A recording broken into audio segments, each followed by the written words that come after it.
Alright, some Street Fighter. Oh, let's check. Did OBS do a funny with the mic? No, it did not. That's great news. Okay. Cool, cool, cool.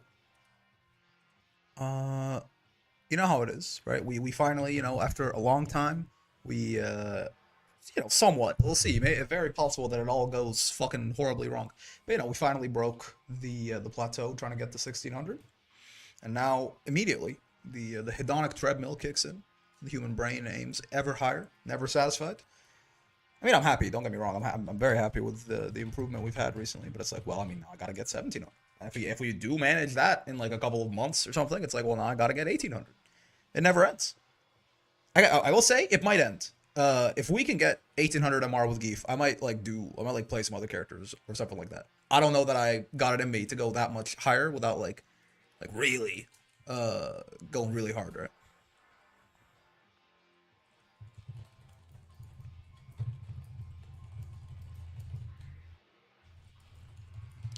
Let me just do this real quick. Don't mind me.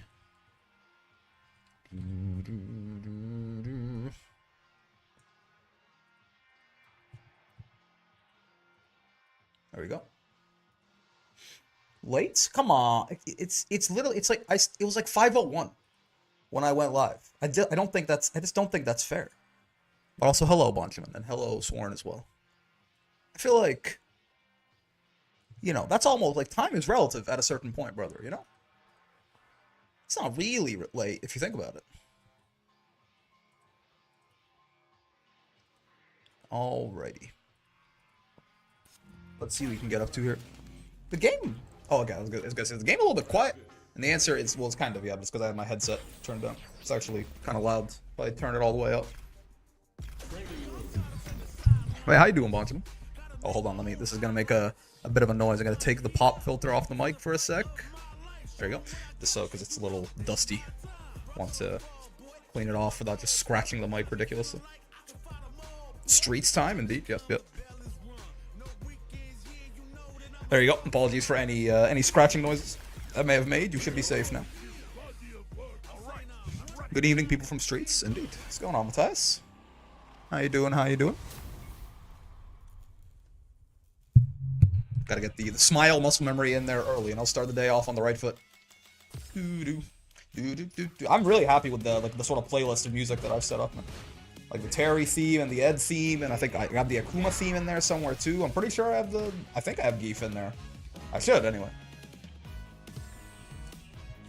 I sort of want to play Ed so I can do the funny, the level 2. I mean, it's a funny story. It's not as funny as it used to be, right? They have nerfed it a couple of times, but it's still the funny. Just took a fresh loaf of bread out of the oven. I'm ready for some Geef. Something about it, it's just, it's just pure rural manliness, Just eating nothing but bread as your meal. As you watch, hopefully, a large man slam some people into the ground very violently. Okay. Bonk. Bonk. Good start. Get a reset. Mr. Ryuthan. Old knee here. Again, listen, the knee ban is it's not lifted. It's more so that it's lessened. It's not quite as strict. If at this point, if I feel like I have a good place to use the knee, I will try and use the knee in said good place, right? Kristen Bell need not apply. That's fair. I didn't back tech like some sort of buffoon.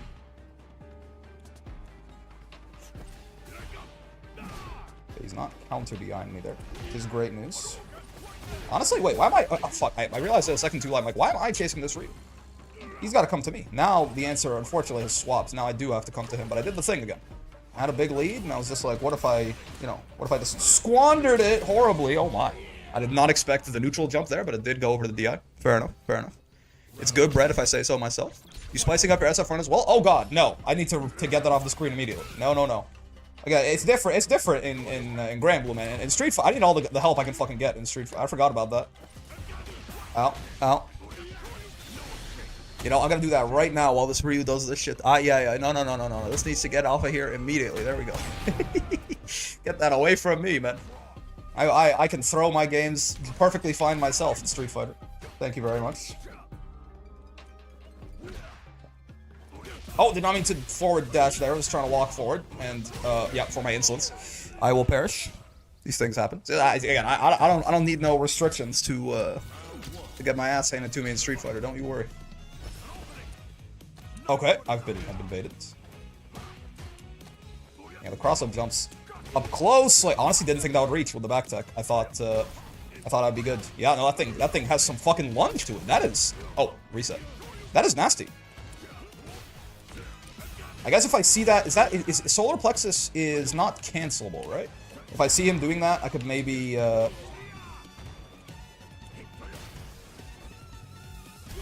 Oh, yeah, okay. This Ryu is very jumpy, so I shouldn't DI him like that unless I have him held down.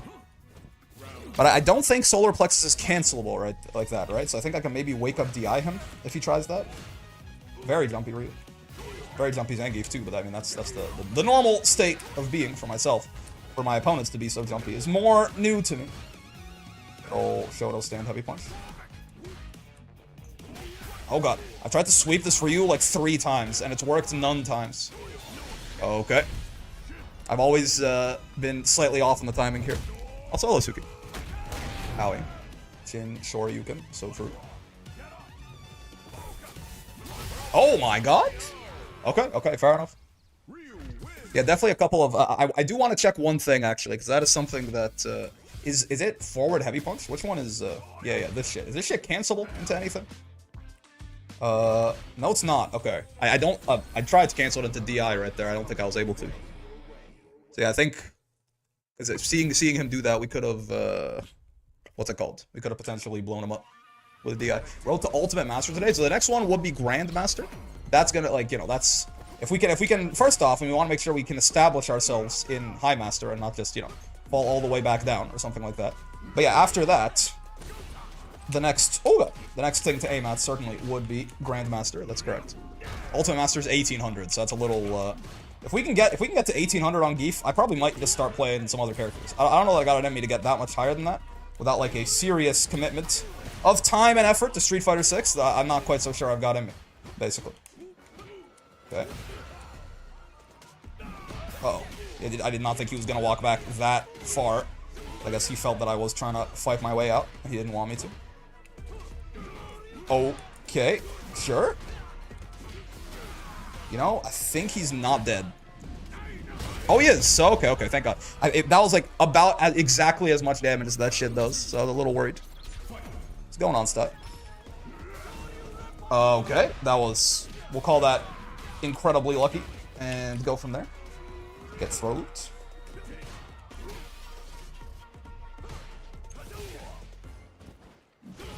Good crosscut DPs on this Ken. It's fucked him over a couple of times, but, you know, it's still true. I'm gonna level 3 him, I think. I don't think he's gonna be ready for me to do this. Like, the rounds, so the reason I did that, right, because there is certainly, I've been trying to convince myself to spend my meter earlier on, right, because I feel like I always have a bad habit of basically only ever saving it for, like, you know, the last round to the 3rd round. But in that case, I feel like, one, it wasn't a super obvious place to use level 3, so that kind of gives me a little bit of incentive to do it even more, right? But also, even if, say, you know, even if that didn't go too well for me, even if he did, like, backdash that or something, I don't die there. Maybe if Ken spends his level 3 also, but in that case, the meter deficit is no longer really relevant, right? I don't die there, we can build some more meter, right? Geef builds meter quicker than I give him credit for. So, keeping, like, you know, taking that into account is certainly a good idea when we think about how we want to be spending our shit. No, sir. A little late on your reaction there. Bonk. Let's not go too crazy with it. Okay. Sure. Huh? Only I had a Shoto stand heavy punch, man. That shit seems super nice. Okay. Maybe jumping medium kick would have gotten the punish there. I could have very easily died for that. Oh, baby. Little jump scare never hurt nobody except the guy getting jump scared. We take those. I like the funny blue shield, and I intend to keep it at least until the brawl tomorrow. Oh, the S++. It looks nice. S++, the emblem for S++ and Grand Blue, I think, looks really good. I'm an enjoyer. This Ken, very unfortunate for him. He's been, like, right a couple of times, but he just don't got it like that. Get SPD'd, nerd. I tried to level 1 him there, by the way, after the side swap. I don't think I even would have burnt him out, but that was kind of the goal that I was going for. Just didn't quite work out that way. Alright, heavy punch again. Recovered. Significantly faster than I thought it would. Are you ready for this, Ken? Nah. No one's, like, on their own, you know. Like, resetting someone off their combo into level 3, I feel like is one of the times that you get away with it the most, right? Weakest Shoto spotted. It's true. It's true. Yeah, the S++ shield looks really nice. Like, I honestly, like, you know, some days, I think I like the look of that thing more than the Master one, right? Grandmaster, I think, looks pretty cool, with, like, the lion sort of emblem on it, but S++ might look nicer than Master for real. I want the intimidation factor of having S++, yeah. I don't think it's the most pleasure you can get from Zangief. Yeah, resetting, like, in their own combo, they leave a gap there, accidentally or intentionally or whatever, and they get shot in the face for it. It's always very fun. Oh, yeah, 5 frame. Standard heavy punch. Always forget that's cancelable. If he doesn't cancel it, it's punishable. But... Oh, okay. So he's level 4 already. That's certainly something to consider. Oh! Body splash away! Okay. He doesn't want to be resets. He's ready for the... Oh my god, the damage. He's ready for the resets. I'm dead. Ow, ow, ow, ow. Ooh, okay. I have to spend level 1 for it. We'll take, I mean, I would rather not be dead, but... You know, if he's gonna kill me, having to spend the meter for it is certainly preferable. Love the jump scare, but working on the spacing and neutral, people do not expect it the first time around. Yeah, the Siberian Express. It's good shit, man. Exhibit B. Oh, yeah, lows. No heavy punch armor there, certainly. And to drive rush cancel that. Honestly, it would have burnt me out, so perhaps it's a good thing that I didn't. Bonk. Bonk, that wasn't a punish. What the fuck do you mean? I had to think about what to do against people who are, you know, just jumping like that from distance. Because, like, resetting them into strikes can be difficult. I guess that's a hard read level 1, right? That's potentially a landing zone for level 1 right there. Yeah, that is just punishable, him doing that. I still don't quite understand in what situations will Zangief first charge up the running SPD. It depends on the spacing. If he's far away enough, he gets the really slow, like, shitty one. There are 3 different versions of the same input, depending on how far away he is when he does it, right? Okay. No parrying. No the platypus. Not allowed. Okay, that's fine. Sure. I'll take a little bit of drive gauge damage. We'll get a drink for it. Seems fair. I was gonna drive rush after him to try and go for... I meant 2. Oh. Oh, no! I fucked up my combo. He was dead as fuck there. But I'm a stupid little boy. The good news is, I mean, he can drink if he wants, but... Yeah. Right? He can drink if he wants. We can kill him for that. And also, again, that was one of those situations where I had the lead. He has to come to me. Right? No smile, toxic-ass streamer. Wait, did I not? Oopsie. I guess the muscle memory is a little bit more borked than I thought. Okay. You do back tech, Jameson. So I have to go after you like that. Sure. Good. Anti-air. My god. Ow. Ow. And another drink for it, too. Okay, luckily, it wasn't, we weren't in wall splats territory there. Nice! Little jump scare. Yeah, you're being that patient from that far away. Oh! I tried to do it again. I did. And I burnt out for it, and he DP'd me for it. It's really not ideal. Can you please just raw DI? That's totally fair, Dusty. Oh my god, he actually did raw DI. I can't believe it. Okay. It's a distance thing? Correct. Do you think it would be super bad for the game if they buffed Jamie pretty significantly? I don't think so. I mean, I don't think Jamie is like, you know, he's not like a inherently like toxic design for a character or something like that, right? Now, if you mean like, if they just made him like borderline undisputed, like top 1 broken ass character, then you know, it's bad if that happens to anyone, right? But no, nothing about Jamie in particular, I think, is like, you know, giga toxic or something like that. He's a Shoto with extra steps, right? And those extra steps mostly serve to make him worse, but he is a Shoto with extra steps is all he is. Yeah, I had a feeling something like that might be coming. Let's just get the regular side swap here. Nothing too crazy. Oh, Lariato, why? Lariato. I honestly thought that wasn't going to be like a cross-up or enough of a cross-up at least to cause real problems. I thought he was going to come and grab me. He was not going to come and grab me. Can't believe that worked. Sure. Oh my god. Listen, man. I'm gonna... Yeah. I was like, I just gotta... I mean, maybe I could have baited a DP there. I think I would have died anyway, though, once I was burnt out. Is Amy the only character that gets a combo from the level 3? Yes, that's correct, yeah? Pretty sure. No third drink for you. Who do you think you are? Oh, well, I mean, there's your set 2 drinks, though. Neutral, jump. So true. Stay down. Stay down, I said, Jamie.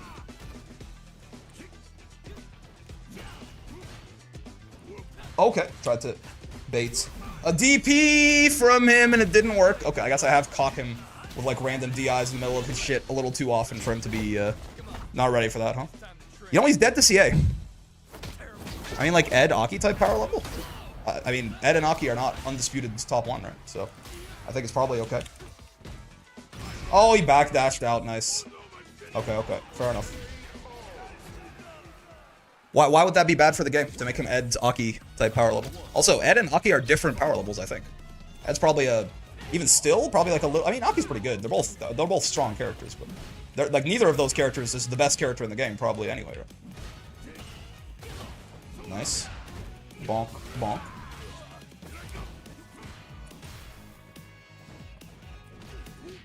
Hit.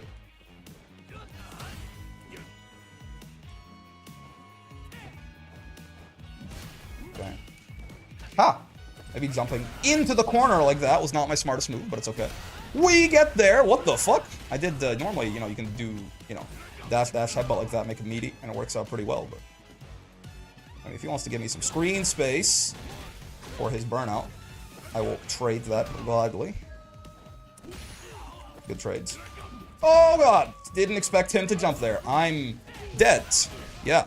Oh, yep, level 1. There you go. He seems pretty Lucy-like, so I'm scared. I mean, it depends on how you buff him, yeah, certainly, but as he currently stands, nothing about him is too insane, right? Needs more empty jump SPD? I got you. Are you happy, chat?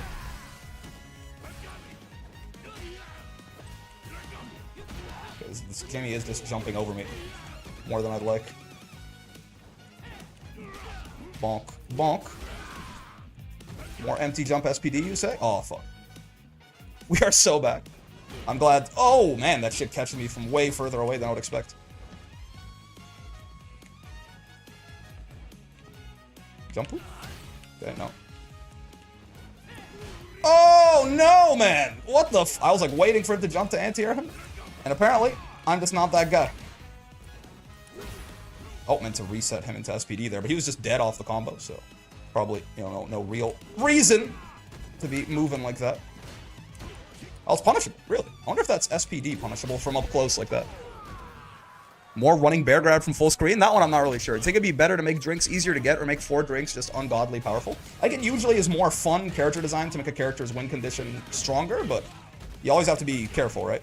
You could certainly make it so that 4-drink Jamie is, you know, bad for the health of the video game. But as he currently stands, I mean, I guess Jamie, you know, is a character who gets a command grab, he gets a bunch of pretty nasty stuff, right? Probably shouldn't have punished him with, like, level 3. I just kind of wanted the big damage, I guess, but we lose out. Could have just punished with a regular SPD and kept, you know, the fear of God that comes from SPD.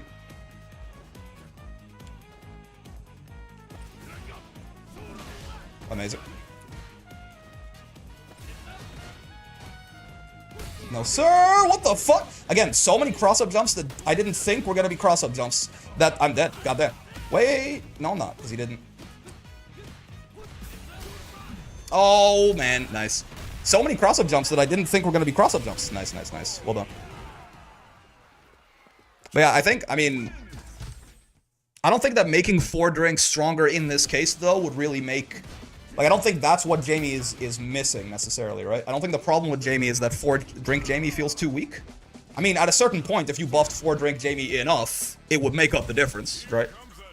But Jamie's problem has always been that, you know, in a game where Oki is very strong and, like, 1 turn, even just getting 1 turn, can really, like, if not win you a round, get you into, like, a very advantageous position. Giving up any one of your turns to get the drinks is, it can be really, like, you know, a tall task. A tall ask, rather. I mean, a tall task and a tall ask, honestly. But again, you have to make it so, like, you know, Jamie does, at the end of the day, he does, like, if he gets all those drinks, he does end up with things that characters don't have, right? Unreactable command grabs, right? I mean, the command grab, honestly, probably the damage bonus and the command grab are probably the biggest things, right? He does a lot of damage and he gets a command grab eventually. Stuff like the breakdance and the dive kick and stuff like that are things that some characters have on, like, no drinks, so. Like, him having a command grab along with all of his other shit, along with the really high damage level 4 does. You do have to still, there's a bit of balance there. You can't just make it so he gets it for free, basically, because then he does probably become a little too good, right? That's why, you know, they're trying to mitigate, like, the ways they've been trying to buff Jamie has been, like, you know, mitigating the cost of those drinks. Trying to give it, you know, make it so they give him some drive gauge back, or he can, like, fit them in after a throw or something like that. I think they've been doing a pretty good job with that sort of balance philosophy for Jamie. He's still a little, he could be a little stronger, certainly, right? But I think he has been helped. Sure. Oh god! Again. Didn't think he was gonna cross me up there. Guess what? He definitely did. These people are the people that you level 1, right? The people are just jumping back like that. Didn't mean to see a... Uh-oh. It didn't even punish. Wait, I thought it was 6-frame startup. It should punish. I meant to heavy SPD. I did not heavy SPD by C8. It just turns into normal Ken Bison at 4 drinks, so I don't know. That is just patently false, right? Imagine if Ken had an unreactable command grab he could combo off of, right? Normal Ken Bison at, like, you have to think a little bit more about, like, what he actually gets off the drinks, right? Like, do you understand? Like, do you understand that he has an unreactable, like, command grab he can combo off of at 3 drinks? Ken doesn't have that. At the end of the day, for all that Ken and Bison have, they're not literal grapplers. Yes. Yeah, like that. People, I think, get a little too hyperbolic because, you know, they're like, it's where I have problems, right? It's like, I want to agree with people. I'm like, yeah, I think Jamie could get buffed a little bit, but then they just go that Jamie at 4 drinks is basically just a worse version of Ken at round start. I'm like, I don't think you play the video game, right? I feel like maybe you don't, or like, you know, maybe, like I think you're drinking the Jamie downplay Kool-Aids too much, right? Like, he's not like a fundamentally broken, like failed concept of a character, right? It's just that getting to his win condition currently is a little bit too costly for him in terms of resource. All right, yeah. You don't DI. I guess you can't DI that because he'll fuck you up, right? What do you do when he has 3? Do you just try to parry it? I guess, yeah, you try to perfect parry it, hope for the best. Wait, I'm ass. I'm in the Luke Infinite, man. Get back throw.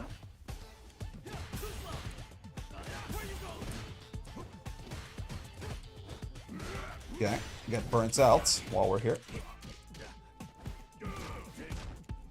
Oh, give me a break. Am I dead? Yes, I am. Okay, okay. Now my just kind of play. I feel like I definitely went into autopilot a little bit into during that. So I don't even remember what I did wrong, which is a bad idea. There might still be too much hyperbole going around about Jamie only becomes a real character at 4 drinks. I think again, this is my problem, right? It's like I want to people have like you can get like 30% of the way to a reasonable opinion talking about what most people say, right? It's like, yeah, you know, do I think Jamie probably should be a little bit stronger? Yeah, I would think so. Is Jamie like literally a fictional character who doesn't even get anything even when he gets his win condition? And like, you know, the top tiers are better than him even at 4 drinks, no matter what? I feel maybe it feels a little facetious, right? Ow, ow. Bonk, bonk.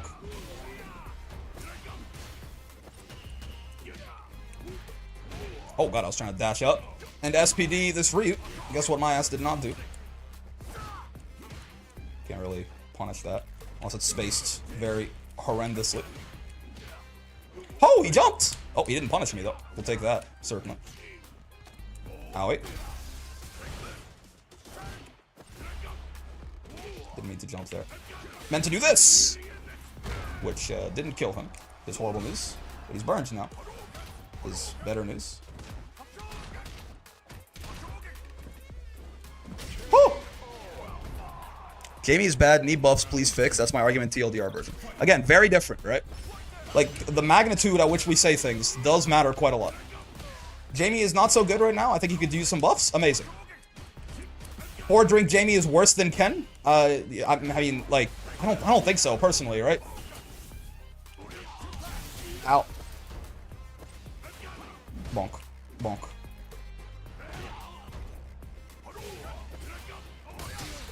Ooh, ah! Oh, Jesus Christ. Boomer reactions, not like this. Well, I'm not dead. Well, I'm dead. Oh, wait, when I blocked those light hot shots, I gotta remember, like, that's like -2 or -3 or something. That's an SPD 50-50. There are no bad characters in this game. Capcom has done a really good job of balancing. I mean, there are characters that are stronger, certainly, right? Like, obviously, like, you know, I'm not gonna say that Akuma is stronger than Jamie, even with, like, you know, if Jamie started the round with 4 drinks. But I am gonna say that Akuma is definitely a lot stronger than Jamie overall as a character, right? But, like, yeah, like, it's really, you know, it's not like the top tier is, like, unwinnably better than the lower tiers, right? I could have just killed this Ryu off that combo, and I decided I didn't want to, I guess. That's pretty dope by me, I'd say.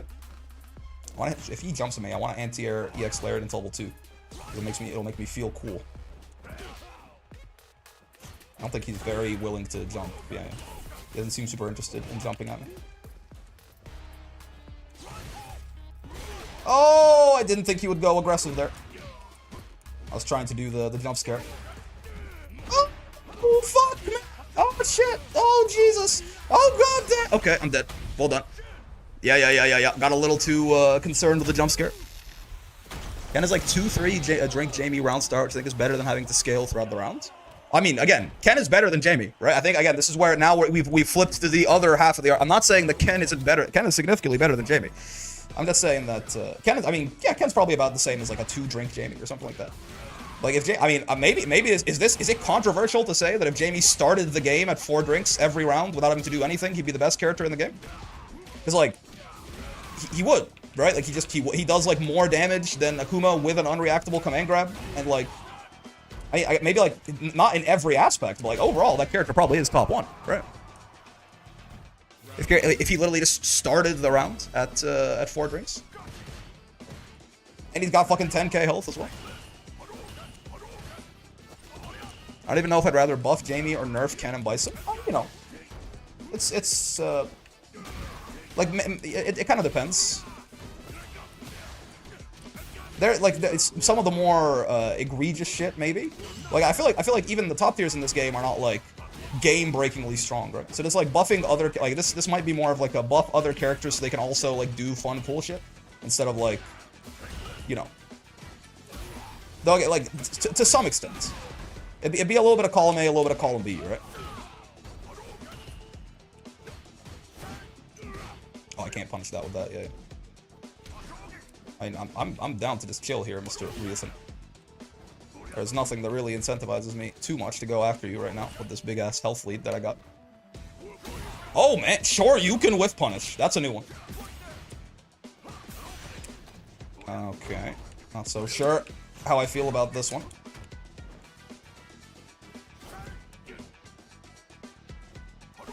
Uh-huh. That shit is not punishable. That's not what I meant to— oh my god! Holy shit. I tried to land level 2 to see if I could chip him out. I did. Apparently, I churned the butter a little— oh my fucking— that is, like, the worst way I could throw that round. Because now I also waste all of my meter. It's— okay, you know, I mean, on the bright side, this is a very good start to this round. So that's something. He burns himself out, and we get the counter DI combo here. But, like, wow, that last— I mean, yeah, this round's going very well right now. But that last round was some catastrophic shit. Oh, thank God he didn't get a better punish than that. Yep, he's +1 there, I think, but he spaced himself out far enough that I don't think he had a button that beats SPD from that distance.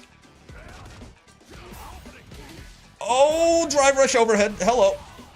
All right, we're not dead, but we're in trouble. Bison does not need to do 75%, maybe like 50, 60, but definitely nerf the damage. They did. They probably made me shoot again, but they are on that track certainly. Oh, ah, shit. Nice. Yeah, whiffing that 360 was really not— that was not in my best interest certainly. I was trying to do this. I was trying to jump up and land and do that, which that also could have been fake. If he was really on the ball, he could have jumped and killed me for it. But we playing Zangief, indeed. And we are doing some silly shit right now. Let's see if we can lock in and fix it. 4-drink Jamie becomes the best grappler, and that's saying something. And again, like, Zangief is a really good grappler in this game, but yeah, 4-drink Jamie becomes, you know, a character that does Zangief level damage with Jamie level move speed, right?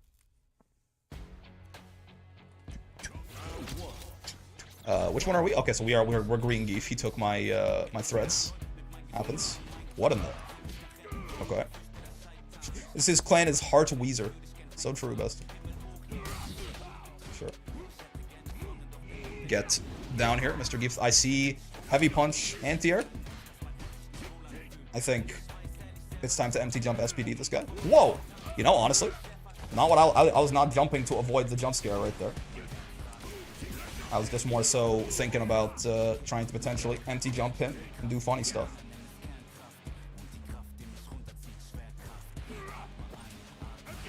Whoa, okay. Hello, leg. How's it going on this fine afternoon? Okay. Here I was trying to jump scare him. Little too fast on that, brother. A little bit too much block stun there. Off the burnout. Purely hypothetically, what if having progressing levels, Jamie had 3 different drinks that each gave him one of the things he got off the leveling system? So he just mode switches, basically. Instead of building up progressive. He picks what he would like to have in the current moment, you're saying. Oh! Oh! He backdashed my shit! Okay, I'm gonna back throw. It's not my favorite. Oh my god, I'm not blocking those knees, apparently. Lots of heavy punch from Mr. Geefathan here. Now he's dead. Even with his 11k, yeah, this is more than enough. Imperfect lag switch hit. If he got all 3 and drank again, he'd get his super state as normal. They'd still be permanent buffs. I mean, that's a big redesign for the character, right? You could still get all 3. I see. Oh my god! Oh my god! Okay. Again, empty jump SPD. This fella we did see him doing a lot of heavy punch anti-air, right? So empty jump SPD should be pretty effective. Notably, no one's been command grabbed yet.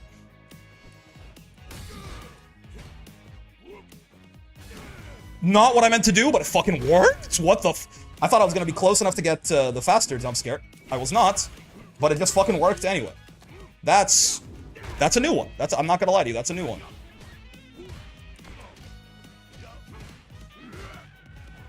No, sir. Okay. I thought the empty jump SPDs might have scared him off of the heavy punch anti-air, but he's still doing it, so we'll keep doing it.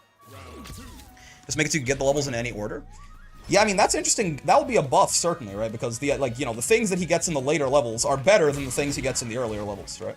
So making that so it's not the case, like he can just get the command grab right away or something, would be... Oh my god, I got low crushed with my knee. Would be pretty good for him.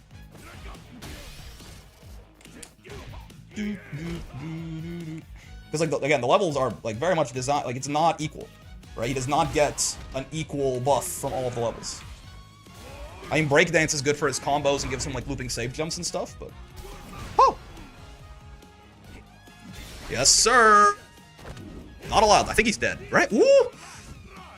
45% health on 11k? What is that? It's more than 4,800. Okay, my bad. Well, that's bad, certainly.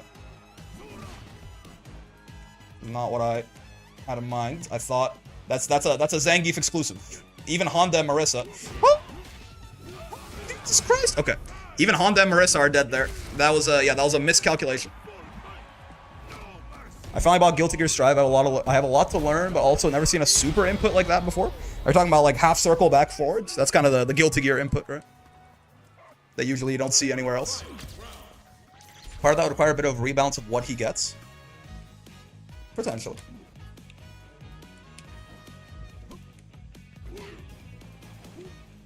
Oh, what the fuck? He threw me? I thought he was gonna do heavy punch. There you go. I'm trying to empty jump throw him for that reason. Get swept. Not my best punish, but you know, it's a punish, so we'll go with it for now. Nice. Again, empty jump. Throw. Very effective against a heavy punch anti-air. Since usually they let it go when they feel themselves arm or something, right? Well, yes, sir! Old jump scare never hurt nobody. Yeah, the half circle back forward is a funny input for sure. It's not the hardest thing to do, honestly. But it is a little strange. The closest thing is like King's giant swing inputs. I had a Geef. Oh, we'll do that after this. Also, another Geef mirror. Wow. Hello, crap hands. King's giant swing input is like forward and then half circle forward, right? It's almost it's similar but also strange. Okay.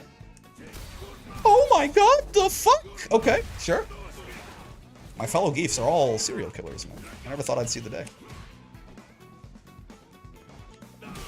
Okay, a little early. He just ended up doing that heavy punch basically preemptively there. 1, 2, headbutt. Oh. Yep, you got dash, headbutt. Oh my, I didn't think he would wake up DI again. It's true, I've been got. That's correct. I just didn't think he had it in him like that. He certainly did. You wouldn't heavy punch, would you? Would you heavy punch, good sir? You wouldn't heavy punch a car. Oh, the buffs weren't enough. It didn't connect, man. What the knee? Okay. Potential knee virus victim spotted. Do. You wouldn't heavy punch, would you? I'm waiting on this. What the fuck? I'm waiting to DI a heavy punch? Exactly. That's what I was looking for, because this guy has been doing a lot of heavy punch in neutral. That must be what it's like to fight me. Oh my god, he knew. Ow. Oh, that's an interesting idea. I think you might have just dropped the combo, but like, if you want to catch people who are jumping out of your resets, Lariat? I mean, it's a little risky, probably, but yeah, headbutt into headbutt, even off drive rush, it's not real. I fear. He's dead here, though, right? Like, this is more, he doesn't have 4,800 health now. He's dead, right? Oh my god, okay. Yeah, the 11k, the extra 1,000 health that Zangief has, you really feel that shit, man. This guy just, he just doesn't take damage like that. I'm trying to learn Elfelt as my first character. Ooh. Rekka mix nonsense. You wouldn't heavy punch. You would, and I wouldn't do anything about it, because I'm ass. Okay. The triplet. Headbutt into headbutt. So true best. I know a misinputted headbutt when I see one. Get command grabbed, good sir. Get off of me, in fact. Maybe I should have back thrown him into the corner. Maybe that would have been the tech there. Okay, get SPD'd again, good sir. And then get jump scared. Oh my god, never mind. Don't get jump scared. Turns out I'm the idiot. That's my bad. Could you heavy punch real quick? Just give me a quick little way out of my misery here. Quick little heavy punch. Just like for the culture, man. Okay. Whiff knee in to get grabbed yourself is a new one. Oh boy. This character's kind of scary, huh? Like when I actually fight against Geefs, I'm like, this Zangief fella. He's kind of terrifying, actually. Oh, I actually hit him. My god. I think that's only because Zangief has a huge fucking hurt box, so that actually connected. He's got level 3 now. Did not bait the level 3 successfully. Fission mailed. Are you dead? No, you weren't. If I had done another drive rush cancel, I would have burnt out, so I couldn't have. Whoa. You wouldn't heavy punch, would you? You're not that kind of guy anymore? You're like a more evolved person that would dash up EXSPD? Oh, dude, why does Geef have so much health? What the fuck was that? Did you see? I feel like I got so scared when he when he like dash up EXSPD'd me, and it did like no damage to my health bar.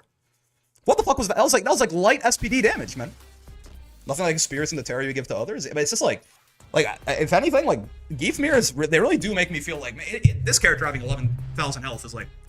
It's like one of the best things about him, right? Obviously, I mean, this is the best thing about him, obviously, right? But like, EXSPD did like no damage, man. I feel like it did less, proportionally, it did less of my HP bar. Man, is that true?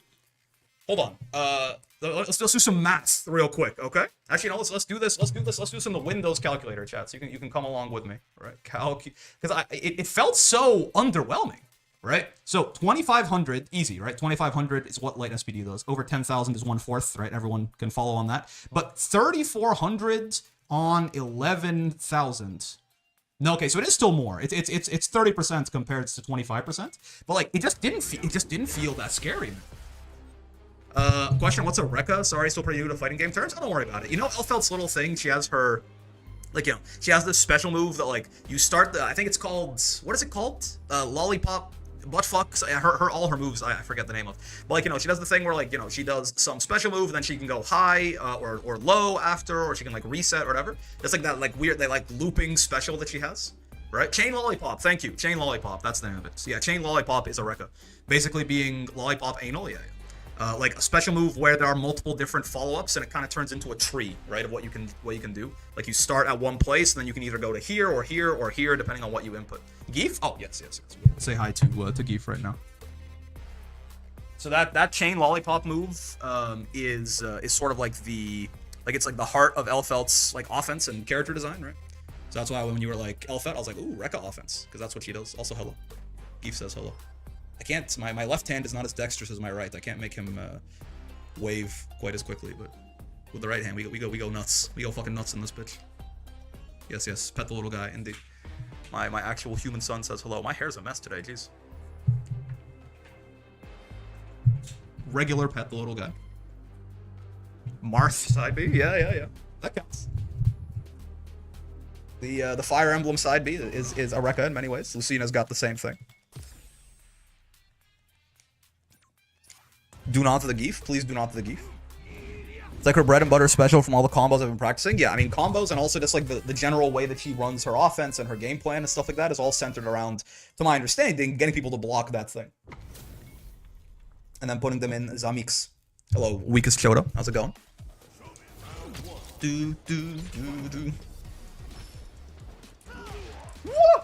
That is some weakest Chodo shit right there, man. That jump heavy punch, that is some certainly. Wait, huh? I wasn't blocking that, apparently. I thought I was. I guess I must have been not holding down back or just back. That was some weakest Chodo shit with the jumping heavy punch did to me. That shit was just punishable. Good sir. Oh my god, whiff heavy kick into EX DP. Honestly, kind of the Ken classic. Oh, nice. Also, that's quite the name you got there. Okanto Merkugel. I'm sorry. No, that's not how you say your name, but that's how I'm gonna say your name. So you're gonna have to bear with me for a second here. Get burnt out, good sir. I think he tried to OD DP right there again. He just didn't have the. I think he's gonna reversal super, right? Yeah. I'm okay with that though. I have no qualms with being hit by that right now. Anti-air is fair. Overhead, sure. Even without the OD, he's one to just do blocked heavy kick into just heavy short you. What a man. I take grappler fundamentals from Geef and apply them to Manon. I mean, as far as like the main grappler fundamental of just like knowing like when to mix in all the different, like making your guessing game for when I'm gonna grab you and when I'm gonna strike you, like as complicated as possible for your opponent to follow, I'd say so, yeah. That applies, that applies from Geef to like any grappler in any fighting game, right? It's the fundamental idea. I mean, it also applies kind of like to other character archetypes too, but it's the idea of like rotating options, right? Now, like how Geef plays his neutral might not be the same as how Manon plays hers, but... Oh my god, okay.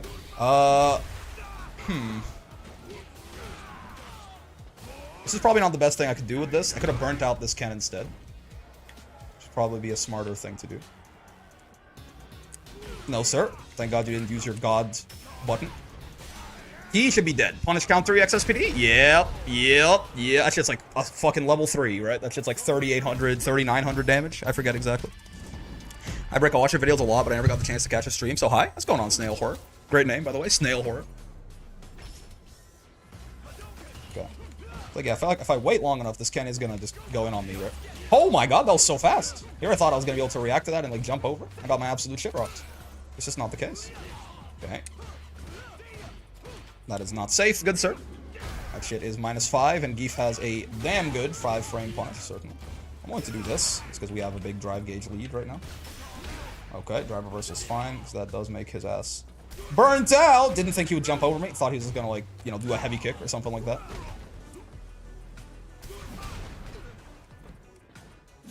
Nice anti-air, Yep.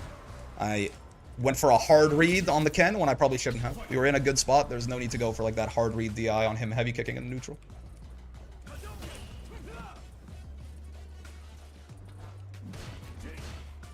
Really? No reversal of any kind? I was gonna say, he's been so drive reversal happy, it kind of threw me off. I certainly expected him to. Bonk, bonk. Do it again. Nice. 1, 2. That was punish counter. I really wouldn't think so. I didn't realize he would still be in recovery there. Oh. Yeah, he's been doing empty jump, like cross-up throw like that a lot. Overhead, sure.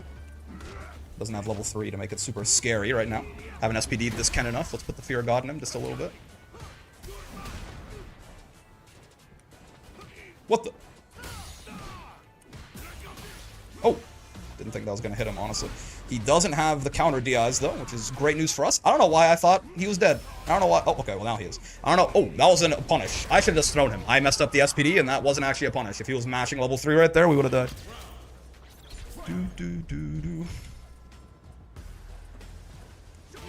Sure thing. Ow. I'll get thrown. That's fine by me. I tried to wake up level 3 and I didn't, apparently. I fucked it up. Oh! Sure. Oh my god. Honestly thought, when I saw him walk back like that, I thought my throw was going to whiff and I was going to perish summarily. It was luckily just not what happens. That was meant to be a level 3, which I'm actually not sure what to reach. The light SPD is a little bit bigger than level 3. Bonk, bonk. You're dead, right? No, you're not. Oh, what are you doing? Oh, but he dropped his combo too. It's fine, it's fine. He's burnt out and we're not. I may have dropped my combo, but we're still okay. Overhead, he could have gone into level 3 and fucking smoked me there. I'll tell you what.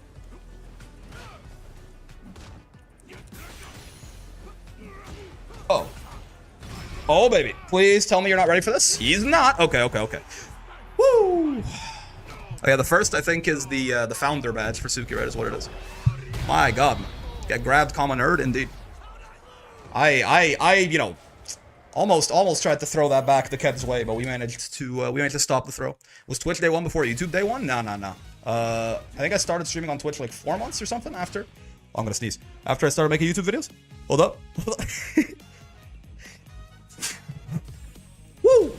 Yeah, I think I started streaming in like March of last year or something like that. Almost threw it back on the Ken, bouncing and moaning on it on the weakest Shota. Oh, go. Oh, ugh. I don't know. I think I have like something's wrong with me, man. I have like when I sneeze, I often get like this physical pain that spreads across like my collarbone and shit. I feel like that's probably not like normal. Like sneezing is not supposed to have like leave this like echoing pain in your skeleton. I feel like it happens every time I sneeze. Blades. Please keep blades. Blades.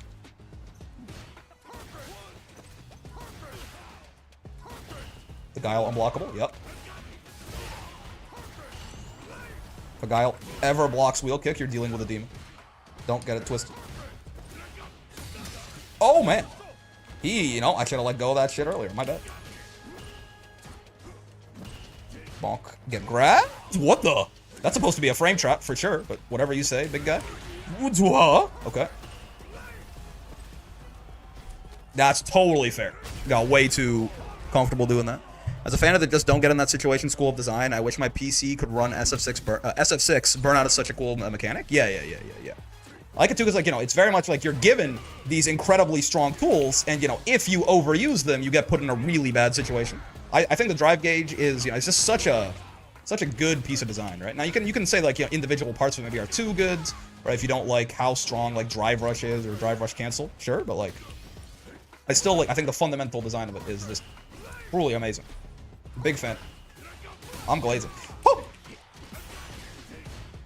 Okay, he's not dead. Yeah, I should have done medium SPD.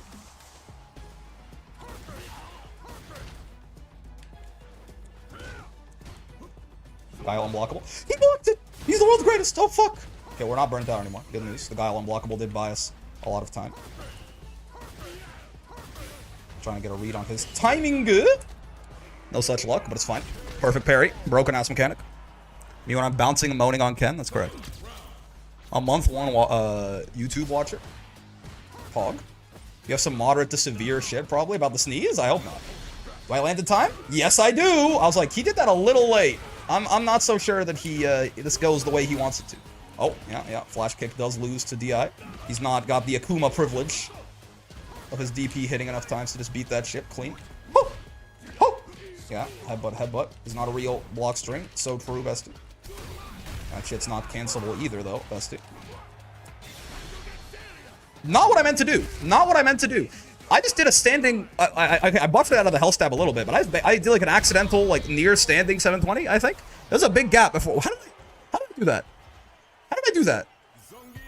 Wait, how did I guess I buffered it out of the health stab a little, but I'm like, there's a big gap between me doing... I guess that's just the Street Fighter 6 buffer system.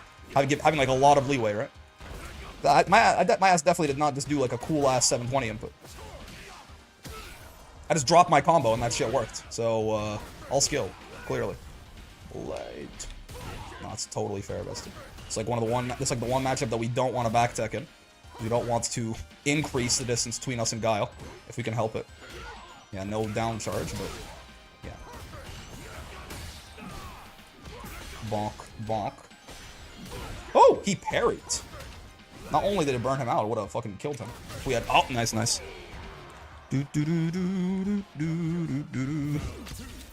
It's like 0 BP, but more interesting. Yep, yep. Like, the drive gauge is stronger than Brave Counter and Raging Strike, especially at this point. And Burnout is worse than 0 BP, right? So it's more, like, severe on both fronts.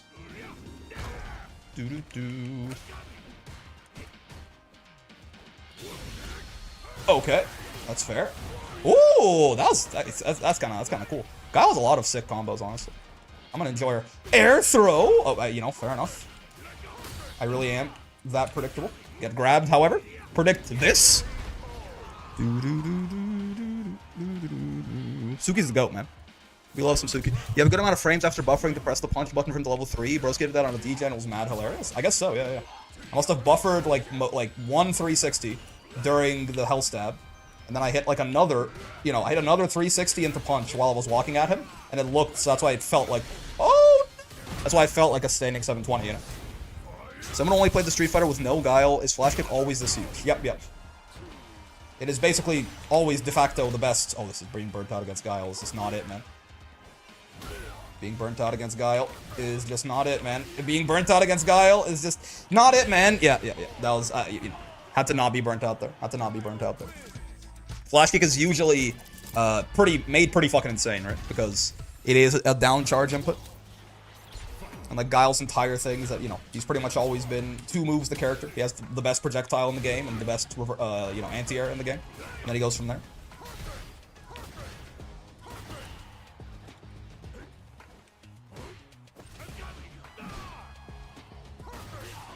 Damn it.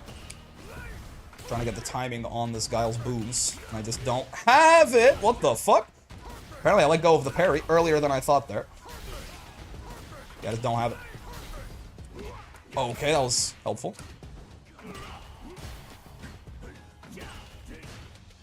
Yep. You have to do it eventually. No one wants to block Geef forever. Sonic Hurricane? No, he doesn't. Okay. This works, though. 1, 2, 3. I am almighty. Please tell me you're dead. Oh my god. Thank god. Thank god. Thank god. Thank god. Rick, a pretty cool guy, I'd say. Thanks, Suki. Right back at you, brother. Keep. Oh no, my funny, man. My funny. What the fuck? I thought he was gonna boom round start. Honestly, I think boom recovers fast enough that even if he's like the only guy who can't do that 2 round start. Like, you know, if Ryu throws his Hadouken round start or something and you try to go for the dive kick, it'll actually beat him out, but... Not that! Boom recovers too fast!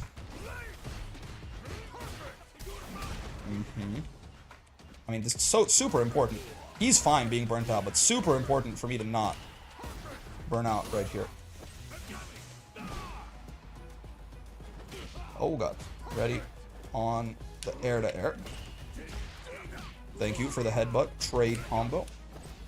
He's stuck in the parry! Let's go! Thank you for adding like 10 frames of extra recovery on the parry whiff there in Season 2 Capcom.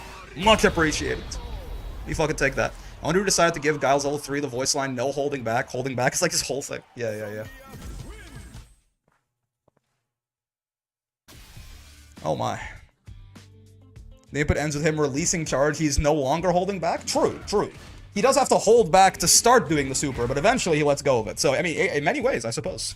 No more holding back. Thoughts?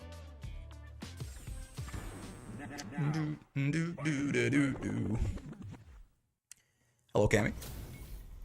Here comes Alice. So true. Longtime Karin player. Has swapped to the other blonde white girl until Karin returns. Understandable. Out. You wouldn't fucking kill me. Oh god. Yes, you would. Sorry, I had like a stuffy nose for a second. Not sure. Oh! I feel like we're kind of looping through a pattern here. Let me see if I can break the pattern with a jump scare. It's a lot of drive gauge I spent, but, you know, think of the mental damage. Yeah, that's fair. Unfortunately, but it is. Goddamn. He keeps recovering out of these whiffed buttons way faster than I think she will. Oh! Yeah. I tried to hit heavy punch when she jabbed me, right? And then I wasn't ready. We could have heavy punched again right there and stopped that DI, but because the one heavy punch whiffed, my brain like short-circuited for a second, and I was not ready to do it again. Yeah, that's fair. I think I am just kind of getting a little footsied by Cammy here. Oh no! Okay, she interrupted the jump scare. That's I'm out of tools, man. That's all I got. That's my funny. Oh yeah. I feel like I have no idea how to approach her on the ground, and she's too good at stopping me from approaching her on the air. This is... Oh, and she's got cross cuts. This is the worst case scenario. I mean, we're out of the corner at the very least, so I guess it's not literally the worst, but... I'm not a big fan of it. Oh, Jesus Christ, yeah. Ow, my God. Can I get some meter? Just a crumb of meter, please. Okay, finally. She didn't fucking recover before I could even do anything. Just wanna... I'll pay some screen space to get out of my burnout here. What the fuck? I see what she was going for. Oh, I tried to dash up CA her, but I didn't get it off in time. You can't fireball, so let her approach you. It's a fair idea.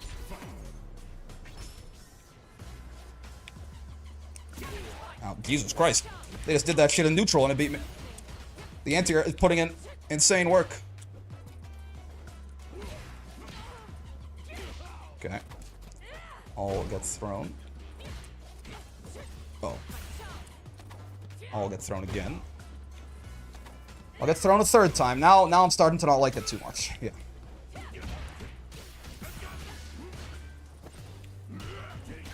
Okay. Get away from me.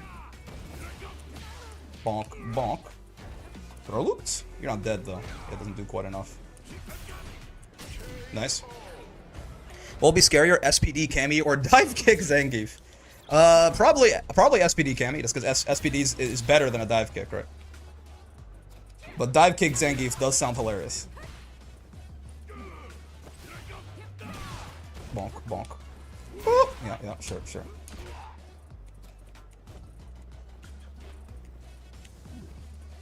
Ooh, yeah. Okay, we take those. Just kill her back, thoughts? So true, bestie. Why didn't I think of that? Okay. Could have killed her there, I think, actually, now that I think about it. I don't think they actually would have reached. I didn't believe. I didn't believe in the chops, but it's fine. SPD Cammy, definitely, her speed helps. Yeah, I mean, again, it's just like, an SPD is significantly better than a dive kick, right? So giving, you know, giving the stronger tool, both characters are already quite strong. Giving the stronger tool to one of them is going to make a much bigger difference. That was not meant to be a dash, it was meant to be a headbutt. The fuck? Oh, yeah, no throw teching in the mid-screen. Silly boy. Probably could have JMK'd for a punish there. Body splash, it's way too late. Come on, get up! Cammy's switching shit up. I don't like it. Oh, I've been save jacked. Not punished though, so we'll take that. Oh! Teammate. Wow, they were... That's on the dot. It's exactly 6... They were on the dot. Okay. Steam maintenance. So true.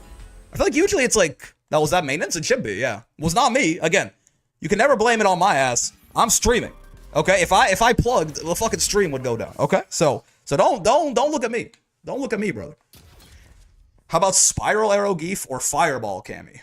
Spiral Arrow Geef sounds pretty silly. Because you can space Spiral Arrow to be like safe or plus in some cases, right? So giving Geef a burst option, maybe not plus. Can you space it to be plus?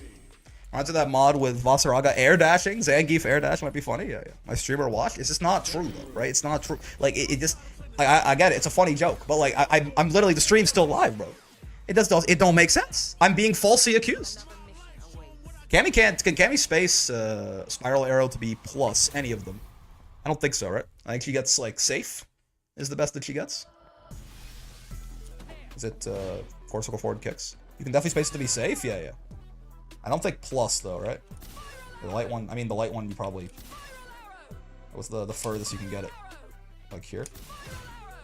Yeah, you can make it safe. I don't know about I don't think plus, right? That's -1. Yeah, looks like you can get it to be -1. The heavy one, maybe? I mean, the heavy one goes really fucking far. I mean, even just giving Geef a burst option that looks like that, I think is too much, right? Because, like, that, you know, Geef does this into level 3 on his, like, -2. Yeah. -1 seems to be about the best that it gets at any point, right? We can take a look. Yeah, it's -12, and it has 12 active frames. Yeah. So, you know, if you hit on the very last active frame, it'd be -1. Charged heavy arrow? Oh, maybe? No, that's even more minus. Turns out that one is only for combos. Even from full screen, that shit is -13. That's crazy. You believe that? Granblue needs some women with visible abs. Maybe Meg or Ilsa could fit that. Speaking of, I wish we had more puppet characters like Shadow Labrys, where the puppet feels like you're controlling a Vasaraga to cover your neutral and offense for you. Interesting. But yeah, giving this to Geef will be pretty funny, right? Just giving Geef like a... It's also a good corner carry tool, right? Just, like, excluding the fact of Geef using it just for, like, jump scares, right? But, like, this shit also, her stand medium punch isn't cancelable? Interesting. I thought it would be. Yeah, like, you know, this is a really nice corner carry tool for her as well. Right? So probably, I mean, I feel like Spiral Arrow is better for Geef's win condition than a Fireball is for Cammy's, right? Spin Knuckle Geef? Okay, yeah, see, that's where we get, that's where we get a little too, yeah, this shit certainly can be plus, and it's like, you know, one of the better anti-Fireball moves in the entire video game, right? Yeah, this is where it's just like, you know, you just don't give this to Mr. Zangief, right? It's like this like one move, I think, is why, like, Guile doesn't really like the Cammy matchup, right? Jinrai Geef? Honestly, Jinrai is really fucking good. I do wonder if it clashes with what he wants to do a little bit, right? But yeah, Spin Knuckle Geef, that now we're talking. That sounds like some real shit right there. SPD Geef? Holy fuck, guys. I figured it out. It's 39. How much is this on punish counter? It's 3910, yeah? Yeah, so a little less than like your average level 3 that does 4,000. Versucha should have had toned muscles, missed opportunity. Honestly, yeah. It makes sense, right? Well, and whatever the fuck, like, demon god body she's working. Geef with bibs and slide, though. That's also I myself at the very least, I can never block that shit on reaction. I only have to always preempt it, right? Now it's minus, it's you know, death on block, but it is like a full screen potential like hard knockdown neutral skip, so that's pretty good. Actually, True should be even more fine. Geef with JP portals. Like, I see, like, obviously that's, you know, that's good, but like, there are just some things where I'm like, you know, like, I don't know what he would really use them for, right? He gets 200 more on punish counter from OD SPD, more than 200. It's like 400 more. Regular counters don't do anything, but punish counter SPD, this does 3795 versus 3400, and this does 3300, and this does 3910 versus 3400, right? So that's 510 more damage on the OD SPD, and what was it, 3300 becomes 3795, so that's 495 extra on heavy SPD, right? Teleports to SPD jump scare? I guess so, huh? I guess so, that would be something. But again, I feel like, you know, if Geef had like a bunch of zoning tools, it'd be broken. He shouldn't have them, because it means you could actually fight people, you know, from full screen with fireballs, but like, I think, like, unless you gave him, like, the full zoning kit. Also, what the fuck is the input for portals? Is it, it's quarter circle back punch, you don't say. I don't know why I always thought it was 2-2. I guess that's the spikes, right? But, yeah, like, you know, unless you give him, like, the full zoning kit, I feel like he would rather just have, like, better rush down tools, right? I think he would probably rather have, like, Spin Knuckle than JP Portal or something. How much damage on punish counter for regular SPDs? Oh, I see what you mean. I think it's 2900 for this, 400 extra? No, 2875, 375 extra. Medium, I don't know. 3335 up from 2900, so yeah, 435. So they all like, it's, yeah, so it's like 40 extra on every one, right? Hear me out, Geef Blanca Ball. Now we're talking. That sounds like the kind of shit that I could get behind. Geef 6XL. Thoughts? Is it just me, or does Guilty Gear Strive have less health for characters compared to Granblue and Street Fighter 6, or am I overthinking it? I mean, all the health numbers are different, obviously, but Guilty Gear is just, yeah, it's a really high damage game, certainly, right? you will die on average. Geef headbutt, holy fuck. You will die on average in fewer hits in Guilty Gear than you will in Street Fighter 6 or Grand Blue, right? I mean, especially depends on who's doing the hitting. I think Guilty Gear damage also like varies pretty heavily, right? Like who is hitting you? Like Potemkin can just TOD your ass from round start off like a counter hit 6H, right? I've seen it happen, depending on who he's hitting. I think I saw it happen to like, it wasn't like fucking Chip or something like that too. It was just a character who was like a little squishy. Here I'm gonna give us Hugo, give his running lariat to Geef. They gave that shit to Ladiva, man, in Grand Blue. Oh, this doesn't gain that much. Oh no, that gains 450 damage on punish counter, right? I think that is 3,000 baseline. I think so. So that actually does gain quite a bit. Never mind, I'm a liar. Yeah. Yeah, all the grabs become way more lethal on punish counter, right? None of these changes are as big as Uno, but cute woman instead of old man. Bro would have been running the fucking game, man. We like in that alternate universe where Uno is like just like, you know, cute anime girl. I think you know, we live in a world where people are complaining, they're calling for Uno nerfs. They want Uno removed from the video game. 6L being so oppressive is funny to me because basically just run up, strive, close slash. It's like Tekken 7 players being terrified of Shoto to MK. You know, that's fair. Because you can like you can cancel your dash into close slash and strive, right? I guess it would be like if your close slash would also like lunge forward a bit, right? Like if most close slashes, if you could do them from like this distance, right? But yeah. Different power levels of games, right? Different power levels of games, different ideas. I was watching a video on Venom and someone mentioned he has an unblockable 50-50. Is that real? When you say unblockable, do you mean like... Well, I mean, wait, if it's a 50-50, what are you guessing between, right? You can pretty much 6XL and strive? Yeah. Wait, what is the guess like... Like, when you say unblockable 50-50, there's still an option that gets you out of it though, right? That's why it's a 50-50 and not like a 100-0. But it's just like... One of the options is not blocking. It's like jump. I mean, this is unblockable 50-50, technically, if you think of it that way. This is like jump or backdash or something like that. Or block. Keep in mind that close slash is most characters' best starters. That's true, yes. That's where, like, you know, 6XL is not most characters' best starters. The Tekken players fear the drive rush. You know, this is something that I kind of wanted to... Like while we're here in Steam maintenance, something that I kind of wanted to talk about. Let me see. Hold on. Let me see if I can. I want to grab a couple of things real quick. Give me 1 second. Because there's the meme that's kind of floating around, right? Hold on 1 sec. Who can I use for this? I feel like.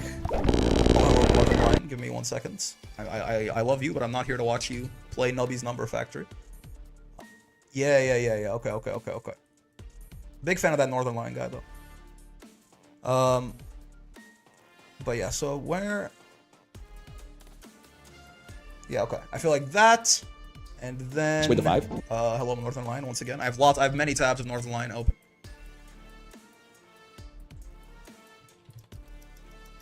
Wait. Okay. I just wanted to pull up a couple of things here, because this has kind of been... I saw this yesterday, and it did... I understand the sentiment, but it did like it stuck in my brain a little bit more than I expected, right? Something that I kind of want to discuss and sort of solicit opinions on potentially too, but you know. So let's see. So it was this clip right here, which this is just the quality on this is horrendous, right? It was this Brian F clip right here. Brian F, by the way, amazing. Love the not just the Trash Talk podcast, but also just like, I mean, you obviously, you know, if you're watching anything related to Street Fighter 6, you probably know who Brian F is, right? But just like awesome, so cool, right? And like all the tournament coverage he did during the CPT, like half of the players who got qualified, I would not have known anything about them or the story for them to get there if it wasn't for him, right? But let's see. He's being so main man Sui, who is like a really big Tekken content creator, was in his chat being like, yo, the Tekken 8 season 2 patch is like, I love Seijan, but one step to the left. All right. But yeah, main man was in his chat, right? Yeah, he looks great with the beard. He was in his chat, big Tekken content creator, being like, hey, Tekken 8 season 2 is like fucking awful. Someone please help, right? Like I'm thinking of picking up Street Fighter 6. Like, who should I play? Stuff like that, right? And this is what Brian said in response. Oh shit! Even main man SWE is being a Tekken refugee. Listen, brother, if the whole reason Tekken players are trying to jump ship, it's because they are tired of having forced mix-ups with 50-50s, you're gonna find no peace in these streets, my man. None at all. I'll just let him finish the point here first. They just turned your game into Street Fighter 6. It is very funny that this happens immediately after, right? Here we go. Bonchan, show, please demonstrate. Please demonstrate what I mean. Please demonstrate exactly what I mean. Please, thank you. Case in point. Okay. So that's really funny, right? It's great. Like, it's very funny comedic timing for him too, to be like, you know, if you don't like 50-50s, don't play Street Fighter 6 because, you know, like, this game, throw loops are a big problem, obviously 50-50, all of that. And then, like, literally as he's talking about it, right, Bonchan just, like, throw loops a dude for, like, you know, gotcha good, he gets throw looped like 4 times in a row, finally gets his throw and dies for it, right? So, like, it's certainly a funny clip, right? Maintenance is done, sure. Wonder which Tekkens are on Fightcade? Not sure. I played Tekken 4 yesterday on a PlayStation 2 emulator. I played that shit on the hardest difficulty because I thought it would be funny, and like the AI just input reads the shit out of you, right? Bonchan's a comedic genius, yeah, but I want to talk about this for a little bit, right? Because I think, like, while that is a funny clip, I think it's important to realize that this is not true, right? Like, you know, all due respects to Brian F, the GOAT, but like, I think he's making a joke here to an extent, right? Like, the existence of 50-50s is not the problem with Tekken 8 Season 2, right? Now, I'm going to say this as someone, I don't play Tekken, but I've been, you know, interested enough in the situation. You know, I've been keeping up with, like, some videos that, you know, different people, like Little Majin or Main Man, right, or FDX, stuff like that, have been talking about it. The mere existence of the 50-50s is not the problem, right? Because Tekken has had, like, 50-50 vortexes off knockdowns for, like, a long time, right? King, inherently, for example, you know, like, if you weren't, like, sidestepping the throw or something like that, you were in like a 50-50 on what it looks like. The most obvious example is Kazuya, right? Kazuya has, you know, the Mishima, like the Hell Sweep versus forward, right, when he knocks you down, is like a looping 50-50, and you just have to, you know, guess, right? You have to guess whether the Kazuya player is, like, if they got a good Waivu, you don't have any time to do anything else besides, you know, are they going to forward my ass, or are they going to Hell Sweep me, right? So, the very existence of the 50-50s is not the problem, right? Now, throw loops are the problem, right? Throw loops are not good, but you know, I don't like it very much. However, right, to call, you know, what Tekken 8 Season 2 did to Tekken the equivalent of turning it into Street Fighter 6, I think is a little facetious, because what it actually is not that it's 50-50s. It's that, imagine if, you know, you're playing Street Fighter 6, your favorite fighting game right now, and the guy goes round 1, start, and you are immediately in that throw loop situation. And also, instead of the throw doing, you know, like 2,000 damage or whatever the hell, it did half your HP. And the other option also did half your HP, right? And yes, exactly. And I actually want to, like, because I feel like the reason I'm bringing this up is, like, you know, I love Brian F, great guy. I think he, like, this, I see people talking about this in the Tekken subreddit and stuff like that. And, like, I feel like I just want to make sure people don't lose context on just how badly they fucked the game up, right? Street Fighter 6 is not Tekken 8 Season 2. It really isn't, right? And again, just, you know, I'm taking a lot of footage from different people here, but, you know, FDX also amazing Tekken content creator, super nice guy from what I can tell from the videos too, right? But he shows a bunch of clips here. Let me mute the my Street Fighter 6 in the background here real quick. Don't mind me.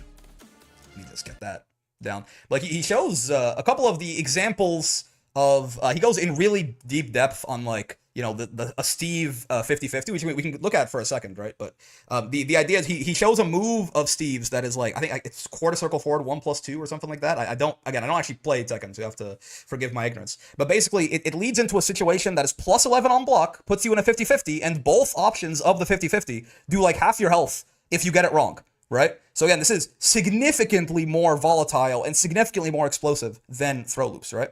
And then there's a lot of other examples that he shows here. Again, just in case, you know, for everyone to just maintain, like, you know, their context and understand, like, really what it is that we're talking about here, right? Let me unmute this tab as well. I'm not going to read the comment there. I'll just let the gameplay speak for itself. So we have Jin Kazama on the right. This is almost like, this is like the one example that I really want to look at. There's like 7, 8, 9, 10 other ones that he goes through here, right? But this one, I feel like, kind of gets the point across well enough, right? Running 3 into stance is +12, so plus that there's no reasonable counterplay. So now he's able to loop the dive kick, which is a high, or the slash kick again, which is a mid, leading to a continued mix-up situation. The only counterplay the Brian player was able to find was this rage art. But this entire time, he has to guess mid or high. And he chooses to stand block, taking the chip damage, because the mid wall splat will simply end his life. To me, this gameplay is not very deep and exciting. Right, so again, it's not, and I think, it shows in a second here when he actually gets hit by it, Can't right? really sidestep either against Jin.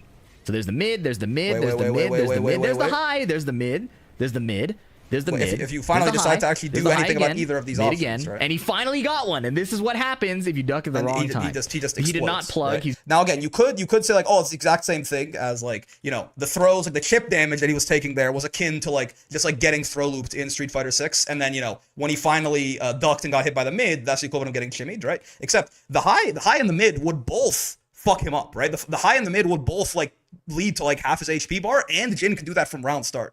The blocking is like a third option, basically, right? The blocking is like, it's not really applicable to like a throw loop situation, since you can't, you know, there is no, it's not like it's high-low block versus like, you know, getting thrown or trying to throw tech, right? But like both of the like the actual active choices he could make there, right, lead to him taking like half his HP bar in damage and going straight to hell, right? And this, and also, you know, just so happens also that if he sits there and does nothing, he slowly gets chipped to death as well, right? So again, I think it's a little facetious, right, to compare that to the throw loops in Street Fighter 6. Now again, right, these are already like too good, right? They're already too strong. Like these throw loops as they exist are not really a good balanced decision, I think, right? I think Brian's point was more like, you don't know why you dislike the Tekken patch. It's not just the very concept of 50/50s. Maybe. I think again, this is not, you know, this is not me trying to like come at Brian or anything like that. Far from it. I love the guy. I love all of the videos of his that I've seen, right? But it's just more so trying to use that like funny clip as like a launching point to just really give some context on like, you know, throw loops are already pretty bad, right? Throw loops are not good. I think at this point, like pretty unanimously, no one is really happy about these things being in the game. From like a competitive standpoint, from like a just fun standpoint, from a viewership standpoint, no one is a really big fan of throw loops as they currently exist in Street Fighter 6, right? But I suppose the main thing I want to talk about here is the idea that not all 50/50s are created equal, right? Not all 50/50s are created equal. One thing that you could equivocate, for example, the throw loops in Street Fighter 6 to the 50/50s in Tekken 8 Season 2, right, is that, to my understanding, well, I know this to be a fact for, you know, the throw loops in Street Fighter 6, but to my understanding also, for a lot of those sort of looping 50/50 situations in Tekken 8 Season 2, the guy running the offense takes very little risk on, right? Like, even if you guess correctly, you really don't do anything to him. All you do is, like, you get to just maybe get back to safety to an extent, right? Which is very similar to throws. Like, if you're the guy running the throw loop offense, realistically, outside of them, like, waking up super on your throw or something like that, you're really not in any danger at all, right? If they throw tech, you know, successfully, you go all the way back to here, and they're still in the corner. And if they jump it, you can usually anti-air them and keep them down, right? And like you know, sometimes maybe they can catch your shimmy depending on how good the throw loop is and what character is doing the throw loop, right? Like, so you can maybe take on a little bit of risk trying to go for the shimmy. Even then, most of the time, if your shimmy gets caught, you block something and keep going, right? So in that sense, they're true. The difference, though, again, is just how many interactions you have to be wrong on to just explode, right? So the risk the attacker is taking on is, you know, equally low in Tekken and in Street Fighter 6, right? But the reward the attacker gets for being correct, like imagine if every single one of these throws, instead of doing 1200, if they did like, you know, I mean, people are actually like, damage went up so much in the Tekken Season 2 patch as well, man, that like, you know, the characters have 180 health, you're taking like 100 damage per like wrong combo that you guess, especially like everyone's got wall carry, everyone's got everything in Season 2 to what I understand, right? So imagine if every time you decided to take the throw, instead of taking 1200 damage, 12% of your HP bar, if every single throw, right, was this instead, right? If every single throw did this much damage, bonk. If every single throw in Street Fighter 6, when you got throw looped, did this to you instead, this is more so what we're looking at for Tekken 8 Season 2, right? And like that's why the balance is so egregious, right? So again, I just wanted to kind of use those two clips there of the you know, PDX talking about some of the crazier shit that's in Tekken 8 Season 2, and that one like funny Brian F clip about, you know, how the Tekken refugees will find no solace from 50-50s in Street Fighter 6, which is true, right? It's true. But again, it's the very existence of 50-50s was never the problem, right? Again, Tekken players have been totally okay with the Kazuya, you know, Hell Sweep or forward 50-50. It's been in the game for, I don't know, probably what's it's like Tekken 3 or 4 or 5, but it's you know, it's been there for almost 2 decades, maybe more than 2 decades, right? So people are fine with 50-50s. It's the difference between, you know, again, throw loops doing that when they hit you, or throw loops doing this when they hit you, right? And both, so, you know, if you take the throw, you take half your HP bar, and if you shimmy, if you take the shimmy, you take half your HP bar. There's no video game being played here, right? Like, again, this is not a defense of throw loops. Throw loops are bad. Throw loops are not good. I'm not a big fan of throw loops, right? But even compared to throw loops being quite a not good part of Street Fighter 6, the Tekken 8 Season 2 balance patch is just so far beyond the pale in comparison, in my own personal opinion, right? Like we talked about, it's actually really funny because I put out that video about, you know, there's nothing wrong with lowering the barrier to entry in fighting games. And we talked about how, you know, people are talking about that they're trying to make it so that these, you know, bad players can still win, and and they can, you know, they can still take games off much better players because they think that's what's going to make them, you know, people who don't play the genre, and that's not actually what's going to happen and all of that. And I was like, that's like a fair point, right? But like, who is doing this, right? Like, what modern fighting games are doing this, right? Grand Blue's not doing that. Street Fighter 6 isn't doing that. At the time, this was a day before the Tekken 8 balance patch came out. I think it was the day that it came out, right? And I wasn't aware yet. You know, Tekken wasn't doing that. We're like, yes, the games were offensively favored, but certainly, I made the joke. What I thought at the time was me being like facetious and telling a joke about how, like, you know, if the devs just gave everyone like unreactable moves that did like 10,000 damage, then yeah, you know, fair enough. I'd be on board with people complaining about the direction that modern fighting games were going in, and that they were trying to just like remove the skill ceiling, right? And make it so that no matter how bad you were at the video game, you had a fighting chance even against some of the best players, right? And I was like, but these guys are fighting ghosts. It doesn't exist. Well, it does. Now, again, you know, this is not going to turn into a whole video on just talking about the Tekken 8 patch, because people who play the game, people who know way more about it, and can talk about it much more in a much more educated standpoint than I can.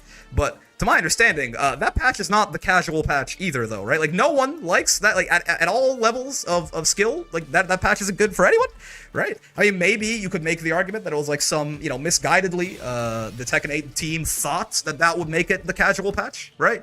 But like, realistically, think about it for a second here, right? Now, if you are not interested in Tekken, I'm sorry, we're almost done, right? But as a guy with a passing, I'm a Tekken huge, like Tekken casual. I'm bad at Tekken, right? But if I were to think about it for a second, you know, we buffed defense guys is the big joke, right? But they did in some ways. They buffed sidesteps, you know, they changed a lot of Oki situations to be easier to deal with for the attacker and stuff like that.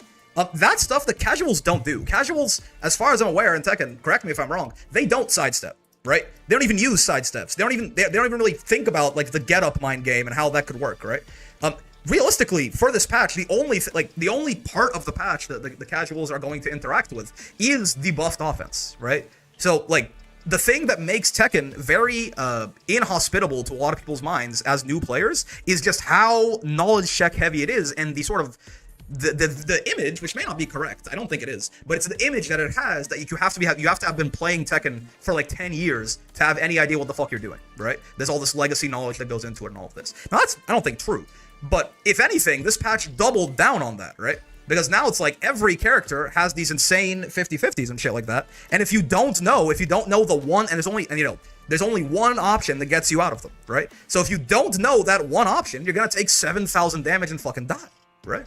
So, you know, as a sort of addendum to that, you know, even, you know, turns out that one developer out there did decide to give everyone unreactable situations that, like, kill you on hit, basically. But even then, I don't think that's really lowering the barrier to entry for anyone, right? I could be in full agreement that is just, what the fuck is that patch? But I don't think that's making the game more casual friendly, right? I've seen some more casual players talk about how they aren't interested in the Tekken 8 Season 2 patch. Yeah, I don't think anyone is, right? So, anyway. I saw this clip on Reddit as I was scrolling yesterday, and I was just like, you know, this is funny, but like I do feel like some people who don't, or like, you know, who don't play Street Fighter 6, or just like who are more outside of the sphere, they might take this a little too seriously. Brian has a point, certainly, in that if you don't like 50-50s, you know, you're not going to be safe in Street Fighter 6. I mean, if you don't like 50-50s, you're not going to be safe in Tekken 8 Season 1, or Tekken 7, or Tekken 6, or Tekken 5, right? That's not the point, right? That's not the point. Yeah. Anyway, well, maintenance should be over, so let's go hop back on ranked here, I think. I like to view fighting games as protracted risk-reward simulators, the brick quote that changed my life. Yeah, I mean, it's not just the situation that matters, right? It being a 50-50 is not the inherent problem. I don't think unreactable situations that lead to death make Hokuto no Ken accessible. In fact, given how hard the combos are, it makes the game harder. Yep. Exactly, right? Like, that stuff does not make the game more fun for anyone, right?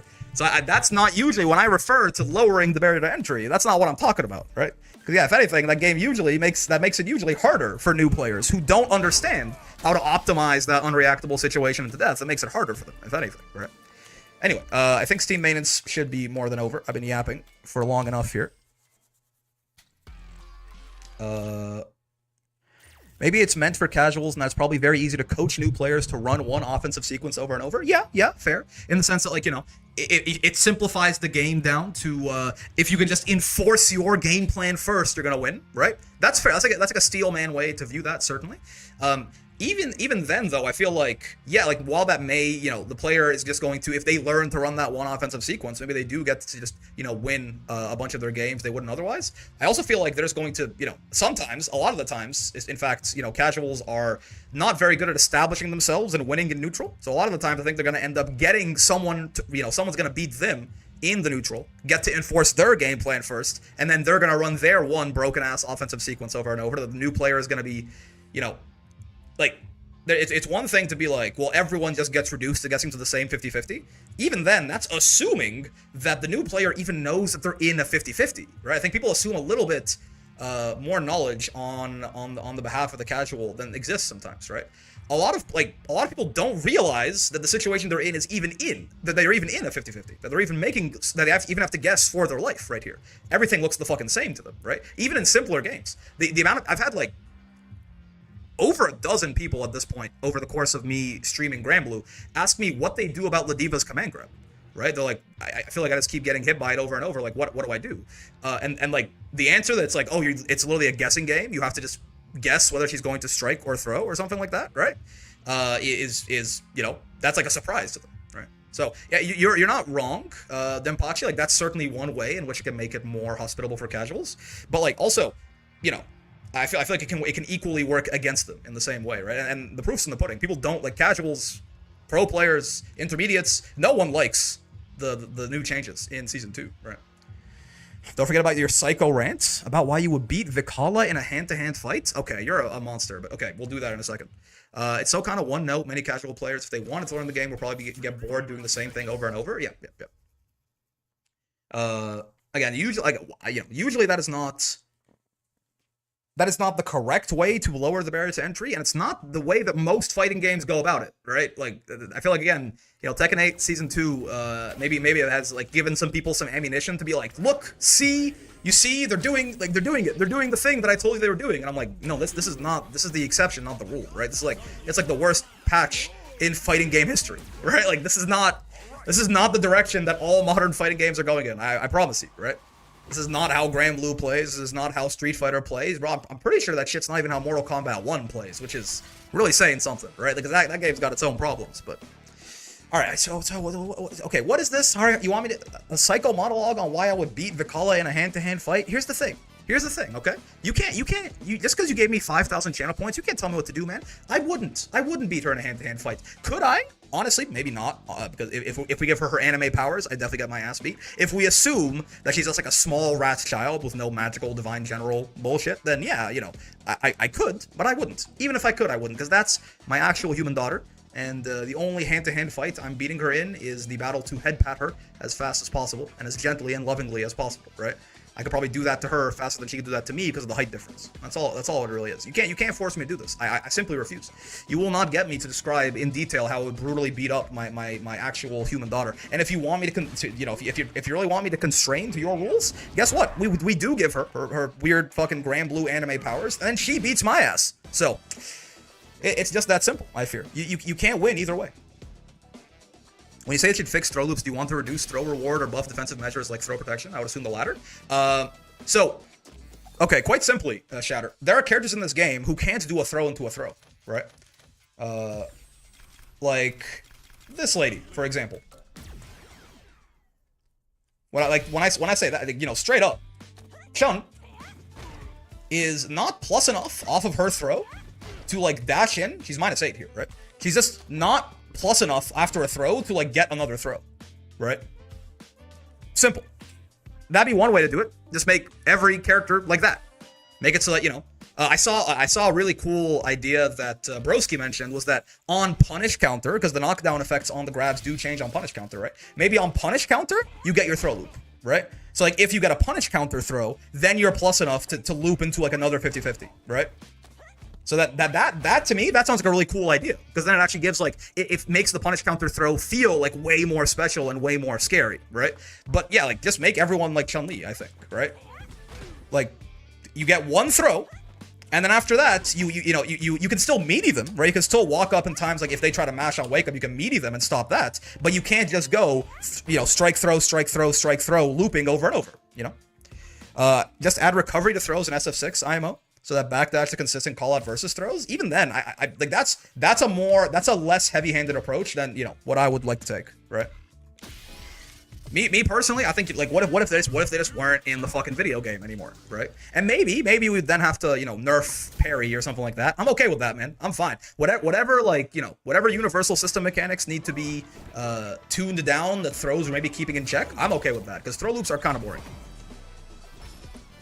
In my humble opinion, I feel like one of the only players who doesn't really mind throw loops at all. I like the sense of tension they create for both the attacker and the defender. I mean, like, tension? I feel like, again, excluding the reward on them, it is a very similar situation to what people are complaining about, with the new Tekken patch, where it's not really tension, right? It's just like, well, I mean, do I guess this or this, right? There's a mind game there, you're right. There's a mind game that's being played, but it's a very simplistic mind game, right? The normal, like the tension compared to the tension of like this right here, where there's a lot more options. The Luke could jump, the Luke could DP, the Luke could swing at me, I could swing preemptively, right? Like in that corner situation right there, where everyone has a lot more options, but it is still very heavily advantaged for the attacker. I feel like that adds like a much more interesting mind game and a lot more tension in general than the throw loop situation, right? Like, yes, fighting games, I think, are inherently, like, the mind game is inherently cool, and even the guessing can be inherently cool. So I see what you mean in that sense, right? But it's an inferior situation to what could be present, right? Which is what leads to the hate, I think. Stay down, look at them. Do you have the super? No, you don't. Alright. Could have done a simpler combo here, but it's fine. He's dead anyway. I'd say throw protection still lets offense be a thing while making it feel less like a 50-50 where delay tech is too risky to use. Offense is still a thing if you can't get a throw loop, right? You can still walk up and tick throw them. You can still walk up and try to bait a DP. You can still walk up and delay their throw if they respect the strike, right? I don't think that making it so you can't throw loop makes offense not a thing. I mean, yeah. Also, throw protection accomplishes essentially the same mechanical goal, right? Like, throw loops don't exist in Grand Blue either for that exact reason. I'm getting this shit baited out of me, man. Oh my god, yep. Le Pep Francis. Le Pep Francis. I think they're intentionally there so the defender has to actively choose their option per interaction instead of defaulting to down backing. Well, that's what throws do normally. Throws beat blocking, right? Like, even without throw loops, again, in games without throw loops, the defender can't just down back, right? Because if they down back, they get thrown, right? Like, that's still, that's not, throw loops are not needed to make it so down back doesn't beat every offensive option, right? I feel like I must be misunderstanding you, because I'm like, games without throw loops have offense. Ow. Like, in Gray and Blue, there are no throw loops. And yet, if you just down back, you're gonna get, you know, you're gonna die. Oh, I tried to throw him out of that. I was about to ask if you like the Gray and Blue throw since I used to hate it, but now I love the mind game. Yeah, I mean, in Gray and Blue, delay tech is a super strong defensive option, but I mean, it's also very risky for the defender, right? It basically removes the risk of like a normal strike throw situation, but it adds the much increased risk of like delay close H or shimmy, right?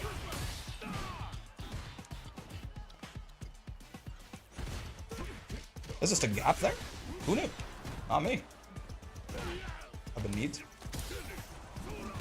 Out. You can also throw a throw loop, you can down back by default on the interaction after a throw. Yeah, I mean, blocking on wake up, right? Like, isn't that like what happens in 99% of fighting games? Usually people down back on wake up. Unless they have like a hard read where they want to DP or mash but they think the opponent's gonna stagger something. Like, I feel like I'm losing my mind a little bit, right? Down backing on wake up is what you do in almost every fighting game as a default option because it is, yes, the safest option. But that is not mutually exclusive with like the existence of offense, no? Sometimes people still immediately mash in order to catch delay buttons. Yeah, right? Like, I feel like I'm a little confused as to what the point is here, right? Like, yo, Tekken Refugee here. I've been watching your videos on YouTube since I love grapplers. You got any resources? Someone trying to get into SF6? Yeah, I mean, there's quite a lot, depending on who you want to play, there's a lot of, like, guide content out there for SF6, general stuff. I myself have not ever, like, sat down and made, like, a beginner's guide or something, but there's, you know, way more experienced people than me who have made them, right? I think Diaphone has a pretty good video where he talks about what to learn at every rank in Street Fighter 6. You could certainly take a look into. Exactly, they want you to not default to block on wake up, they want to make it an active choice. Well, it is still an active choice, right? Because, again, if you default to block on, like, people can delay buttons and beat you for that, right? Or they can delay throw or something like that. But, yeah, I mean, I guess... Okay, I see what you mean. You're saying that it's literally, you're talking about, like, on the moment of wake up, not defense in general. On the moment of wake up, they don't want it to be a thing where down back is the safest option, right? And here's the thing, down back is still the safest option, right? Like, even with that in mind, even with throw loops, down back is still the safest option. It's kind of like how, like, fighting games are inherently, like, it's how they're made, right? Like, even with throw loops in this video game, down backing on wake up is still the safest thing you can do. Yes? So, it's not really an active choice so much as it is just maybe a little bit too strong offensive, right? Chris F is brilliant. He's got a lot. Yeah, that's true. I've seen people link a lot of his guide content and stuff as well. So true, bestie. I think he was definitely trying to DP right there, not do EX fireball in my face. Bonk, bonk. But like for whatever gain I think that throw loops provide to like that instant, like the you know, like whatever gain in active decision making that throw loops provide to that instant that you're waking up, I think they take away from just the general offensive, like defensive mind game in the corner more than they give to it, right? You're an amazing player though, Brick. I love the gameplay breakdowns you discuss. You're very concise with your wording. Thanks, man. I got a lot to learn in Street Fighter 6, especially. You play on leverless? I play on an Xbox 360 controller. Like, okay, just because I always worry about being needlessly obtuse. So like, I promise, Unico, it's not what I'm trying to do, right? But I feel like... I feel like... Okay. Here's something that I can say that like sums up my thought a little better, I think. Okay, so you are correct that it means you have to make, it gives you more choice, like you have to make a choice more immediately on like the frame you wake up, right? Yes, but I think it actually removes choices in the long run. In like if you zoom out in the greater offensive defensive situation in the corner there, it makes it less of an active choice. Does that sort of make sense as to what I'm trying to get at, right? So like yeah, I'll see. I see what you mean in that it makes like the moment, the get up, the moment of wake up, right? There's more of an active choice there than there normally would be. But for the rest of the offensive sequence, which is generally a lot more complicated, right? You don't get there as often because it is just reduced to that moment of wake up and nothing else, right? Most of the time. So overall, it removes complexity and decision making from the process where it might add it in that one spot. Once you've decided on a character you want to play, is a character Discord full people are extremely helpful. Well, there you go. That too. Yeah. Nope. Thank you for the Burger King or McDonald's. Sure. Honestly, I'll take that trade. Take that deal. I take that deal. I don't blame you. Damn good deal. I'll get thrown in the mid-screen. You're not gonna catch me complaining about that. Empty jump throw. That's a little bit more painful. Okay. Side swap a thing? What the fuck? What do you mean? That always... What? That's the first time I've seen that whiff like that. Get grabbed, comma, nerd. He's dead to CA. That's certainly something. Thought I was going to land on that and die. Yeah. Yeah, so true, bestie. I guess I should have just blocked the EX in that case and then level 2'd once his level 2 got close. I suppose, right? I think the difference is very slight, but the throw loop forces the defender to make that choice between countering the throw or holding the strike as a first interaction. Correct, yes. But then, you know, in all the other interactions that are much more, like, that happen post-wake up, that are much more than a simple 50-50, those kind of, like, get reduced significantly, right? To just another 50-50. So I think the gain in the moment of wake up is not worth the loss of complexity for, like, just generally the rest of it, right? Do you have any personal theories about why Capcom keeps throw loops? Because it makes offense, like, stronger, I think, right? Like, they want, like, clearly they want the game to be, like, an offensive favored, and they keep buffing throw. Like, if anything, we can talk all we want about, you know, we think they should remove throw loops, but, like, I don't think they will, because every, like, universal system change they've made seems to be with the intention of buffing throw loops, right? Like, they don't want, if anything, they want them to be stronger, right? Removing, like, the jump cancel SPD stuff, like, removing Cammy's, like, wake up EX dive kick, stuff like that, right? So I don't think throw loops are going anywhere, even if, you know, theoretically I think they should, right? But yeah, I think they just, they want strong offense in the video game, right? It's part of, like, a greater design philosophy that you can see in the rest of it, right?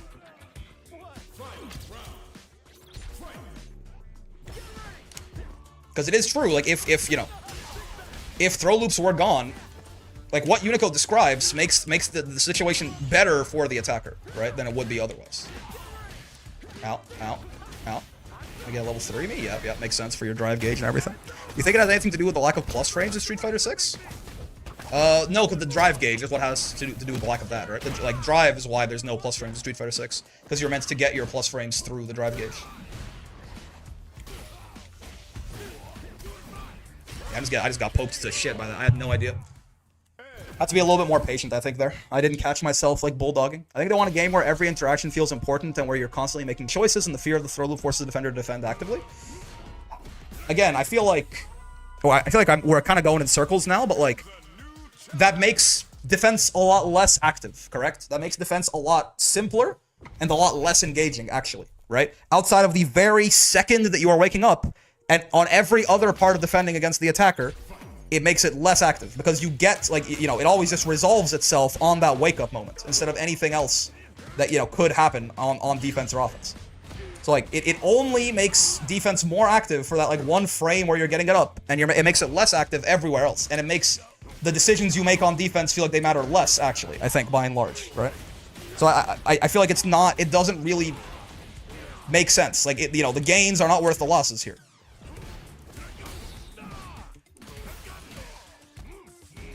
Throw loops make offense become more of gambling instead of a mind game? Right, exactly, right? It feels like the decisions you make matter less because you actually just have fewer of them to make, right?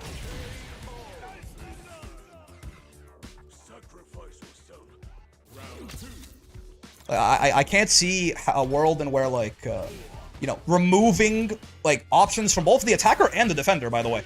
Like, where removing options makes it a more active and, like, engaging mind game, right? That's just not true. This is not what it does, in my opinion.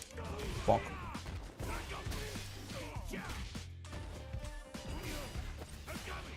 Feels like SF6 is also a casino at the wall. It's not. So yeah, we were just talking about this actually, France. It's not quite as. Oh my fucking teleporting Akuma. Huh? It's a casino, but look. I mean, on the bright side, you do get a lot of chances to guess and get a read, right? It's not a casino where they do, you know, 190 damage into wall combo or whatever the fuck. But yes, there is a lot of guessing at the corner, certainly. It's just that, you know, something when you guess wrong, you take like 10% of your HP instead of like, you know, 60% of your HP. To some fucking wall splatting Brian Heat hatchet or something like that. Oh, he jumped back. So true, bestie. But yes, throw loops certainly are, in my opinion, a bit of a problem. It's like impossible to react to these fireballs in this sweater weather. It's one of the first times I feel like I've had like lag in a match in SF6 that really felt like it mattered. I feel like most of the time the rollback is it's kind of like whatever, right? 7 rollback frames, yeah. Like even when I have like a laggy match, it doesn't feel like it actively like really affects my ability to do anything, right? That actually did. I was like, god damn. Akuma's basically teleporting already with just his regular ass walk speed, man. We have to give the guy actual teleports. My health stab. My health stabu. Get thrown back into the corner, good sir. Bonk. And a couple other stuff like shimmying, frame trapping, space trapping. They do create a very interesting corner situation. Yeah, but all of those, you know, again, like for example, like spacing and frame trapping and space trapping are all, you interact with those less because of the existence of throw loops, right? Those are like, that's not to the benefit of throw loops. All they do is make it so that you experience those parts of the offensive mind game less often, right? Shimmy is the only other thing that, like, you know, goes perfectly in conjunction with it, right? But yeah, like if any, I feel like you're kind of, that's sort of what I'm saying, right? Like due to the, like with the prevalence of throw loops reducing most defensive interactions, that immediate did you guess right on wake up, you get stuff like, you know, frame traps and spacing traps and like delay buttons and all of this, you get that significantly less because of how dominant just that immediate, you know, throw or shimmy on wake up decision is, right? If you catch my drift. Like those things are actually sort of, like those things making a cool mind game is kind of proof of why throw loops are a problem in my opinion, right? Because all throw loops do is make it so that you actually see those parts of the mind game less often. Bonk. Oh, he parried? All this is literally solved with 3 more throw and vuln after hit blocks done nearly every game does it. I mean, again, the exact same, like, there's no difference between that and making it so you're not plus enough to get another throw, right? It is basically the same solution. All that is making it so people can't loop a throw after a throw is, however you get to that point, you know, they are mechanically equivalent. Uh-oh. Yeah. Oh! I didn't hold the heavy punch for long enough there.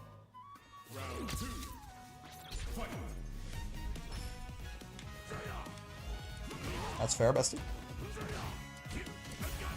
Bonk. Get grabbed. So yesterday I saw the iPhone do a video on a new fighting game, and one of the first things they do is advertising wake up grab is beating throw. Like, it was amazing. They yearn for throw protection. The kids yearn for throw protection. The children. Oh, I was trying to SPD his ass. I did not get my SPD, as you might imagine. However, he's still dead. That was meant to be a 720. Honestly, I'm glad that it wasn't, I guess. I got away with it. You have the threat of the first throw after the knockdown, and the other options from the attacker lose effectiveness. If you can't be thrown, you have much less on your mental stat. I feel like, again, that only applies for the instant of wake up, right? Which is already, like, the most reduced, even without throw loops, like, the most reduced part of it in terms of interaction, right?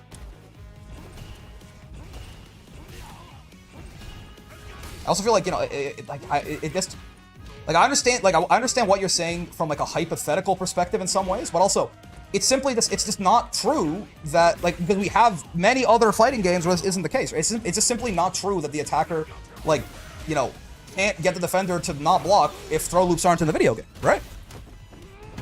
Like, yeah, like, bro, in Grand Blue, you can throw people, like, I've done it multiple times, where you throw someone, like, 4 or 5 times in a row, right? Like, like, you know, hypothetically, I can see what you're saying. Even then, hypothetically, I think we can talk, if we talk about hypothetically, then, like, I think there's still a lot of reason to say that, like, you know, again, it's removing more complexity than it's adding, right? But, like, we have games where people get thrown, like, they have throw protection on wake up, and they get thrown, like, 3 or 4 times in a row because of all the other shit on their mental stack that they're worried about, right? That were they to try and throw tech, they might die for it, right?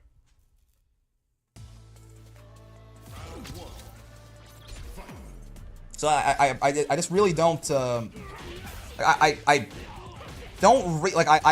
see your point, again, only insofar as the exact second of wake up, the defender has to make more decisions more actively, right, if throw loops are in the game. Every other part of the defensive experience, which is inherently, even throw loops or not, a more, like, layered and engaging mind game. That's why, like, knockdowns are so strong, right? Because they remove options from your opponents. Like, this is not even the Street Fighter 6 thing, like a fighting game thing. The reason a knockdown is so good is because it removes the most options from your opponent on defense compared to anything else, right? But that's already the case without throw loops. But that is still the most oppressive offensive situation, always, is if you can get a knockdown on somebody. I should not have burnt myself out, right? But again, outside of that moment, right, the game is significantly hurt by throw loops basically making it so you never get past the point of open. right? The Oki either immediately loops back into itself or never happens. In Granblue, for example, you don't have to worry about throw the moment you wake up. It only becomes a factor after the attacker kills some frames. Defending passively is a bit easier because of that. Sure, but like, not in a way that is to the detriment of anything, right? I would say. Like, not in the way that is to the detriment of anything, really. Because it's only a few frames, and that difference is still unreactable, right? Like, the attacker deciding to throw you 6 frames after they wake up, right, is still not something you're going to react to. Oh, God.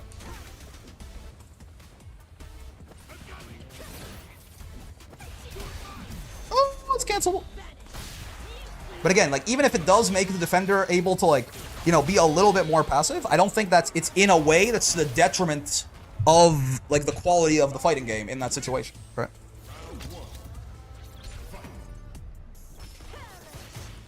Okay. Like, if your point, Unico, is that it makes it better for the attacker, you're objectively correct, right? Yes, correct. Yep. Throw loops make offense stronger, right? But I think there is, like, while I definitely agree that offensive options should always be stronger than defensive options, because otherwise we end up with a game where the optimal thing to do is sit still and not do anything, right? Which is boring and not fun. There is a limit to that, right? I think throw loops remove interactivity from offense a little too much for my liking, right? So, I know we've been going back and forth on this for a while. If your point is that I think it makes offense stronger, then yes, I don't disagree.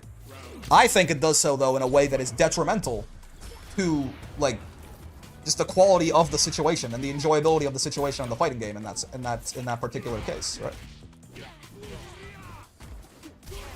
Oh, fuck. Yeah, nice. No armor. No low armor, rather. So true, bestie. Oh, fuck. Bonk, bonk, bonk. Okay. Didn't burn myself out. Kill the Aki? Oh, she fucking parried it. Not like this, man. Oh, I got crossed up. Could have fooled me. I did not think I got crossed up. I also didn't think I got that hit. I also definitely didn't mean to crouch heavy punch there. Ah, I tried to level 3 there. I didn't churn the butter fast enough. Not like this. Ow. Ow. Oh, she messed up her combo. Yo, we're not burnt. Actually, now we're kind of in a decent spot. Oh, I did it back. I did, I promise. Oh, shit. I must have been like a frame or two. I could have sworn I hit the DI button. I must have been a frame or two too late. This should be death, right? It's basically unscaled. It's, yeah, it is. Okay, I was gonna say. It's not? That was like, that was basically 100% damage on that, right? Owie. But I mean, as far as the idea that, you know, if, because, you know, talking about, there's not enough plus frames in Street Fighter 6, something like that, like other reasons that throw loops might have to exist. Again, man, if we need to, like, nerf some defensive option, right? Like, if perfect parry needs to be worse, or if, you know, it needs to be harder, or, you know, or if you can't do it immediately on wake up or something like that, right? If there needs to be some change to some other system mechanic, I feel like that's okay. I think my point is that they want to make it more challenging for the defender to make the game feel more tense. They want to make being in the corner feel really awful, so you are more active in trying to get out. Right, sure. Yeah, it does make the defensive situation a lot worse for the defender. I think the point where you're gonna find me, you know, disagreeing with you is that it makes it more tense, right? I think it makes the defensive situation harder, and it makes you not want to be in the corner more, right? In that sense, fair dues, right? You're absolutely correct. But I don't think it makes it more tense. I think it makes it harder in a way that's boring, right? It makes it harder in a way that's like, well, I mean, you know, which way am I flipping the coin this time, right?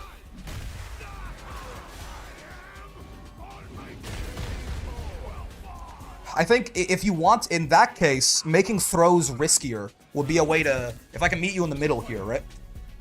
If you want to keep that, something that would make it feel like the choice actually mattered and was more, like, less boring, probably, would be that if, you know, if you guessed right, you actually got something. Because part of the problem with throw loops is not just that, you know, it's this looping Oki situation, because, you know, those happen, and they can be fine. But it's also that the guy doing the throwing is really taking on no risk whatsoever, right? A lot of the times you can't even get a punish if you backdash, right? If you jump the throw, they can usually still keep their turn on you, right? Worst case, you know, for them is like you get out of the corner and they get some Oki in the mid-screen. So if you want to make it feel a little bit more like the decision actually matters, then maybe making it so throws carry a little bit more risk in the corner. That could be a way to do so, certainly, right?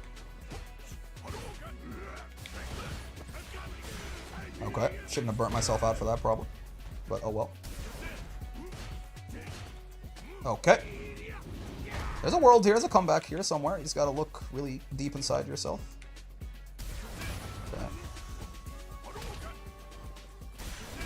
didn't realize we were so close to the wall. I don't know why. I thought we still had a little bit to go there.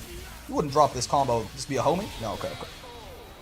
I do wonder if there's a way to make it look and feel more exciting, because throws do look boring as fuck. Yeah. How deranged would it be if Ken and Akuma had cancelable sweeps like in Street Fighter 2? Pretty deranged. Yeah, no, it's pretty fucked up, Your Honor. That'd be what the kids call a bad idea, sir. Ken and Akuma are good enough. Tried to do the borscht, man. Or the Siberian Express, rather. I guess I messed up the input. I didn't even get, it wasn't a rage thing, right? It's not like I got running bear grab. I just got heavy kick. I fucked up the half circle back. Not like this.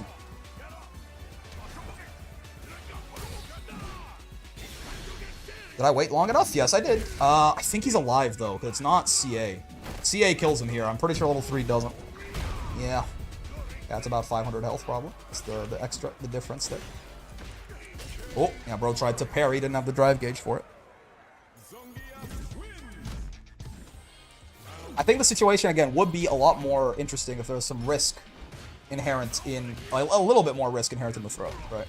If you really want to keep them... Oh, that's an interesting idea, man.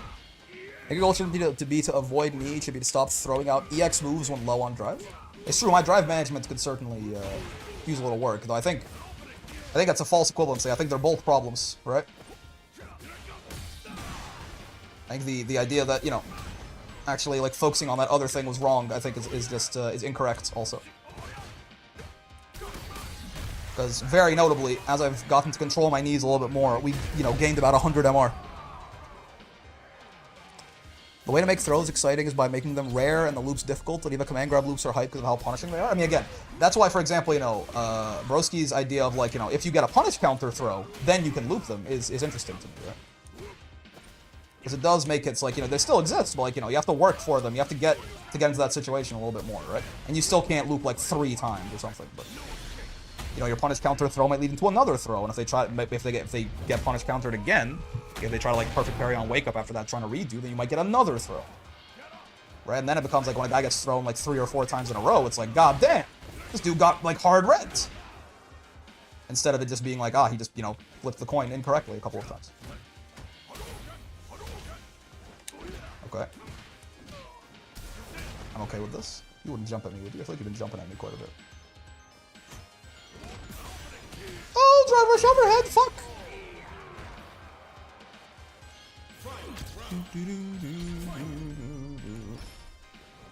Funny? No! Okay. He's gonna just jump over me, yeah. When a guy walks to the corner, like back to the corner that earnestly, there's exactly one thing that he's looking for, right? It's just there's no other way for that to work.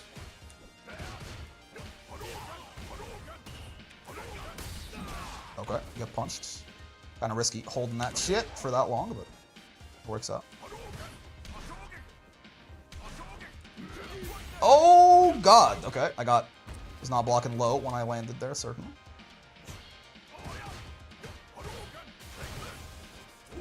Fair. I'm jumping at this Ryu too much now, because I keep expecting him to jump at me. Get grabbed, good sir. Equivalent throw protection is not equivalent to worse Oki. Getting good meaties is important. Well, you can still, the worse Oki you can still get meaties, right? Like, Chun can still get good meaties on her throw. She just can't get another throw. But I guess it would make the, you know, it would make the meaties exactly the same as they were, right?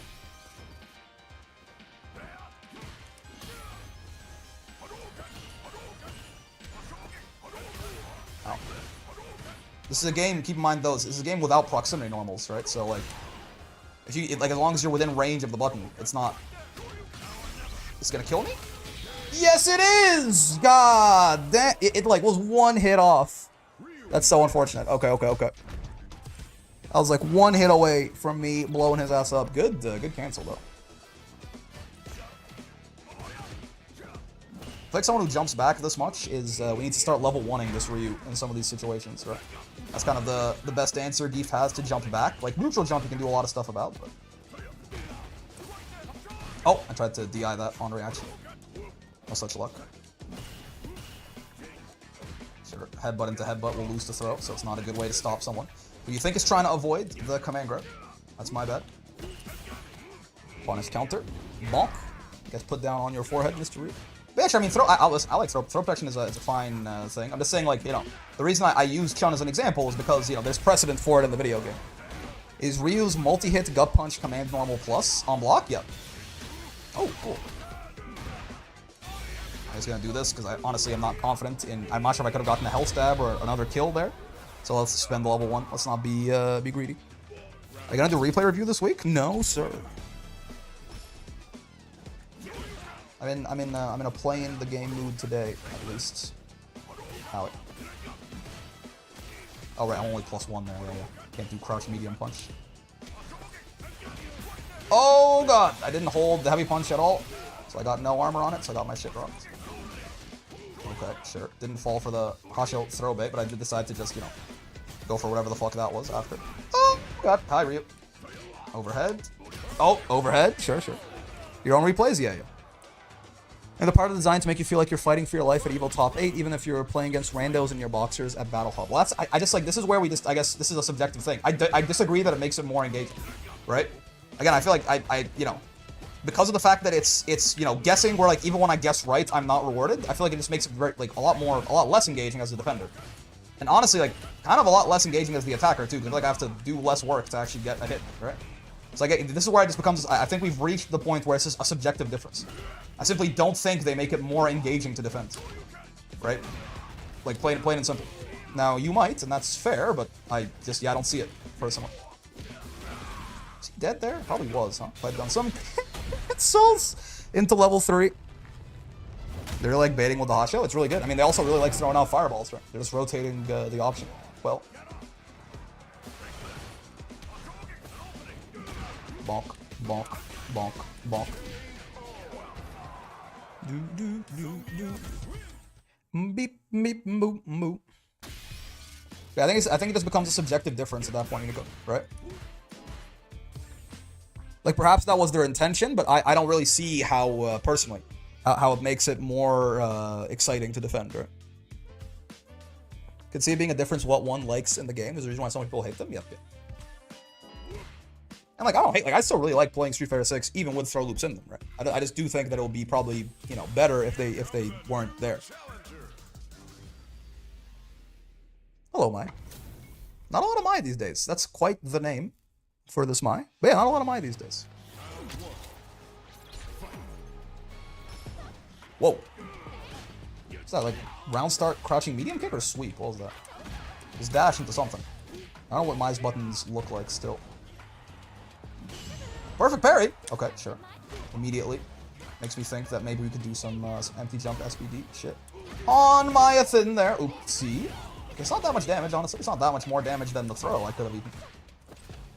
So, we will take those, certainly. Are you dead? I think so. Yeah, because you didn't block it, so take that extra little bit of damage from the actual smack. I liked what I played at City of the Wolves, but it not once gave me that high-tension feeling that SF6 achieves. Fair. Not so sure it's because it's, you know, SF6 is a game with throw loops and City of the Wolves isn't, but I see your point. I would agree that you know, as someone who doesn't like throw loops, I still, you know, I like playing Street Fighter 6 a lot more than I like playing City of the Wolves, yeah.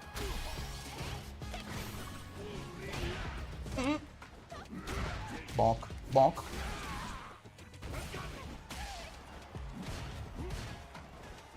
I thought they were gonna have parry on the mind there. That I could maybe empty jump SPD them. That's not the case.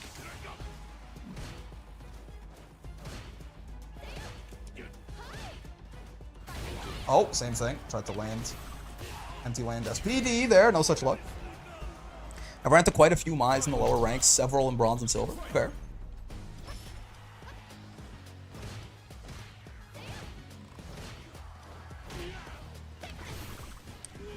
Okay, still do that. You will not condition me off my good option. I fear Mai. My turn. Get it? Because her name's Mai. There's the parry. Bonk. Bonk. This is okay. I mean, I like this for, it's not going to kill her, obviously, but I like it for the damage. I like it for the drive gauge swing as well, right? Gives us a little bit more to play with. Gives her a lot less to play with. Yeah, puts her in, like, headbutt burnout range, actually. Oh, no! I didn't think she was going to jump on Wake Up, man. Oh, Jesus Christ. Because Zangief can't get any, like, command grab Oki after level 3, usually. So I really did not think that neutral jump was going to be the option there. But you know, it did work against the fake command grab OK I was trying to get in that guy. That man. Nice. Okay. We got there eventually on the empty jump SPD. Now that they're shitting the bed so hard with the DLC choices for City of the Wolves, my interest has really faded, that I'm the only one. I mean, Ronaldo's base roster, isn't he? That Salvatore guy is DLC, I think, but isn't Ronaldo base roster? Get grabbed. Stop parrying immediately. Uh oh. Didn't expect for her to cross under me like that.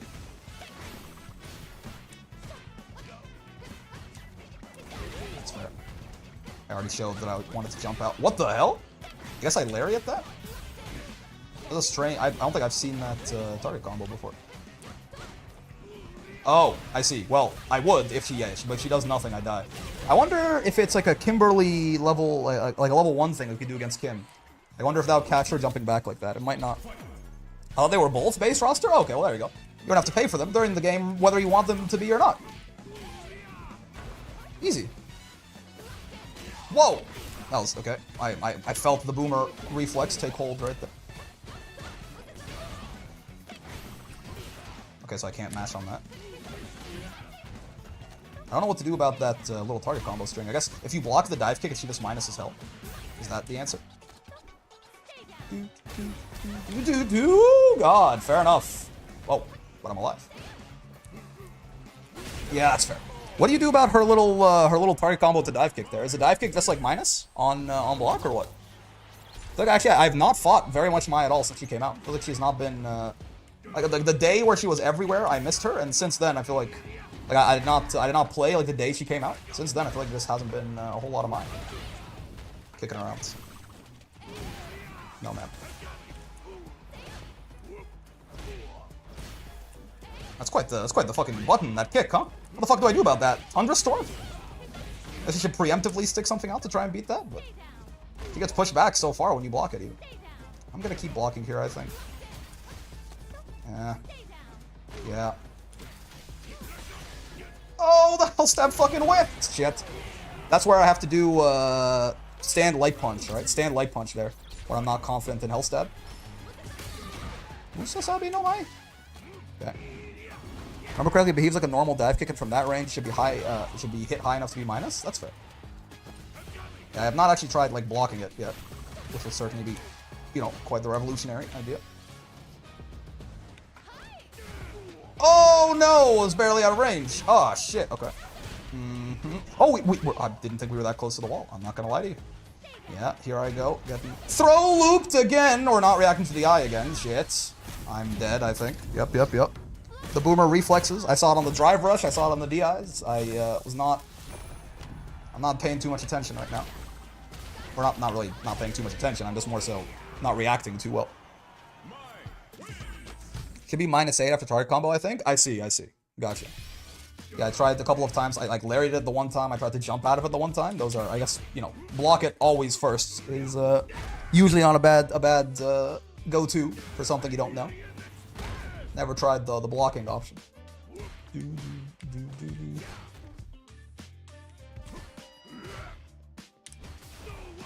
get the suplex from way closer than I'd like. I should think about this sometimes when I do the jump scare. It makes it a little bit harder to react to than just doing it raw like that. I wouldn't mind the DJ's OC being a guest character, but real people being in games is awkward. Yeah, I mean,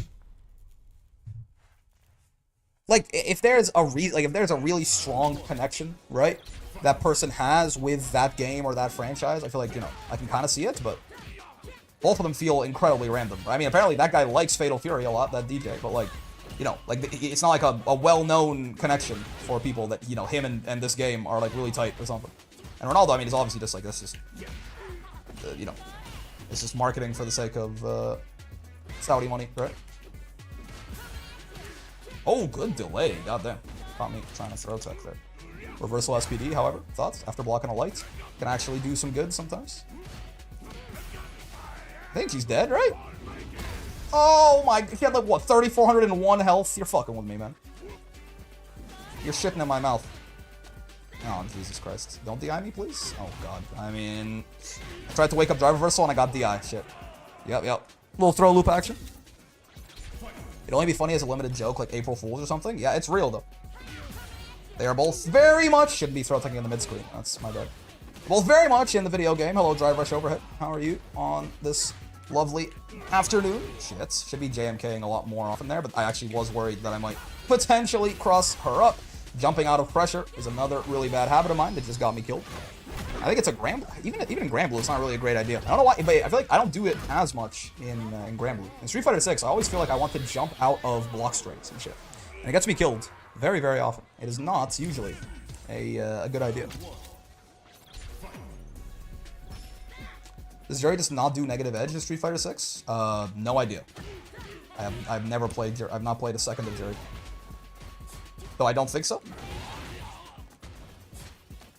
Sure. Oh, good delay again. Catching me trying to road tech there. Oh yeah, no armor against the low there. That's my bad. Bonk, bonk, bonk. Drive reversal. Oh, you know, wake up DI is just some silly shit. So they hit me with a cancelable button, and I went to hell. I need the Nikkei fighting game to come out and save fighting games. Yes. What we need in fighting games is more fan service. I would tend to agree. Sure. Oh shit! I did not think that was good. I heard her DP has such insane horizontal range, brother. Oh, again, the delay has caught me every time. This is just punishable, luckily. Bonk, but I made a mistake there. I'll get thrown, I guess.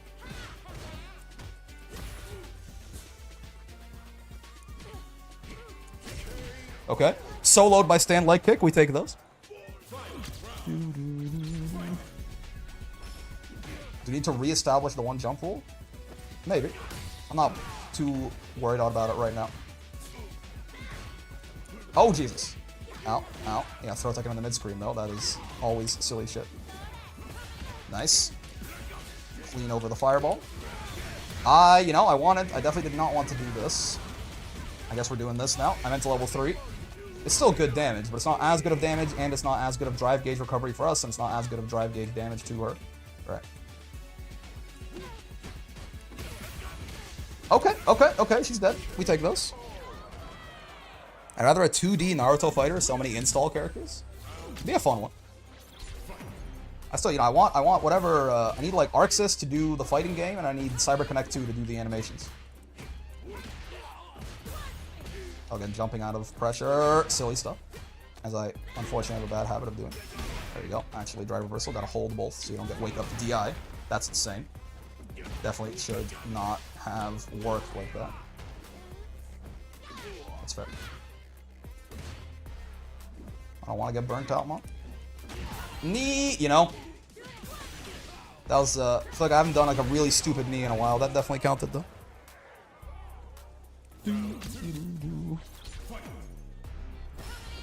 No drive rush checking for your boy. Out. Out. Out. Out. Okay. Not a big fan of where I end up on this hallowed day. I mean, there, jumping out of the block string worked, but like normally it's really a bad idea, right? Even the fact that it worked right there, I should still probably not be too happy with it. Yeah, reset, nerd. Bonk.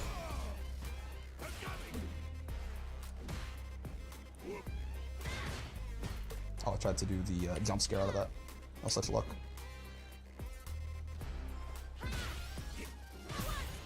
That shit's cancelable?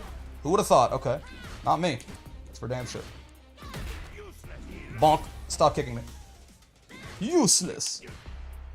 Surely we can't lose a round after we land Thunderstorm, right? It's not how this fucking game is coded! We're gonna lose a round after we land Thunderstorm. It's the worst. Actually didn't get blown up by the delayed jab right there. Oh my god! Somehow I did not think about the fact that that's what they were doing. Just sitting there buffering. Yep. Did not, man. Losing a round after landing Thunderstorm? That's not allowed. That's illegal. You can't do that to me, video game. Do you have any idea? Yeah, I just had no concept of the fact that the Jerry was just sitting there buffering level 3. That's my bad. I was trying to get them to block headbutt so I could chip them out, but if I get to work at Arc System Works, I'll spam Bandai Namco to get a Naruto fighter out. Yeah. Is it really losing if you land a Thunderstorm? Unfortunately, it still is, but I feel like it should be. There should be some rule against it. There should be some rule against it. Hello, Eek Streams.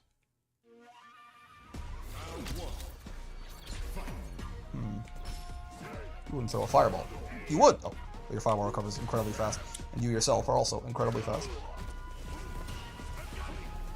Goes on a win streak. He's cooking. Oh, he's parrying. He's dying.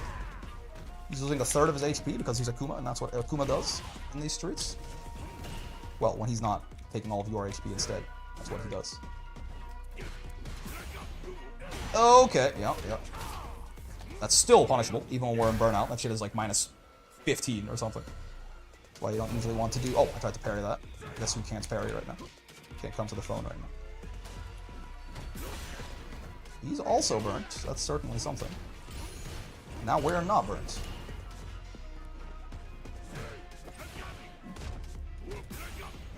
Oh, fair enough. I guess maybe I've been doing a little bit too much command grab on this Akuma. We did also hit him with the punish counter grab right away, so it's going to be higher up on his mental stack. Sure.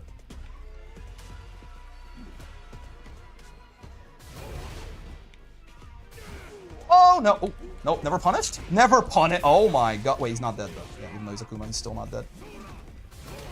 Now I'm very dead. It's going to be really hard to avoid chip from that right there. Yeah, oh my god. Oh, wow. A man has never less deserved a round win, and he has gotten it anyway. That's the leftover karma from winning with from losing after hitting Tundra last round. That's just minus point blank, isn't it? I think so. I hope so. All right, did something very silly. Just get +1 MR instantly when you land Thunderstorm. See that now? That would be a fucking incentive to use it, which currently does not really exist very much. Okay. Bonk. I probably shouldn't have, honestly, with the information we have, I probably should not have grabbed the Akuma there. I probably should have hit him with a headbutt or something like that, kept him grounded. You got a lot of incentive to jump right there. The real victims of the Tundra, the real victories of the Tundra Storms who ended along the way. He missed his button. Fuck! We were gonna do it again. We had it again, right as you were talking about it, man.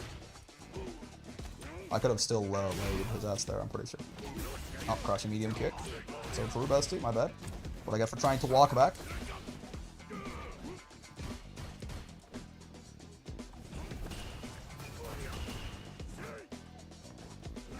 That's fair.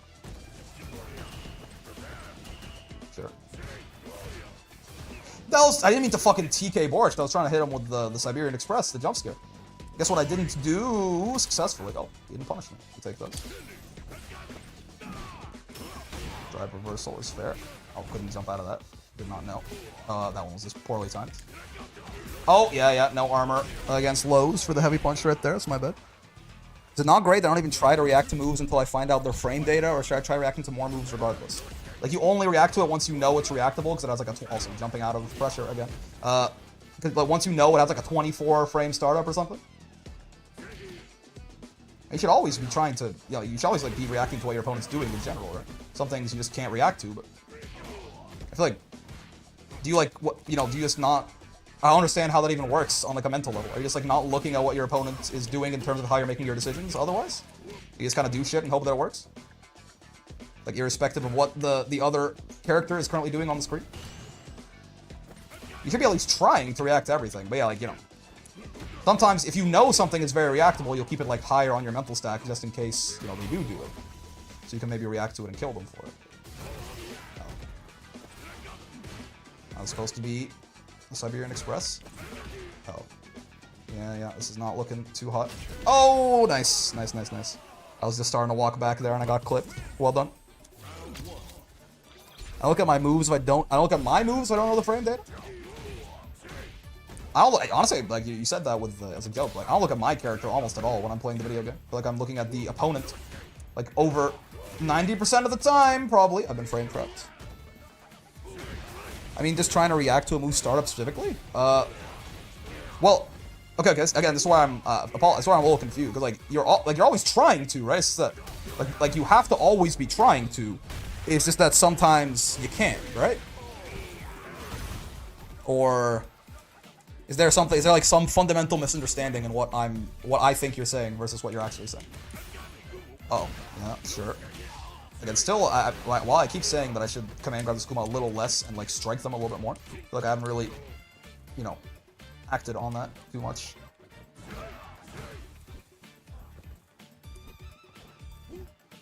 Okay. Oh, right. We can do that. Just because he missed going across me there. Doesn't really mean shit.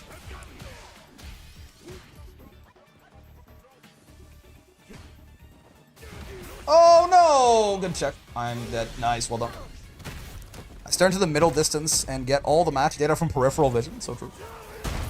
The only time I'm looking on my own character is when I'm comboing / running offense. That's true. That's true. I do look at my own character when I'm running combos. Usually. It's a shame because I like to gaze upon Yule as much and as often as possible. You must love the mirror match, though. But like, I don't fully understand what you're asking. I suppose, Faf. I do not follow the question.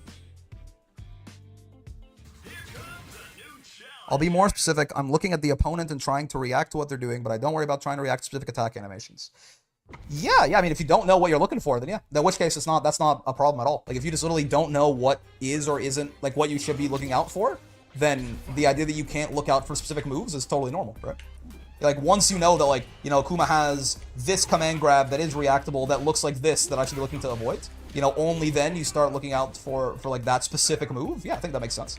I mean, you can't look out for what you don't know to look out for, right? So I think that's not a bad thing at all. That's, like, it'd be very impressive, honestly, if you could, I think. If you could, like, react, if you could, like, look out for a specific move that you didn't know was a move, or, like, reactable. I feel like that's, if something I know I want to react to, yeah, I think that's very normal. I think that's how it goes. I can't help but stare at Fluffy Tail. I saw UL's outfit in the gacha, man. They really did, they really did pick her most tame one to actually put her in the fighting game, huh?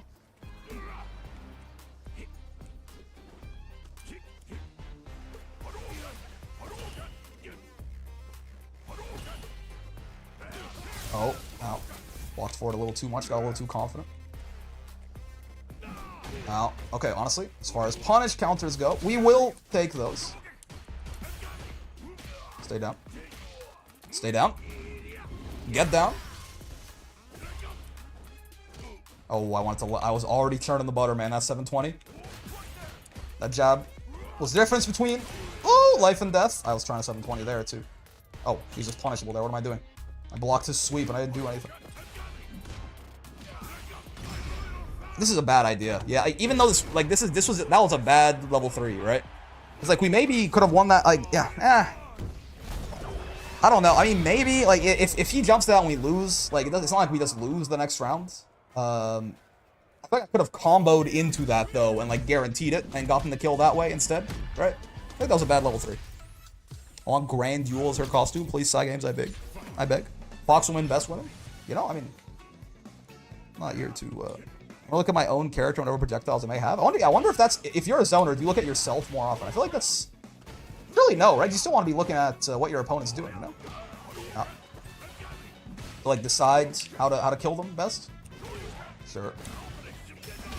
Okay, thank God. He could have very well blocked that and killed me, but he decided against it. Good jump. Ooh. Show true best. Overhead. That Ryu overhead's been kicking my ass, man. There's just I just don't see that shit.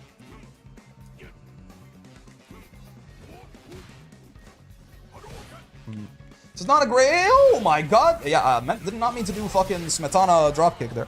I tried to sweep, which probably still would have gotten punished in the same way, but it might have recovered faster. A lot less recovery, even though sweep is kind of a big chunky button. A lot less recovery on that than on the fucking dropkick. Certainly. DP is understandable. Oh, that's just punishable? What the fuck? Is that the medium? Do you do medium Hasho right there? Like you don't see that too often. Yeah, fair. Saw him jumping, made me want to jump. Hello. Drive rush overhead. How are you on this fine day? We can threaten an SPD on that light. Yeah, on this one, right? Not that one, and not with a jump, certainly. That's not quite what I was thinking about, but... Yeah, that one right there. We can threaten an SPD on that, since he has like -2 or whatever. And otherwise safe, but in range of an SPD, certainly. Bonk, bonk, bonk. Nice, he's dead. I never look at Matera unless I lose track of where I'm at spacing wise. Yeah. Looking at your projectiles as a zoner is an interesting idea though that I hadn't really considered. Sure. No sir. You're right. I really should try to SPD him right there. At least threaten it. Interesting. Bonk. Bonk. Oh, I tried to do Hell Stab level 1 to burn him out. I just don't got it in me. Yeah. Oh, that's again, that's the medium one, I guess, huh? Like I don't usually get like punishes fully. Oh, yeah, bad jump. Like I don't usually get like punishes fully on Ryu's doing Hasho like that. He must be doing the medium version, which is not entirely sure what the purpose of it in comparison to the other ones is.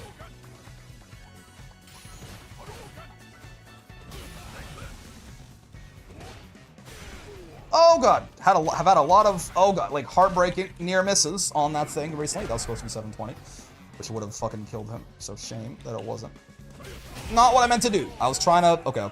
That jump, I was trying to buffer like quarter circles, and I got sent flying. Oopsie. I feel like I don't look at my character because I'm controlling them and thus know what they're doing at all times. I don't know what my opponent's doing, so I do recon. Yep. I would say that's exactly the reason for me as well. Looking at your own projectiles as a zoner, though, yeah, I wouldn't know, right? I don't play, even like, in general, I don't play characters with projectiles too often, right? So it's, it'd be news to me. However, people do end up playing them.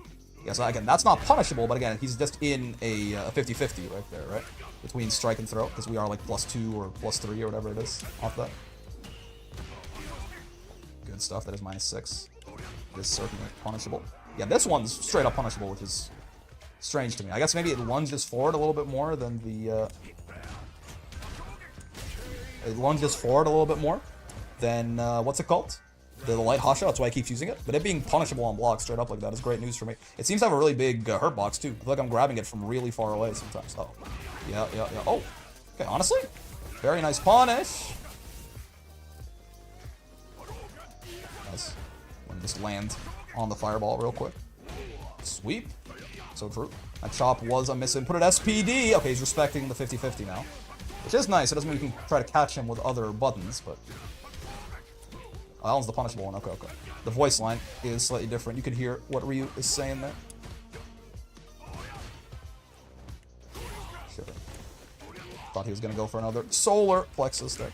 That was incorrect. No anti-airs. Mega Mind face! Sure. My bad. Brick, you can test the projectile idea when you play Galleon? Yeah. I seriously kind of stare between the characters? Interesting. I'm trying to do that right, and I feel so strange. I see what you mean in that, like, you can sort of gather information on both this way, but again, I feel like, I forget who said it now, but Bonjamin, I think. Like, what he said about, like, you know, he knows, he needs more information on the opponent than on himself, is exactly how I think about it, I think. That is plus, yeah. He definitely tried to DP right there. Oh my god, that was supposed to be heavy punch, not crouch heavy punch. Oopsie. This is not a good situation. I'm not happy with where we are right now. That jump was bad. Drive rush overhead, sure. This is nice, that helps. It gives us the whole screen to work with. Oh, what the hell? That was a punish counter? Oh my god, well, there I go dying again. I tried to hold back the block after that chop whiffed. And I thought I had done so. But I suppose not. Does Ryu swap VAs between games, or is there one guy who's pretty much just John Ryu who has always voiced him? I have no idea. I have to imagine that, like, you know, whoever was doing the voice in, like, in Street Fighter 2 just wouldn't sound... I guess Ryu himself has also been aged up, right? So maybe it's fine? I don't know, actually. If the same guy who voices Ryu has been voicing him for 25 years or whatever the hell it is. They even have voices in like the first Street Fighter where like, him and Ken were just palette swaps of each other. I don't know actually. They might not have. Okay. Oh.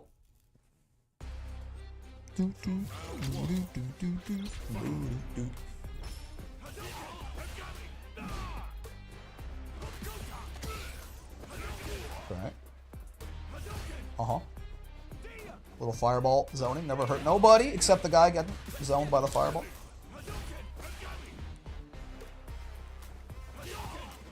Oh, meant to SPD him in the middle distance there, like that. But fucked it up.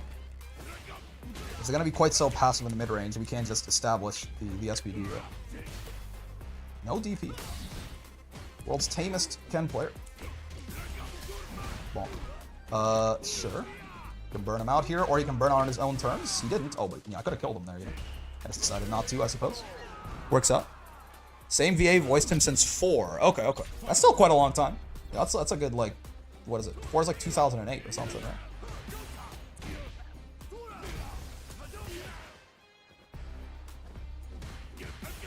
Get grabbed. Alex Lee had the Ryu VA voice, the Ryu from Streets video. It's pretty fun. Nice. That is punishable. Good, sir. No such shenaniganery will be tolerated. He's not dead, right? I don't think so. Yeah, not quite. 34. I kind of overestimated how much 3,400 damage was there on his life bar. Oh, tried to stand like kick his ass. Okay, now I'm being a little too... This is one of those times where, you know, we have the lead. There's no reason for me to come at the Ken. It's quite the opposite, actually. The lead is eroding as I just get kind of chipped to death by failing to parry these fireballs.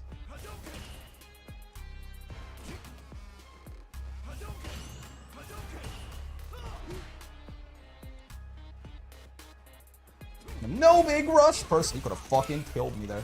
That overhead goes straight into level 3. I mean, maybe he wants to get the kill without it. Yeah, oh god. Well, that's not great.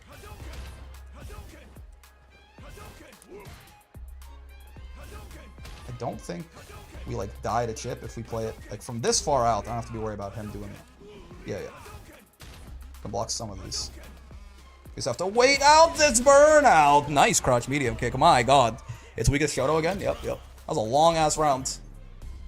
Very patiently played by Sir Kenyal to get that one, though. You gotta hand it to him sometimes.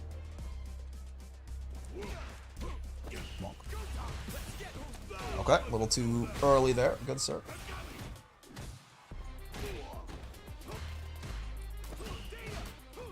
Okay. That's fair.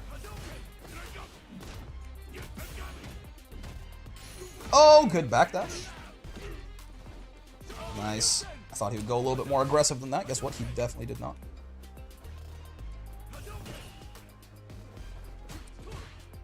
Oh, it's supposed to be an SPD. It was not an SPD. My drive gauge is not looking so hot right now.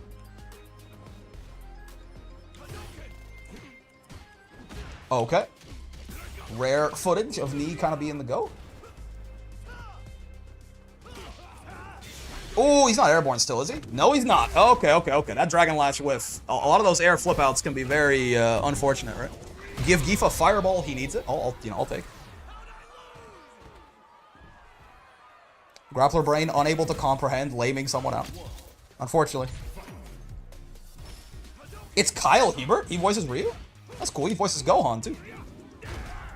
He's voiced Ryu for as long as he's been an English voice actor for him. Fair enough. My goat. He voices Kamina, I think, as well, right? From Gurren Lagann.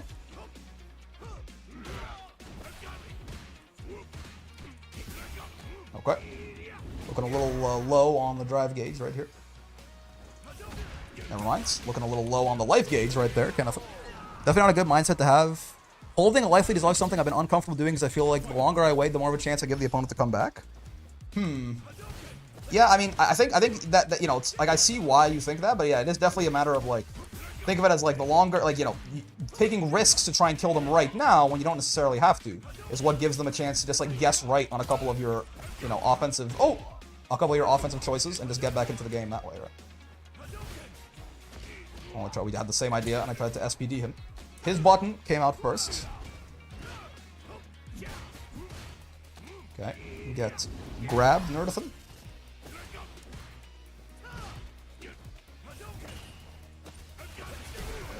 Oh my god! I fucked up the range and it made it so I survived the DI. Isn't that just something? Oh yeah, crossing over the Ken was not my intention there, certainly. Because it lets him out of the corner. That was, you know? We'll call that a little bit of luck. And we will fucking take it. It's fine. That was insane. Running bear. So I fucked up the space. I was trying to drive rush in and hit him with the Siberian Express, right? And I fucked up the spacing. I was too far away. So I got the running bear grab. But turns out the running bear grab has a hit of armor on it. He tried to DI me out of it. And we tanked the DI and killed him. That's crazy. My god. Will the life lead start being less proactive and more reactive? Right. I mean, there is an inherent advantage to, you know, forcing the opponent to come to you, right? It's just that a lot of the times, maybe, like, you're not, like, you have to, like, you know, if you take that to its logical extreme, if you just try to lame them out forever, then they'll win, right? If you're like, yeah, say you're a character who doesn't have a fireball and they're a character who does, right? But yeah, that whole thing does flip on its head. It becomes just not the case anymore if you have the life lead and you're like halfway through the round. It's like, well, yeah, if we wait this out, if we go to the logical extreme of no one approaching anyone, I win by default. Then now it's on you. Okay. Nice. 1, 2, headbutt. Django, even. Get grabbed. Oh, he parried? No, sir. I don't think so. Yep, I was just feeling it. Sometimes you just feel it, right? Sometimes, you know, you just feel that the guesses are gonna go your way on this Zangief fella. Running bear grab was the SS6 equivalent to trying to BC and actually accidentally landing a Raging Strike? Yeah, yeah. You get a Raging Strike you didn't want, but yeah, it lands and kills them. Bonk, bonk. Oh, that was a misinput at SPD. Almost got me out of the way of the DP. It didn't quite, but would have been funny. The DP itself obviously would have gotten blown up by his reversal, or the SPD, sorry. Would have gotten blown up by his reversal pretty bad. He's still parrying, huh? The man has no fear. Did not mean to sweep again there. Both of those were actually attempted running bear grabs. Neither of them were actual running bear grabs, but one of them worked out in my favor. The other one got me killed. Down and out. Yep, little reversal SPD. Why not, man? He does something, he's slightly minus, he's far away, it's the same thing. I think for this game, it's the mental stack and neutral that gives me that feeling more than any other game. I would say I won't lose much taking a throw in the mid-screen if I don't stop their jump in or drive rush. Yep, yeah. Air throw, kiss the ground. That shit's still punishable, right? Even that.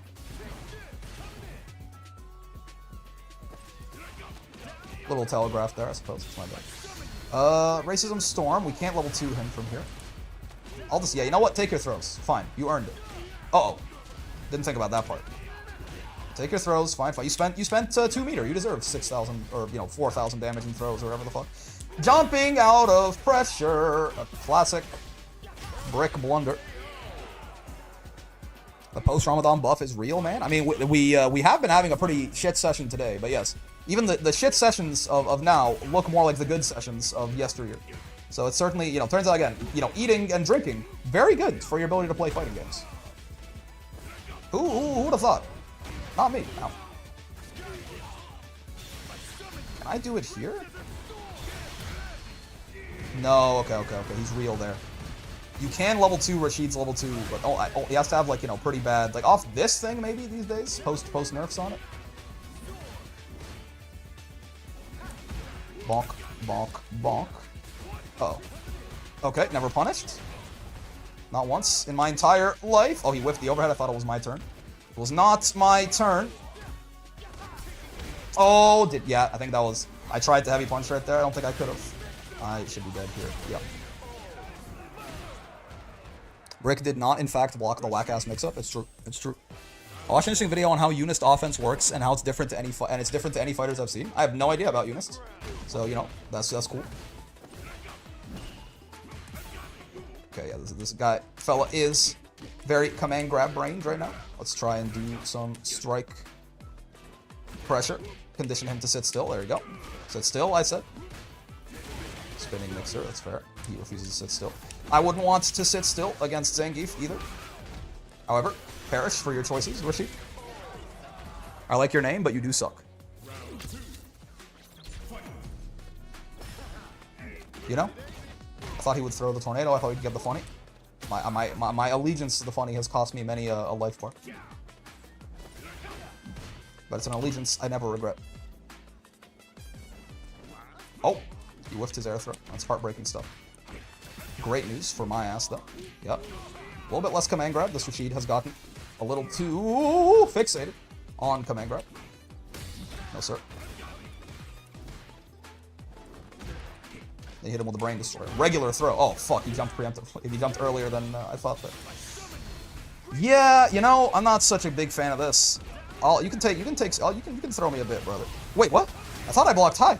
I got hit by the, I didn't block at all. I got hit by the tornado, not even Rashid. What happened there? Huh? I guess, okay, I thought he was gonna overhead, which he did. So I tried to block high, maybe in the process, like, flicked forward for a second? That was before, he didn't hit me with the overhead, I got hit by the fucking tornado, you know? So something really bad happened there, but I'm not entirely sure what. Ow, ow, ow, sure. I have no idea which side of me Rashid is on. No, sir. Goddamn, we need to hold this fellow down for a sec. I thought he was gonna wake up DP for sure. Apparently, would have got my ass. I didn't block in time because I got hit by his wake up mash. I have no idea. He can't do it off this, I don't think, anymore. This is where it's fake. Yeah, and this is where we go this way because I don't want to be anywhere near that fucking thing. That's the nerf they gave to the OD mixer, and the OP gets off it, right? Is what makes it so we can do that now. Oh, shit. Thought he would do something a little bit more committal off the tornado there. Nice. Perish. Wait, is this death? Maybe it's not. Shit. Really? Okay. Subarashi kick. Sends him way further away than I thought on block. Oh my god. I thought it was going to be a lot easier to punish than that. My gods. Holy fuck. Ever noticed Rashid has sneakdles? Yeah. The shoes. Instead of using cross-ups overheads to open up your opponent, you're tailoring your offense to how they react to your offense. What? Sorry if you've already been asked. Happened to catch the Kakaru versus Zangief Bellado at the Kumite last weekend. Some good geefing? No, I have not been asked, and I did not take a look at it. Maybe we'll watch that to finish off today at some point. Deadly thighs, my god. Glad to see the My clans are fitting in with all of the other Gooner clans in the video game. Sure. No, man. I will not. Oh, that was a forced knockdown? You know, I was not ready. I could have gotten quite a lot of damage there. Speaking of quite a lot of damage, I am almighty. What are you talking about, Salty? I missed your first message there. We'll talk about the cross-ups and the overheads and the and the goo and the goo and the goo. Whoa, whoa, whoa, whoa. What's with my in neutral jumping on wake up? Ow. This guy's really been kicking my ass trying to do these jump scares. I tried to do the same thing, and I'm not fast enough to stop them from neutral jumping on wake up. It's not fair, Capcom. Side games. Yep, I had a feeling this hard called out the shimmy there. It was something at least. Okay. DP. No. Doesn't want to take the risk. When they ostensibly have quite a big lead. I get it. Yeah, still don't want to throw tech in the mid-screen, but we're getting to the point where he can't really eat too much more. Okay. Yeah, on the same timing there, but they picked something that certainly beat what I picked. Okay. I never noticed the jiggle physics on my as you're hitting her. That really is quite something. No, ma'am. Stay away. Okay. Yeah, I mean, I guess she's been doing a lot of wake-up reversals, and I have not really been showing that I'm willing to bait it, because I wasn't. Because the DPs were fine with me. That's a different story, though.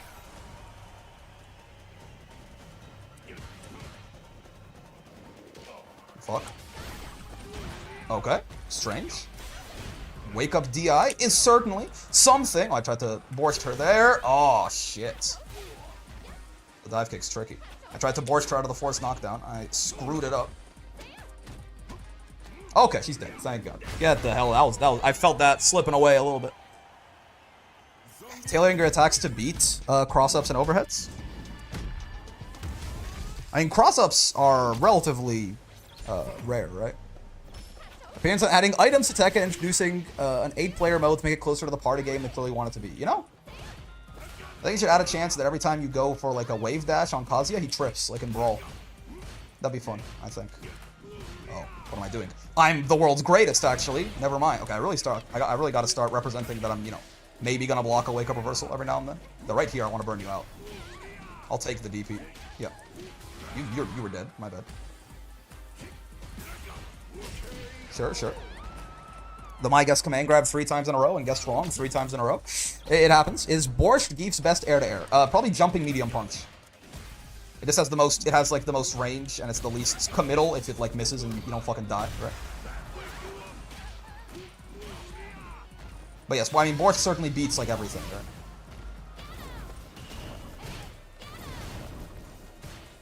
Oh, what am I doing, brother? I thought she was gonna throw another fan, but we do that shit on reaction, not preemption. On the bright side, okay, this is not... Okay, it became a little bit more damage than I thought it was gonna be as it went on, but... What the? An opening? POV, Musasabi no Mai. Oh, okay. My turn, because her name's Mai. Got it. Alright. Oh! Tried to lariat, got thrown out of it. Sure, sure. Borscht is my favorite Gief move. It's certainly very satisfying to land. But yeah, this guy goes kind of crazy. Jump medium punch as a... Like one of the first times that I like looked at Mai's overhead, I was like, that's an overhead, and I blocked it. Like I've been generally very bad at reacting to that overhead in particular. I'm bad at reacting to all overheads, don't get me wrong. But I thought she would reverse a level 3 right there. It's possible I've been conditioned. In which case, this is horrible news. Oh! I'm actually close enough that I couldn't do the funny there of the lariat, I guess. I'll get throw looped for a little bit here. I'll get throw looped for a little bit here.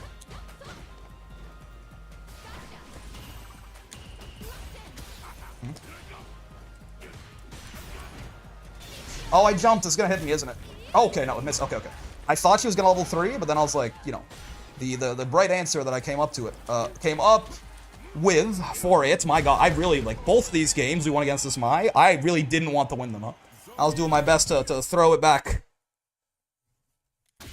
Bouncing and moaning on it. Love landing Borscht on a floaty Dulcim. True, true. But yeah, counter hit jump medium punch will often get you a Borscht anyway, right? Off the float that it gives there. But Rick would ever play Yomi Hustle during the sub-only streams? I have heard a little bit of talk about it. I mean, you know, I'm not interested in it. I have no idea what the game really looks like, but the best to throw it back, you say? The best to ever throw it. Okay, round start, jump. You know, I blocked for like a second. I didn't believe in the read though, and as a result, I got smacked. A second, I mean like, you know, a couple of frames. Sure. I guess we do threaten, if we get a backdash read like that, we do threaten an SBD. It's not like a real punish, but... I thought that was supposed to cancel into a drive rush. Right, we blocked. This is the Mai that first got me thinking like, hey, what the hell do you do about that target combo? The answer we found out was you block it. So let's actually focus on trying to potentially block it. Overhead. No, map. Okay. I'm sure I was gonna try and do the, like, you know, the slightly cheaper combo where you just do, you know, the one Borscht. Well, I couldn't armor it anyway. You do like, you know, one health stab into Borscht instead of like doing EX Lariat and everything like that. Instead, I just dropped the huge punish combo, so that's certainly, I would describe that as a problem. Is that big kick that Mai does there, like heavy kick? Yeah, that thing right there, presumably. Is that cancelable? If I think she's gonna do that, because this Mai does do it a lot. Can I like DI that on preemption or something? Or is that shit cancelable? Oh man. Siberian Express. Expressly Siberians. Oh, Lariat what? Okay. Oh, I thought they were gonna throw me. They, yep, DI my ass, and I was not ready to wake up super. I think I'm dead, right? I'm gonna be matching 720 just in case, but yeah. Oh, okay. I think I was dead. Not anymore. Yeah, I might still be, but we survived that interaction. Okay, cool. That's a dead Myathan. We take those. No, Betching Gavit is a counter. If she does, she can drive rush into a combo. Okay, so yeah, it's not cancelable. Gotcha. I'm down. Because this Mai does do it a lot. I mean, I'm not saying that I'm gonna DI in neutral, but you know. Yeah, I had the instinct to do it right there, and you know what? Turns out I would have been real good. I'll get thrown, sure. I tried to backdash. I tried to backdash there, and I just failed to do so, I guess. Oopsie. That was, you know, that was the correct landing point for it. Didn't realize it. I was gonna get tick thrown there, so. Yeah, okay. So that's just punishable like that if we block it. So true. That's the big idea. No, man. Thought you were gonna do the kick, man. Do the kick. I dare you. Yep. Okay. Let's not go too hard on our own drive gauge here. Just do that. Still big damage. Ooh, yo, that jump was like the closest thing to a jump that perfectly makes it over a fireball. Is not a jump that almost perfectly makes it over a fireball. It is a jump that gets smacked out by the fireball, unfortunately. That jump was like a couple of frames from perfectly sailing over that fan. Her stand medium kick and stand heavy kick are not cancelable. Gotcha. Yeah, I'll very gladly take that overhead. I'm not going to dedicate too much room on my mental stack to that. It's swept. You nerds, you absolute buffoon. I'm going to regular throw your ass. How do you like getting throw looped on? You've been doing it to me all day. Nah, you know, I don't have one of those, okay? I mean, I have drive reversal, but like... Yo, okay. Did not think she was going to do that twice. I mean, we can drive reversal when it's safe here, luckily. She's burnt out, so even if she blocked it, right? It wasn't going to be that bad for us.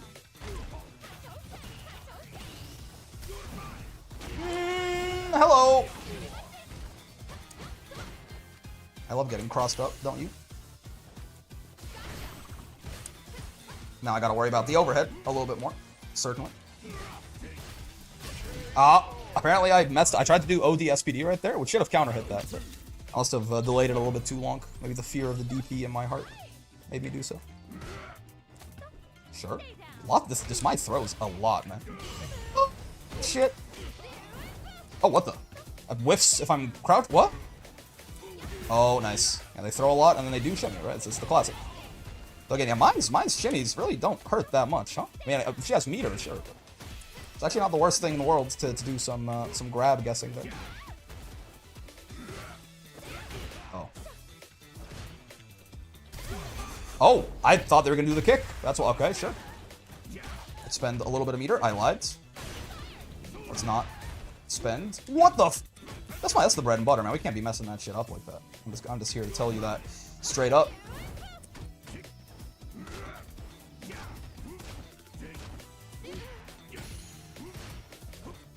That's supposed to be level 3. That's supposed to be level 3. Both of those are supposed to be level 3. That is level 3. All right.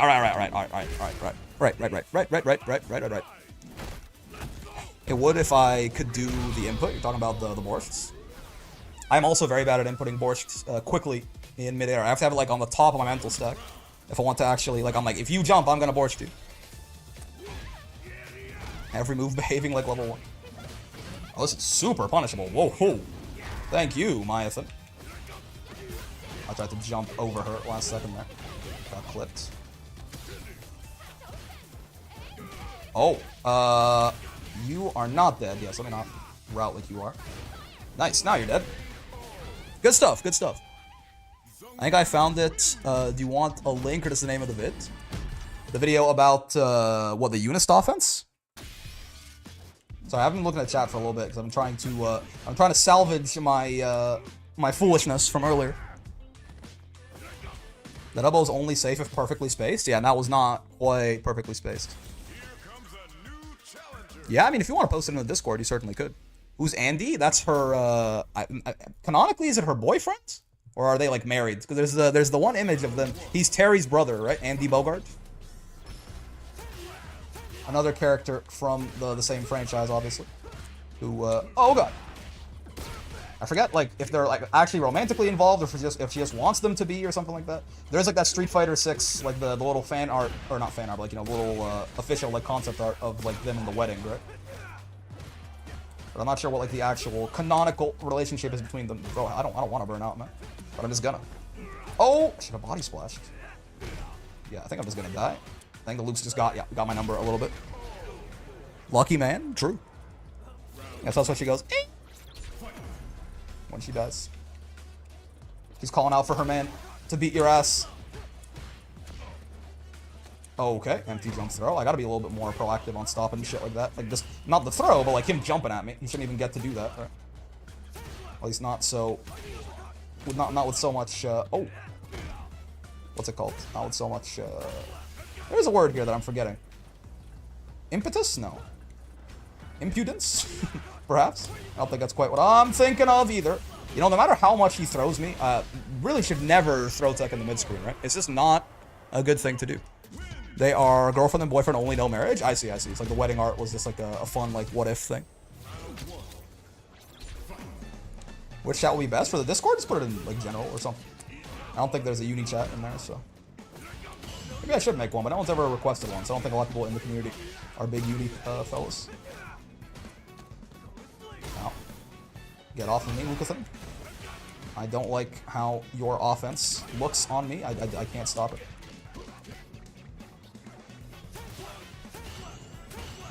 Holy, perfect parries, Batman? Oh, but then I just throw it away with a bad jump. Some sort of buffoon. No, sir. Apparently, okay, I thought I was going to cross him up clean, and I was going to try and land and get, like, a better combo that way. Apparently, I had to hit him on my way down. News to me. Oh, he's so dead. Punish counter? I think he would have been dead without the punish counter, but that extra, like, 500 damage, that'll do it, certainly. The guy whom I wishes she had, but dude's clueless and fight sexual. Her and Chun-Li really are the exact same person. Actually, I don't know if that's if it's a canon thing, but I've seen a lot of memes about, like, Ryu being too stupid to realize that Chun-Li is attracted to him. Punish counter again. He's dead, isn't he? Oh, he's barely alive. Okay, well, we have such a huge lead. Yeah, I'm gonna sit. You can sandblast all you want, brother. I'm gonna sit here and I'm gonna wait out my burnout because I am in a. I've earned myself a damn good health. You can. I'll take all this shit, brother. It hurts more against Luke because of just how fast his fireball is. But, the anti-air, I'm maybe not such a big fan of. But. And burnout gone. Yeah, and we paid about half our HP bar, but we still have a huge lead, even with that in mind, right? No, sir. That was like one of them textbook examples. It was so extreme of just like, I have a huge lead. There is no need for me to do anything crazy, right? I added you, my Twitch and Discord have different names. Sure. If a guy asks me the Eunice video, I will. I will draw the correct conclusion. Don't worry. Sure. Hit. Back tech to wake up SPD. I think characters with faster drive rushes, they can get Oki after they get a mid-screen throw and you back tech like that, but I think it has to be one of the quicker ones, right? Like Cammy or I think Bison's is pretty fast, right? Kimberly. But like Luke, I don't think is particularly speedy on the drive rush. I might be spreading misinformation, but it certainly feels like some characters, if I back tech... Oh, shit. It feels like some characters, if I back tech, I can, you know, punish them for trying to get Oki on their shit. And some I definitely cannot. Oh, he missed his thing. Oh, punish counter again. That's amazing. It's good damage, and it really helps us with the whole burnout thing. My bad. Did not expect wake up DI. I guess I should have. I kind of assumed that, like, okay, we got through the burnout. We're safe. There was still that last little bit, right?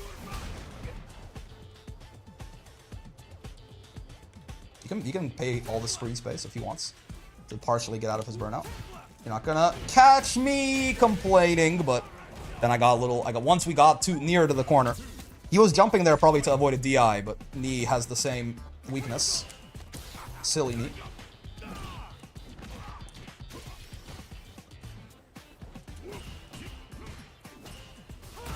Okay. Interesting. Yeah, can't really. Gotta just try to perfect parry that shit at that point. Oh, body splash. He's got too much forward momentum. Poor old body splash. Goddamn. Really got to empty jump SPD a little bit more on this Luke, apparently. I've gotten perfect parry on the fucking thing there multiple times now. That animation when you block that kick of his looks so, I don't know, it's so, like, realistic, weirdly. Like how his kick kind of, like, bounces off you like that. Stay down, Lucas.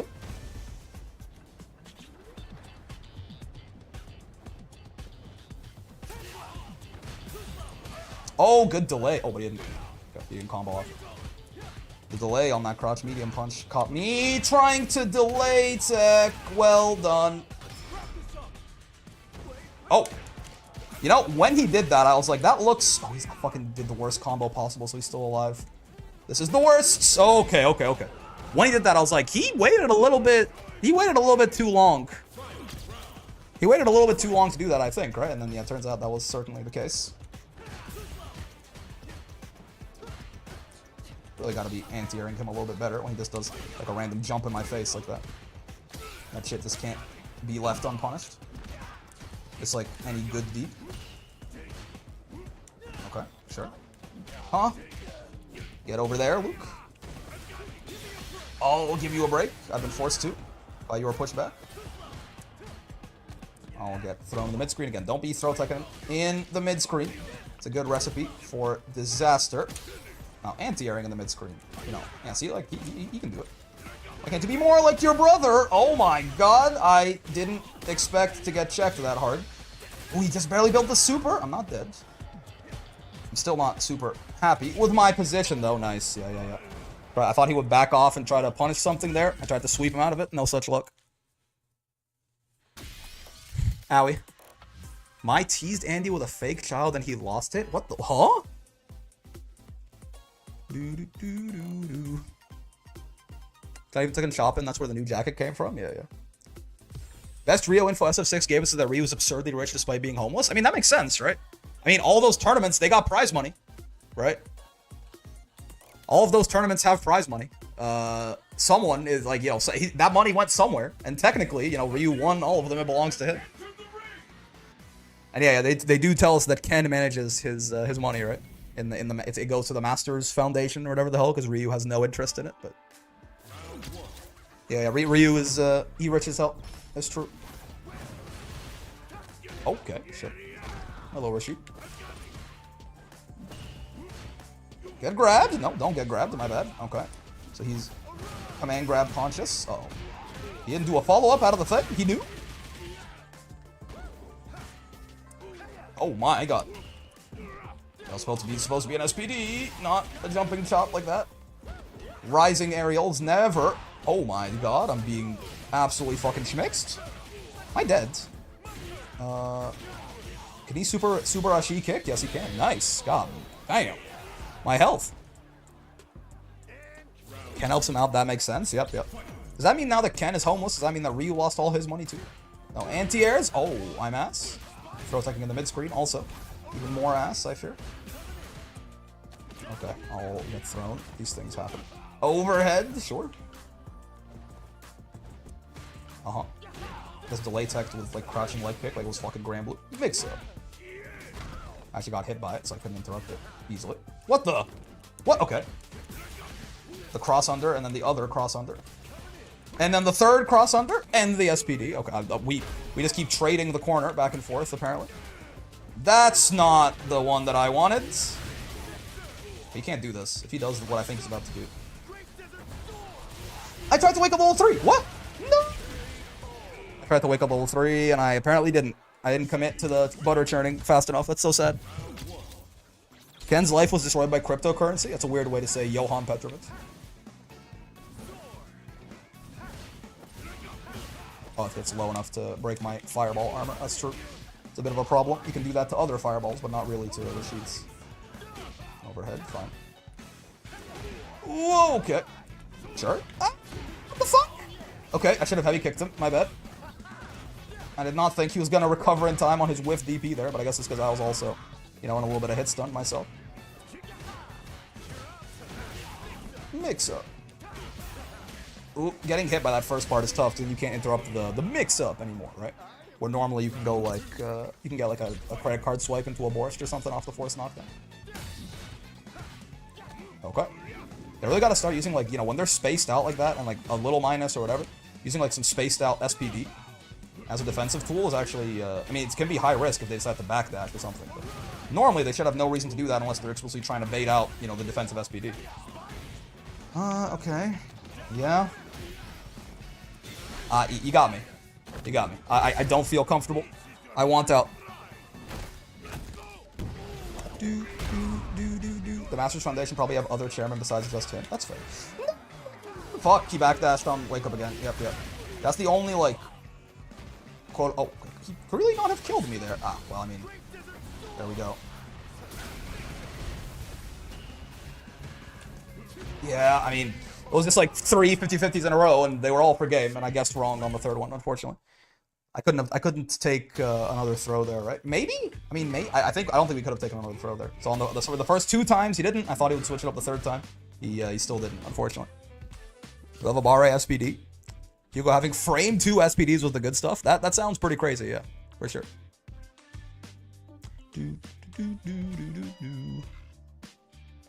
Darmashid's DP recover mostly in the air, so you can't get the wheel kick punish. You can, but it's a little tight. Yeah, and obviously if you get the aerial wheel kick punish, it's really shit, right? You don't get the good bounce. But yeah, I definitely should be heavy kicking him. I just thought, I was like, it's easy. We got so much extra time. We did not have so much extra time, unfortunately. Dude, Bison is an ugly motherfucker in this game, huh? I know he's like a zombie or whatever, so maybe that's like bullying, but he is just disgusting to look at. Looks like he's actively collapsing. Okay. Certainly interesting. I could have done that. I could have saved myself the drive rush cancel there. Oh, I could have still gotten a lariat on his ass. Gotta remember that when we do wake up regular throw like that.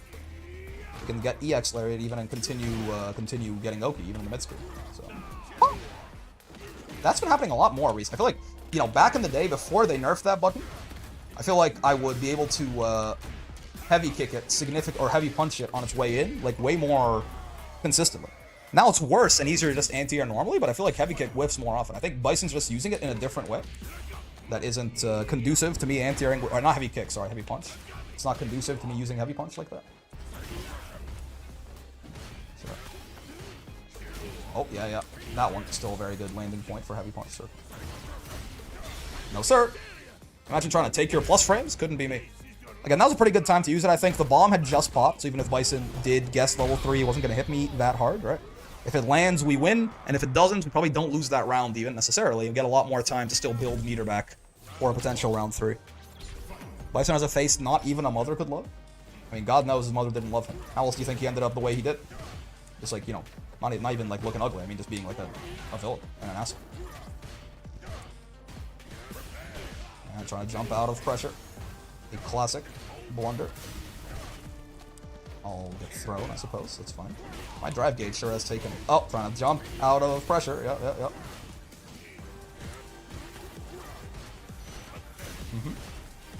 Oh, defensive SPD did not work out there. Was he... Did it whiff? It wasn't a punish counter. I think it was a counter hit, right? I thought that punch that he did was like even or something. I thought it would be good to potentially try and contest there. Okay. Didn't need to drive rush cancel there necessarily. Could have just done one of the crouch light punches into SPD. If I had confirmed it fast enough, I just didn't. Whoa! I still hadn't crossed him up there. News to me, but sure. Whatever you say. Big dog. That anti-air, is it like a Honda headbutt? Or is that just unfortunate timing? Or I guess fortunate timing if you're the Bison. Oh, I thought that might be coming. I jumped though, which is apparently not the answer. My bad. Bison looking ghoulish today. When is he not? Yep. Or is it consistently a ghoul? Good anti-air. Oh, okay. Throw the whiff throw. I didn't quite get the punish counter, but we take this. That's still, yeah, it's safe, but it's still minus. I'm gonna do this. Why not? Yeah. Not quite what I was looking for, bestie. I messed up the churning, I guess. This is still good damage, but certainly not as much as level 3 would have been. Should have done JMP right there. Might have even won that air-to-air situation. Oh, he crossed me up. Was not ready for that. There's plus there because of the Psycho Crusher. Can I kill you here? No, I can't. Ooh, baby. Not great to burn myself out then in that case. Because now that's plus. That's still punishable, but even with that, because like the normal Psycho Crushers, I don't know how minus they are, but it's a lot, right? Maybe it varies like light, medium, heavy, but like those things are like double digit minus normally, I think. So even with the extra 4 frames, I was pretty confident the crouch light kick was still going to get him. The EX one is normally only -2, I think. -2 on block, so it becomes plus in burnout. Very mean. Makes it one of the scarier chip out options in the whole game, right? Hello, Kenneth and Masters. How's it going? I really like the, this is like a clean ass, it's like the outfit he has in Smash too. I think the gi he has in Smash is red by default, but. It's like, you know, the basic ass, like, karate gi with the black belt. Oh my god! Was not thinking of the, my bad. Interesting.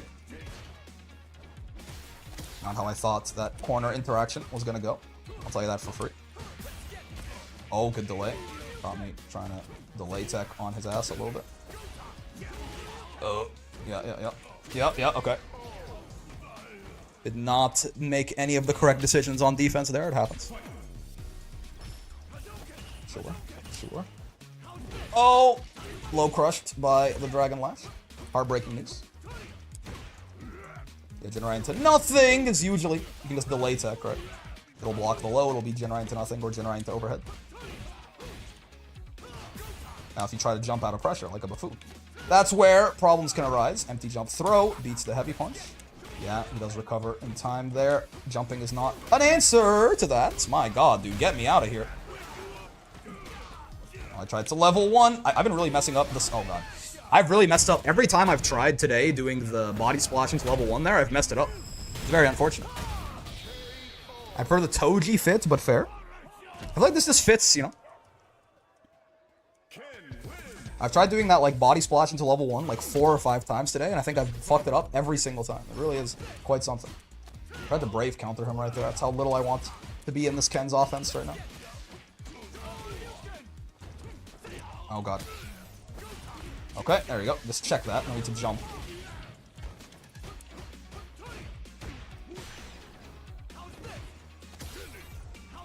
What the hell? Bro, save me. Yeah, I'll get thrown. Look, I have no idea how to get out of this Ken's offense. I feel very... Oh, yeah, I mean, this is a problem. Okay, well, I mean, I have to be trying to at least perfect parry these Dragon Lashes. Yeah, overhead. I can't do it. I have no idea how to get out of this dude's offense. I feel like I just am consistently getting... Like, I'm dying. It's multiple interactions, right? It's taken, like, you know, 8 or 9 loops, but I just am... Oh, wrong every time. Meant to sweep there, not standing heavy kick. Yeah. Again, every time I try to jump after the throw tech there, it never works out. Get grabbed. Well, when we're running offense on this guy, it doesn't feel too bad, but I have no idea how to get out of him killing me. I guess I just have to avoid that situation as much as I can, since I don't have a better answer for it myself. DP. Oh! Yeah, that's fair. Burnout on your own terms, King. I understand. Bonk. Bonk. Oh, I really thought he would, you know, potentially try to jump the command grab there. It's not what happens. Oh, man. Nice. Yeah, I can't do it. Can't do it. I have no idea how to stop that Ken once he has a knockdown. I mean, maybe if I, like, this is one of those things that, you know, if I like, took a closer look at that and, like, replay reviewed, but it just felt like a lot of the particular habits I have on defense were being exactly looked out for. Right? It just happened to be that what he was looking to punish was what I wanted to do. Is the main reason this Zangief does much better than SF5 Zangief despite no really big additions to his moveset is because he loves the system mechanics? He didn't used to. They buffed him to make it so that he really loves the system mechanics, right?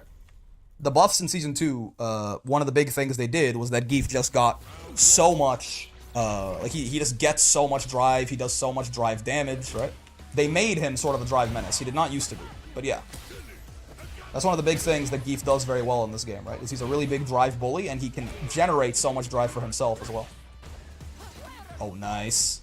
Owie.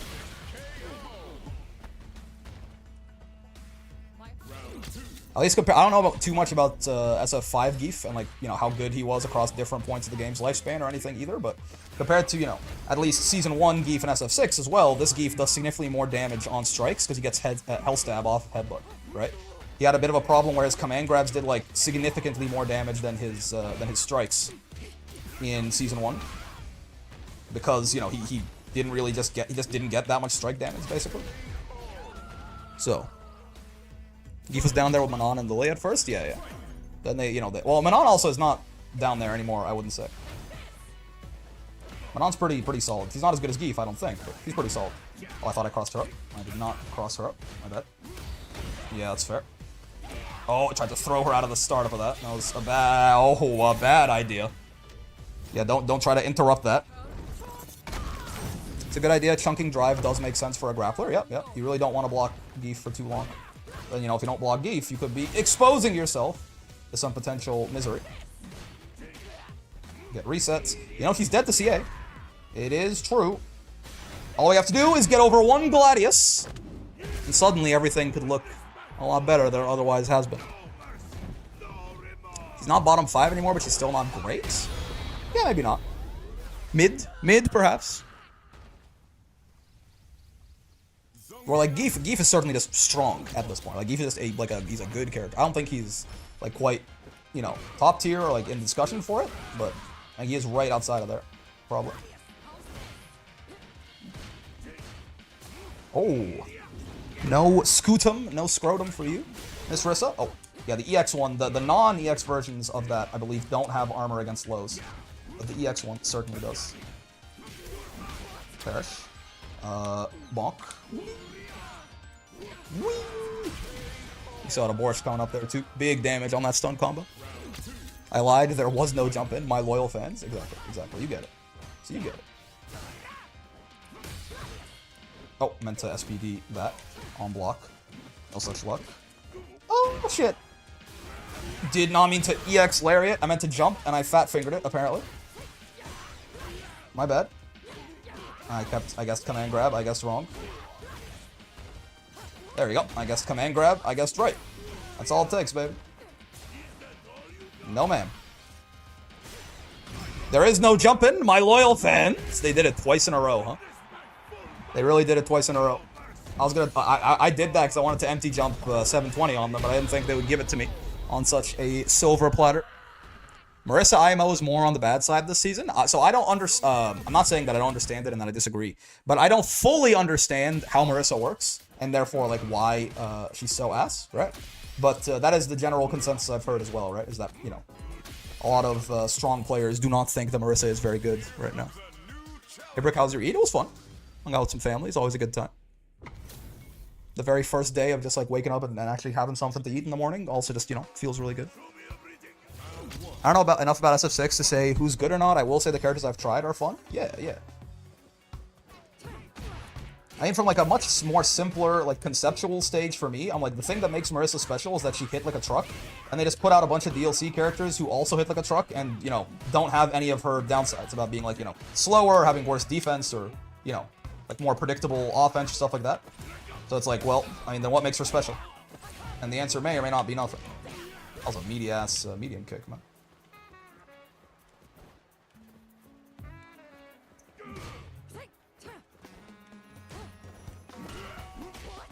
Maybe some empty jump SPD in this Marissa's future. Bonk, bonk, bonk. Just kind of burning myself out nearly here. Oh, you know, I thought she would meet me in the air. I tried to jump up and borscht her, but she delayed it more than I thought. I had the hard read, but I didn't have the correct timing. Biggest complaint I heard was her anti-air stands up so she's vulnerable. That's true. That's been, Marissa has had a pretty stinky anti-air for a long time now. You'll notice I'm jumping a lot on this Marissa, and she can certainly, you know, hit me for it, but it's a lot less scary than it is against some characters. No, ma'am. Bit of a commitment, charging your full Gladius right there. Nope. Gotta be careful doing that against Zangief. Neutral jump in the corner like that, heavy kick into Borscht is a nice chunk of your HP that you certainly cannot afford to lose against the big boys. So I should have died there. Again, we don't throw tech in the mid-screen in this house. That was supposed to be a drive reversal. But, you know, sometimes God is on your side, and you go, you know, thanks, big dog, and you take that shit and you run. I definitely meant to drive reversal. They didn't hit me. I got a DI. Wow. Wow. Oh, she tried to anti-air there. You just know it, too. Okay. Ow. Rise, kneel. It's my bad, big dog. Meant to SPD there, too. Oh, meant to SPD there, too. Nice. Oh! We're out of the corner. That's great news. Let's just wait out our burnouts to the best of our ability here. Oh, good anti. Let's burn ourselves out immediately. Just kidding. Okay, let's maybe not do that. Ha! Hoo! He! I'm not dead, though. Oh, boy! Was it closer than I thought? You're gonna DI me again, because I can't do anything about it. Yep. I couldn't DI them back, right? Whoa! Nice Gladius. I couldn't DI them back, but I didn't. I wanted to body splash there to get a full punish on it, and I kind of failed to do so. This is a fucking heavy kick matchup, man. She whiffs such big buttons from so far away. Bonk. Bonk. Stay down, Miss Rissa. Who are you jumping away from? Oh my god, half health gone. On a 10-500 character? Why not? It's the Zangief way. Alright, sure. That hurts my face a bit, certainly. That also hurts my face. Less so, but still does. Oh, trade combo! I didn't think she had it like that, honestly. I thought she was too slow to get real Loki off that. Are you gonna respect level 3 is the question. Oh. Is what I would say if I had I tried to wake up level 3. I guess I didn't believe in the chart. Marissa was actually kind of nuts in Season 1. I think more so, characters like this are always overvalued at the start of a game's lifespan. Before every other character is optimized, the character that just does a shit ton of damage is always considered to be better. Yeah, yes, I think, you know, as the game has gone on, things, you know, characters have been introduced and things like that have happened that have made her life worse, but I think it's probably more accurate that Marissa was just a little overrated at the start of the game. As, again, like, big bodies and characters just do, like, free and easy big damage, tends to be. For my money, anyway. No, man. I am almighty. Every grappler is considered stronger at launch. Yeah, grapplers, big ball, again, because there's, like, you know, usually, like, some of the best shit to do with them is very obvious and free, right? Like, their strengths, at least, are a lot more straightforward and simple. And like, clearly known from, like, day one, sometimes. Whereas it might take a little bit longer to figure out, you know, like, people thought Ed was bad on release. You know, or Aki. Well, no, Aki was, actually. She did some buffs. Like, so Aki was still probably better than she was considered to be, but then she, you know, got even better, obviously. With the deluge of buffs placed upon her in Season 2. Owie. Owie. My face. I kind of need that for, like, looking at people and shit. Okay, no reactions. Holy shit, it happened again. Empty jump 720 on these Marissas, man. It never fails. Is she dead? She has more health than normal. Let me not get too cocky first. She should be. That's CA. Yeah. Level 3, I don't think she's dead there. Because Marissa and Honda do have 500 extra health in terms of, you know, compared to the rest of the cast. Zangief has 1,000 extra, right? But that's CA. I mean, that's far beyond, like, that on a normal character like Chun-Li here, that would have been death by a mile. So I think that was still death for Marissa. She's not changed that much since Season 1. I mean, if anything, they've tried to buff her, right? But it's just been, you know, it's been relatively inconsequential buffs, as far as I'm aware. To my understanding from, like, you know, hearing people who understand the character a little bit better discuss said buffs. It's more that, again, like, you know, a lot of characters better than her have come out, and a lot of characters who are around her at launch have been optimized more. And, like, the understanding of what makes a good character and the meta and all of that has evolved. And she just, you know, she was better in the version of the game where everyone was a lot worse. It's like a Rose Goku Black situation almost, you know? Like this, as people figured out the game a little bit more, the character also got a little figured out.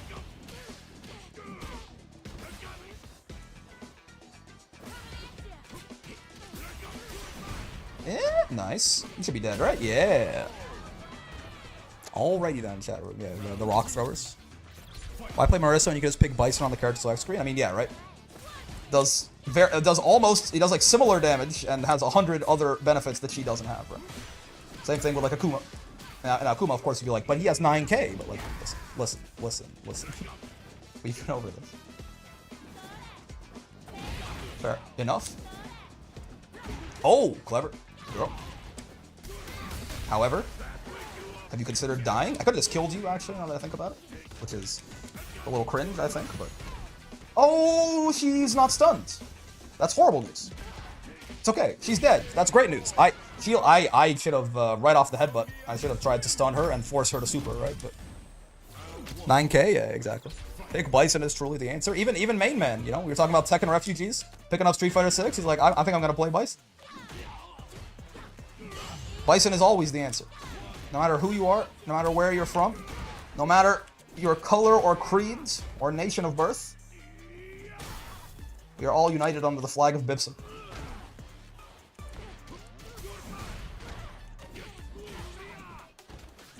You know, I mean, I respect the patience and on DP there, but that was a rough round for that Jerry, man. That's one of them Street Fighter 6 rounds. That's one of them Tekken 8 Season 2 rounds. Now again, you know, she had the privilege of guessing incorrectly like 5 times instead of like once. As Tekken might treat you, but she sure did just guess wrong a bunch of times and therefore die. I think you're gonna DP on Wake Up. You want to burn out on your own terms. Oh, not quite what I was thinking of, but sure. Oh, I tried to level 1 her for the burnout. I thought I was that guy. That man, even. As Asuka, Arcroids would be referred to. Oh, okay, sure. This round's still losable. Let's not get too throw teching in the mid screen like that, by the way, even though it worked out in that case. It's one of the ways we could feasibly lose this round still. Okay. You know what? Why am I chasing you? It's I always forget this, man. I got fucking Mickey Mouse syndrome. I got fucking Tom and Jerry like disease, man. Why am I running after you when you're burnt out? Maybe, but like once you're not burnt out anymore, if I have 8 times your HP total, right? And like it's not like you're fucking Dulcim or something, where like I might just fuck up and die from full screen. Why the fuck am I chasing you? Why am I chasing you? I don't think I should be. Okay. I wanted to watch that the Bellotto match from the Kumite, so let's take a look at that. Tom and Jerry syndrome? I do, man. I think I'm Tom. Sometimes I'm fucking Jerry. Bye, son. Yeah. Zombified ally. We stand. Brick Zoner pilled? Indeed. All I had to do was play Eustace and Abel to master, and it taught me the ways. They should emulate Akuma's ult, takes more stun downside, making burnout slower to recover for him. It's an interesting idea. I liked someone, it might have actually been you also who said this, Shatter, but I liked someone said that, like, you know, Akuma used to be easier to stun, so I think it would be cool if he flew further when he got DI'd.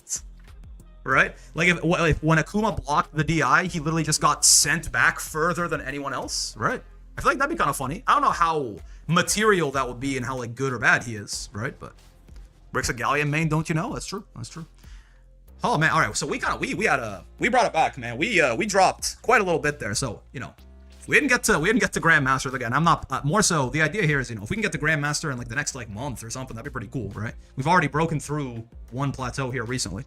I'm not expecting to be able to do it right away. There's going to be other things we have to examine in our game plan, like maybe the knees. You know, are less of a problem now. But yeah, we still definitely jump a little bit too much. We certainly have a bit of an impatience problem often, right? But you know, we didn't get to Grandmaster, but on the bright side, we also didn't even though we tumbled for a bit there, we did manage to pull ourselves back to roughly the same sort of MR that we started at. So pretty cool.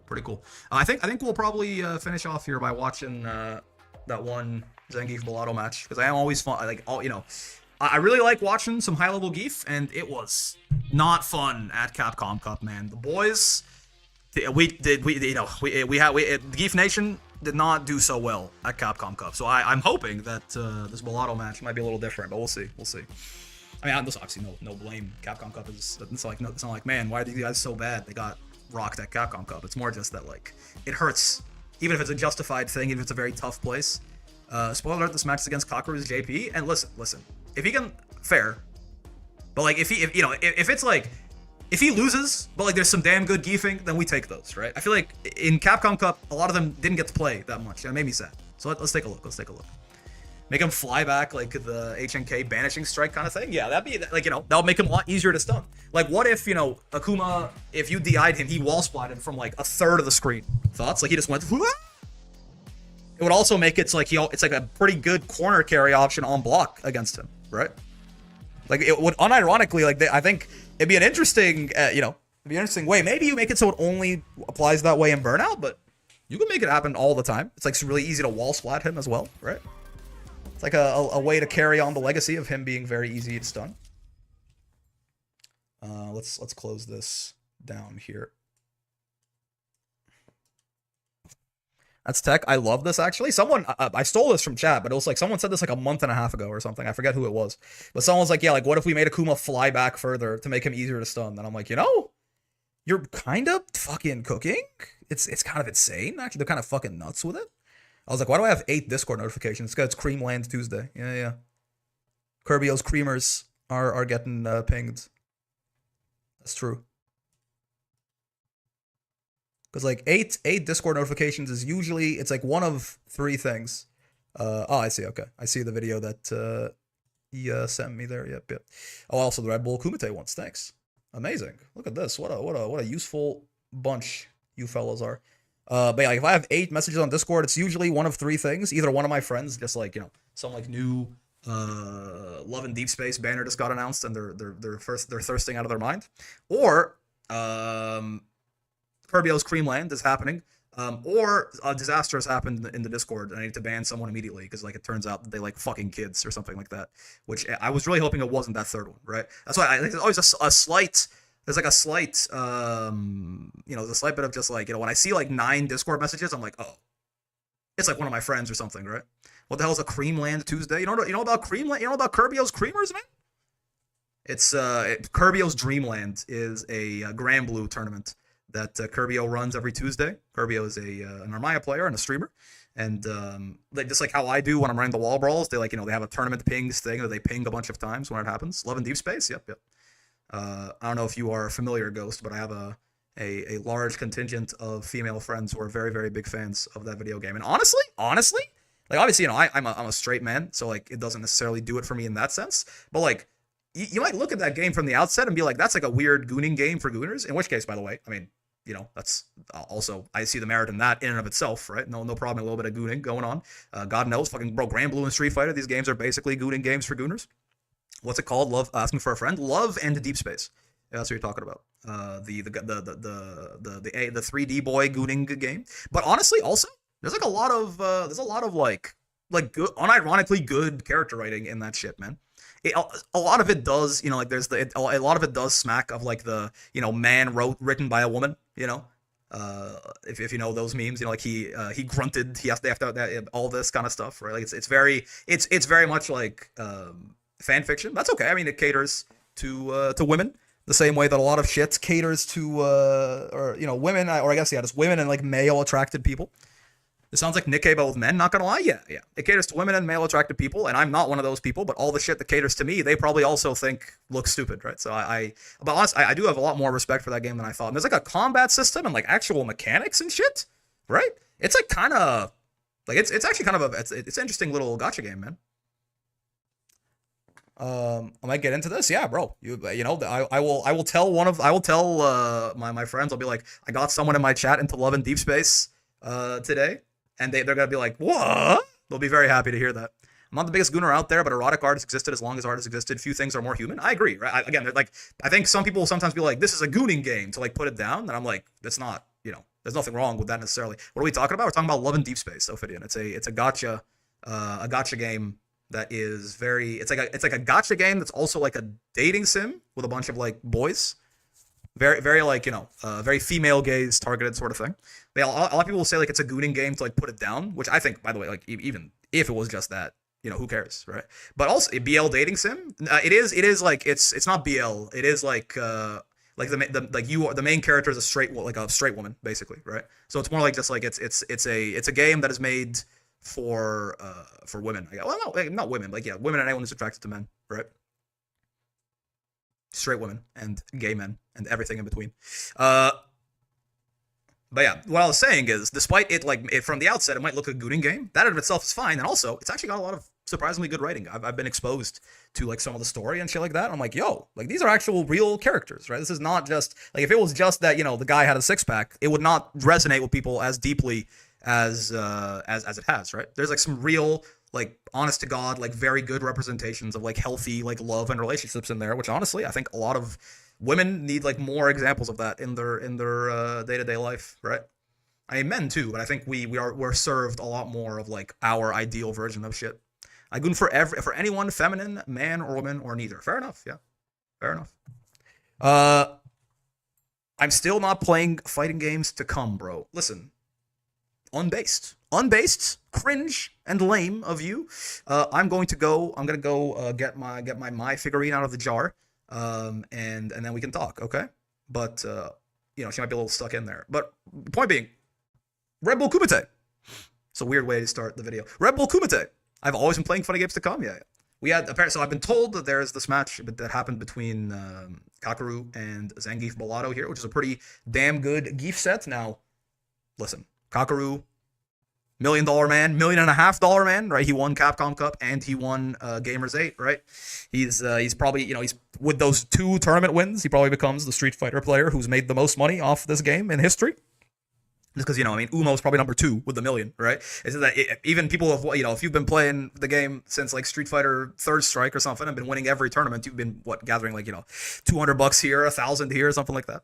Anyway, point being, and also, so he's very good, my point is. And also, JP is maybe like Geef's worst matchup, second worst matchup, something like that.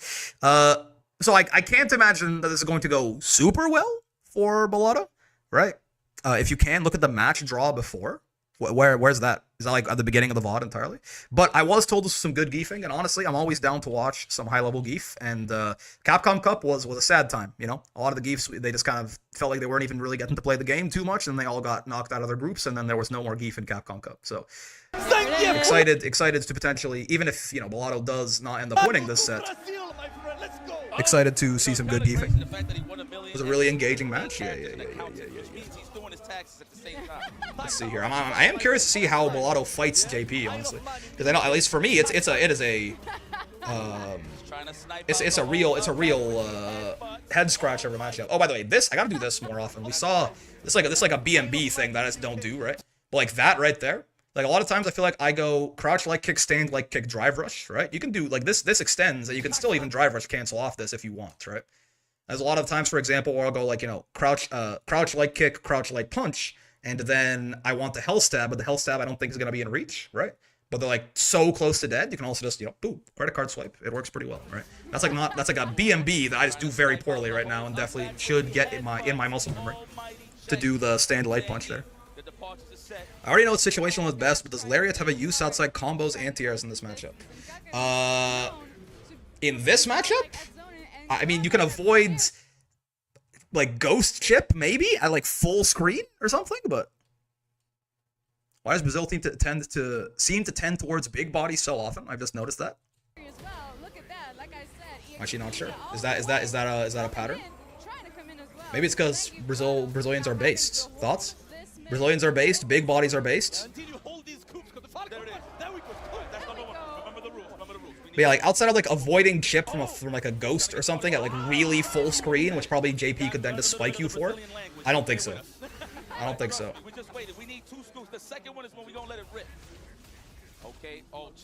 Yeah, burnout against JP is so miserable, man. Interesting. I wonder why Kakaru is being so... I guess he's worried about a jump, right? I wonder why Kakaru was being so... Because I feel like, you know, it feels like when JP gets you a burnout, especially as Geef, he just kind of then... It's like, okay, well, game's over. He just backs up, gets some space, and then just fireballs you to death, right? I wonder what he was worried about from Bellotto. Ow. Sure. It's a first to 5? Oh, awesome. Okay. Did I hear him say that right? Oh, yeah, it says first to 5. Amazing. Okay, I'm very down to see this then. Go in the back of the bus. Excuse me. This is first to 5, no losers bracket. Oh, that's an interesting idea for a bracket, honestly. Oh, it doesn't have the Borscht to follow it up. I think he could have. Hold on. I think technically there was a kill here, probably, right? This. Assuming he got the first hit, so he got the cancelable hit, which I think he did here. I don't think this Lariat hit late or anything, right? I think he could have done EX Lariat level 2. It's just like, you know. Yeah, I think he could have, but regardless, still a really good anti-air. You gonna Borscht him? Oh, no, okay. Are you fucking dead? No, okay. Am I burnt out against JP? Is this so tough, man? It's so hard to win from there, right? It's so hard to win from, like, if you're burnt out against JP as Geef and you're, like, there's any amount of distance between you. It almost doesn't matter if he has a meter, if he has health. Like, it's just so hard to come back from, right? That actually turns out that missing that EX Lariat, I believe the EX Lariat as a combo starter there was possible. I could be wrong. But I believe he did get the first hit of the EX Lariat, the cancelable hit right there. So it turns out that missing that actually did matter. It was material. It was the difference between winning and losing. Unfortunate. Oh, that was... I don't know what exactly he wanted there, but rising JMK was certainly not it. This make me want to play JP, I'm gonna be honest. JP is so cool, man. Like, it's one of those things that even, you know, in the first season when he was like one of the 2 biggest villains of the game, honestly he probably did overshadow Ken as the biggest villain of the game. I kind of like, you know, while yes, he was probably like too good and all of this, especially in the context of season 1 and everything, I still really liked watching the, he's one of the coolest newcomers to a fighting game I think that's ever been introduced, right? He's just so sick. He's just so cool, and his voice lines are awesome, and his whole like vibe and aesthetic. Like, I'm a grappler player, right? But he's just so cool. Like, I feel like a lot of the other newcomers like really did not land in the same way, right? Like Marissa, Manon, Kimberly, are, you know, Kimberly, you know, they've got their enjoyers, right? But to me, at least, they didn't land in quite the same way. Lily is just like Lily was just like a horrible flunk, unfortunately. Like, he's, I mean, it's unfair to compare Manon, Marissa, and Kimberly to her, right? But yeah, like, you know, Jamie, even to an extent. Luke, I mean, had his thing from SF5 already, but I think Luke also got memed hard enough that it actually worked out pretty well, right? He got the Memphis meme, he got the dude, you look huge. So I think Luke kind of, he landed pretty well as a newcomer. Like, a lot of the newcomers were like only okay, but JP, like, from the moment I fucking saw this guy, I was like, he's dope. Ooh, this was actually really... I wonder why Kakaru did this. JP and Aki are both on another level to me. That's fair. You got that old man yaoi aesthetic, so true. Kim is hype, keep her name out your fucking mouth. I don't know. I got nothing against Kim, but she did not like wow me in the way that JP did, right? But I wonder why. So these dashes are really good by Bellotto because he gets the portals off the screen, right? He gets the portals off the screen, so he doesn't have to worry about them anymore. But I wonder why Kakaru is giving up all the screen space. Is it just because he doesn't need the portals to win? That very well may be the case, right? His life lead is so huge that really... okay, I think this is what... Remember when I said earlier, like, why doesn't Kakaru just run away, get some space, and kill the burnout Zangief, right? I think that Bellotto is basically... This is why he didn't do it earlier, is because Bellotto does have the... If Kakaru is just, like, blindly running away, trying to make space to get the chip kill, right? Then Bellotto can't just chase him down in this exact same way, right? So that's why he wasn't just full running away before. Ooh. Ooh. That jump was so good, man. The grappler jump hoop. Very late, did you see City of the Wolves? Oh my god, I'm coming. Did you see City of the Wolves Salvatore Ganacci? I did. My brother knew who that was. He doesn't play any fighting games, but he had seen like a meme video from that guy or something. I had no idea who the fuck that was. Oh my god. Ooh, he's so good, man. No!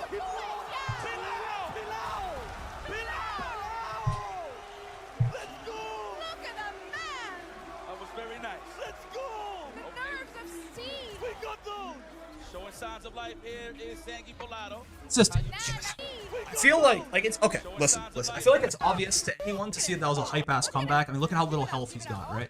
But also, I feel like you have to have played this matchup, right? You have to have played this matchup on the side of Geef being burnt out against JP, right? To realize just how miserable this situation is, right? This shit literally feels unwinnable if you have a health lead, right? Like, sometimes, if you're burnt out against JP and you have a health lead, right? It can still feel damn near unwinnable. In this situation, with this health disadvantage, with the burn, with that, to win from here?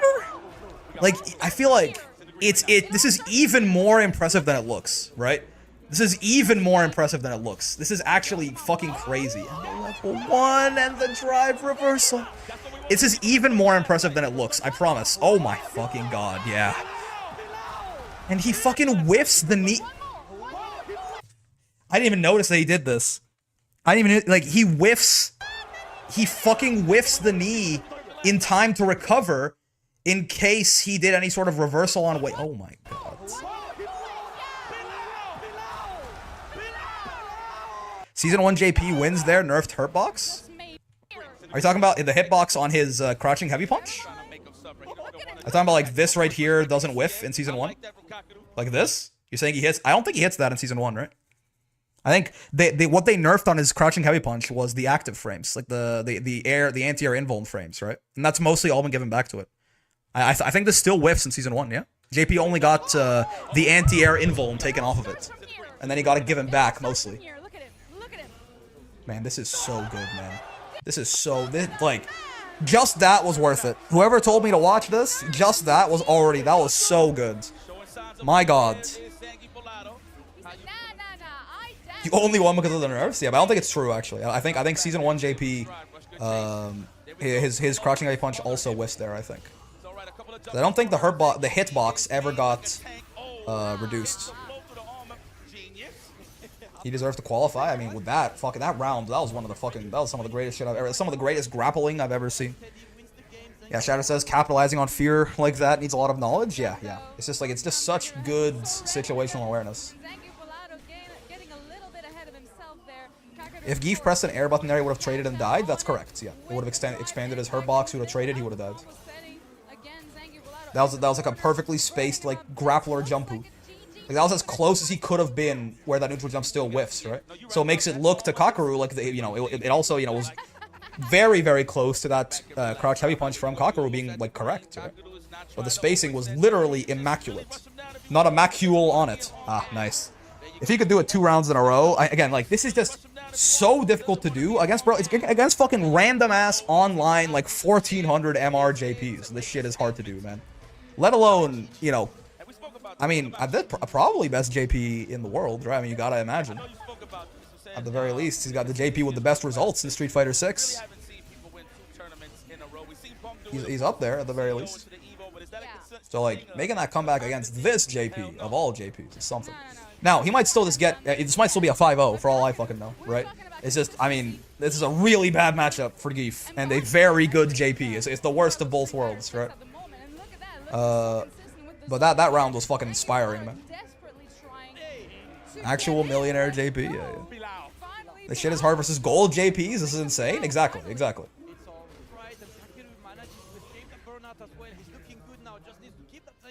It's probably Geef's, like especially with the buffs to JP recently, it probably is like his second worst matchup or something at this point. I think Dhalsim still, like, even like mathematically, Dhalsim still is his worst matchup in terms of just like, the win rates from all of the the one Cat Cami post, right? That have like all of these like master rank matches. I think Dhalsim Geef is not only Geef's worst matchup, but also the worst matchup in the game. Statistically, anyway, from that one post. But JP's up there, man, and they keep buffing this guy. They sure keep buffing this guy every patch. After they nerfed him pretty hard in the transition from Season 1 to Season 2, and then they just have kept buffing him over and over and over again. He needs it? Yeah, no, for sure.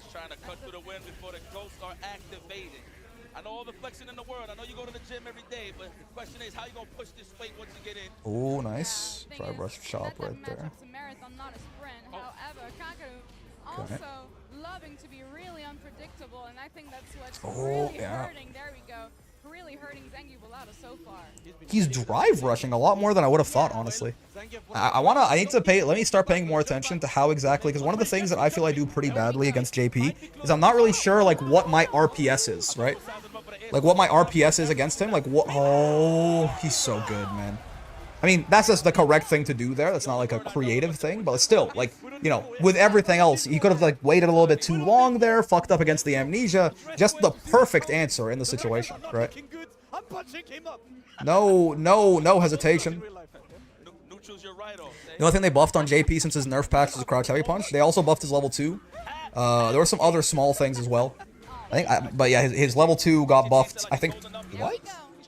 He can get a combo if he throws you in level 2 now too, so you can't even just like parry and hope for the best. Oh, nice, he's dead. He is very dead. Dude, Geef's super. When I'm watching it, it's even cooler, I really do feel like the spectator. I'm watching the finishing move in wrestling.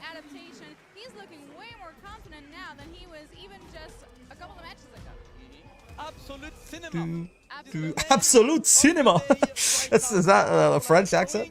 Absolute cinema. That's so good. That's a funny accent. Man. My loyal fans, yeah. Absolute cinema. Very, very enjoyable. Well done, well done. But yeah, what I was saying earlier is I don't know like what my RPS is against JP. You know, like what like, if I think he's gonna portal, what do I do? If I think he's gonna ghost, what do I do? If I think he's gonna fake a ghost, what do I do? If I think he's gonna spike, what do I do? You know, if after those options happen, when I block them, what do I do? I feel like I don't have like just the basic knowledge that well. Russians actually do that? Is that a Russian thing? Do you not know? Does Russians actually do that? Yeah. Oh, I'm having an orgasm live on stream, man. This is fucking against TOS. You can't do that shit. Oh my god. Oh my god. You can't do this to me, Bellotto. My balls are already empty, man. I got nothing left to give. I got nothing left to give after that comeback, man. It's not against TOS when it's Zangief. That's fair. They'll understand. Oh my lord. Perfect in Kakaru, man? Yeah, perfect in Kakaru as a Zangief is just, that's just not, that shit doesn't happen, brother. Why is he white? Because I'm sorry. He got caught, the little guy got caught in the crossfire. Ah, okay. Good stuff, though. You think they'll nerf Geef next season? I hope not. I mean, Geef is, maybe a little bit. He can maybe get, but I don't think Geef is, you know. I think there's like 9 or 10 or 11 other characters who are better than Geef right now, right? Though Geef is certainly quite strong.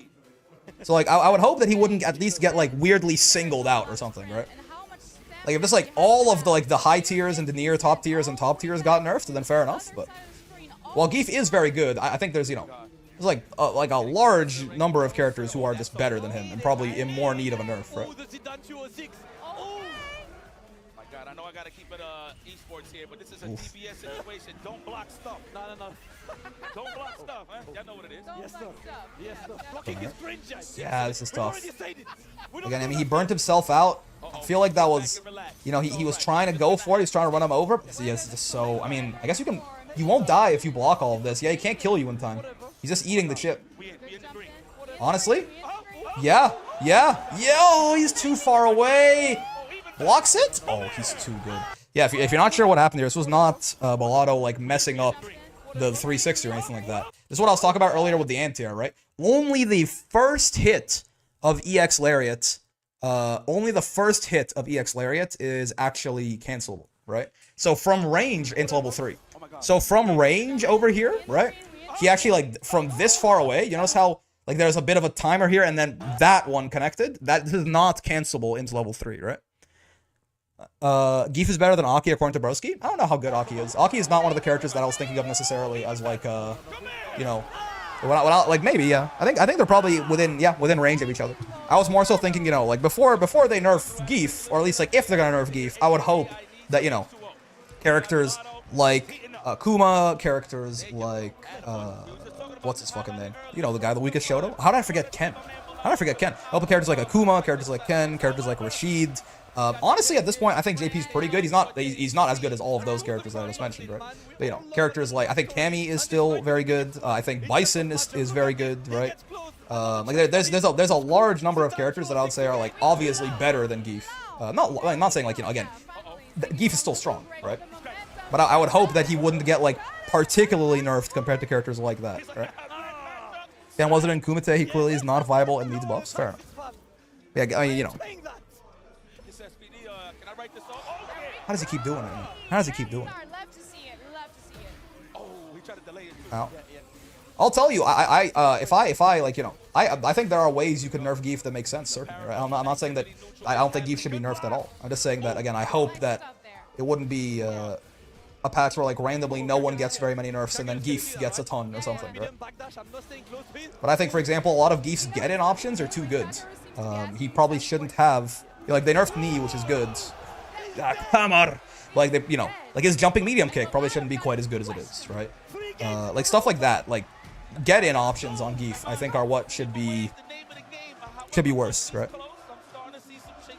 I think at this point, you know, his defense is pretty bad, especially after they remove jump cancel SPD. His reversals are pretty bad, right? You end up watching Texas Showdown? Oh, no, I didn't, actually. Rick, who's winning the first attempt between me and Kakeru? I wonder, can I get a game? Right? I don't think so. Probably not. Did you? I feel like in a first attempt, like on average, if you ran like 10 first attempts, I feel like maybe I'll get a couple of games. But I get like it's quite likely that in the first attempt, assuming he's locked in, because obviously he probably wouldn't be taking it very seriously. But if he's playing it for the million, right? I don't think I get a game. Yeah. Probably a quick 10-0. He's looking way more creative. And then we just go home. Using options we haven't seen him use before. Just do this easy? Wait, you're right. Fuck, why didn't I think of that? Momentum keeps growing and No, you're right. I should just play like Bellotto. inquire Fuck. of the crowd. I'm so stupid, man. I should have thought of that myself. I think Bellotto's kind of feeling himself right now. Does he lose this set? This would be pretty sad at this point. He's got the lead. There's no way. He closes these out, right? You're thinking, yeah. The perfect parry, man. This guy's locked in. Yeah. I'm like forgetting characters in the SF6 cast. I could have sworn like Tyson, Akuma, Rashid, Ken, Cammy. I'll honestly still say that Ed. I think the nerfs were a bit over. Like the nerfs, the reaction to the nerfs was a bit overblown.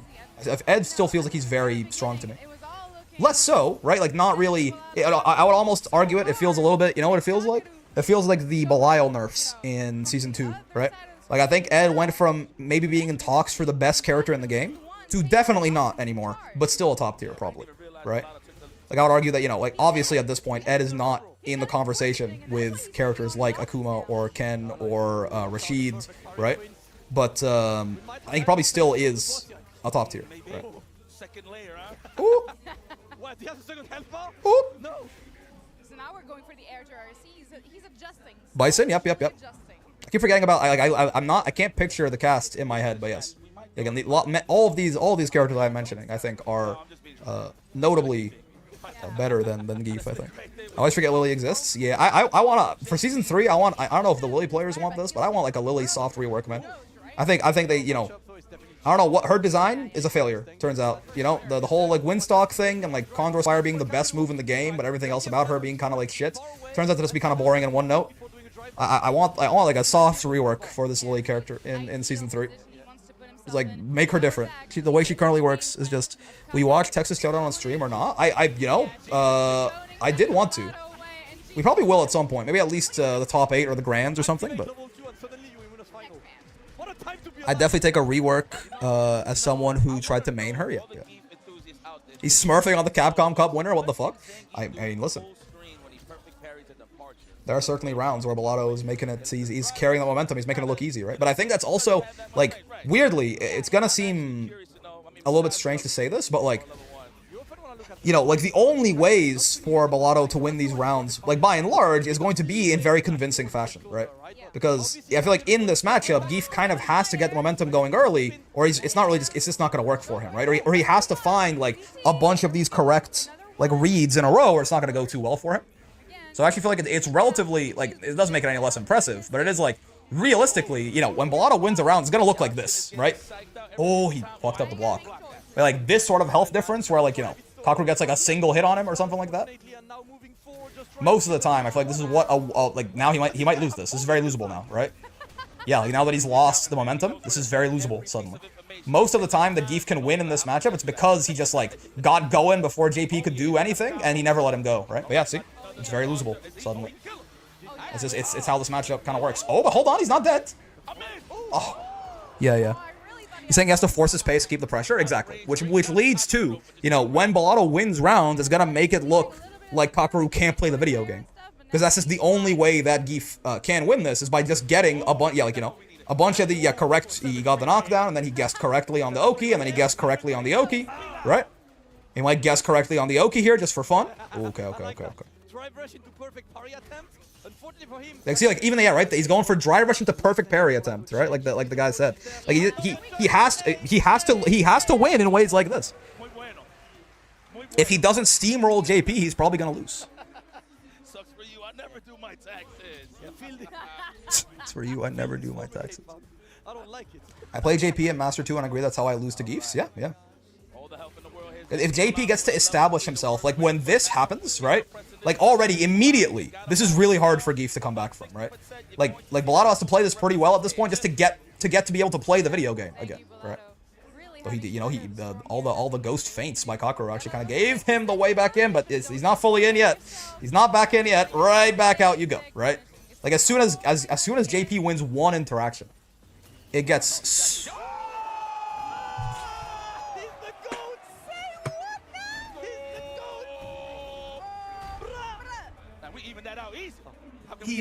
What? Who is this guy, man? Who the fuck is this guy? I forgot what I was talking about. No. What is that? Who? I didn't even know you could do that. I guess the timing makes sense. He still loses the worst part. He still loses these. Isn't that just, that's just fucking heartbreaking. That's like, you know, when we lost a round today after landing Thunderstorm, and it's just like, game, that shouldn't be possible. Right? That shouldn't be possible. Like, you shouldn't be allowed to lose after landing a Thunderstorm. You shouldn't be allowed to lose after landing level 3 like that. That's just some goat shit, man. But Kakaru too good, man. Not shaking. That's the kind of thing, you know. If Kakaru wasn't like one of the best players in the entire world, that level 3 might tilt your ass. That might piss you off. That might shake you a bit. That might instill some fear in your heart. Nah, he's locked in. I was watching the set, saw him do a teleport, and thought, could Geef call it teleport level 3? Then that happened. Yeah.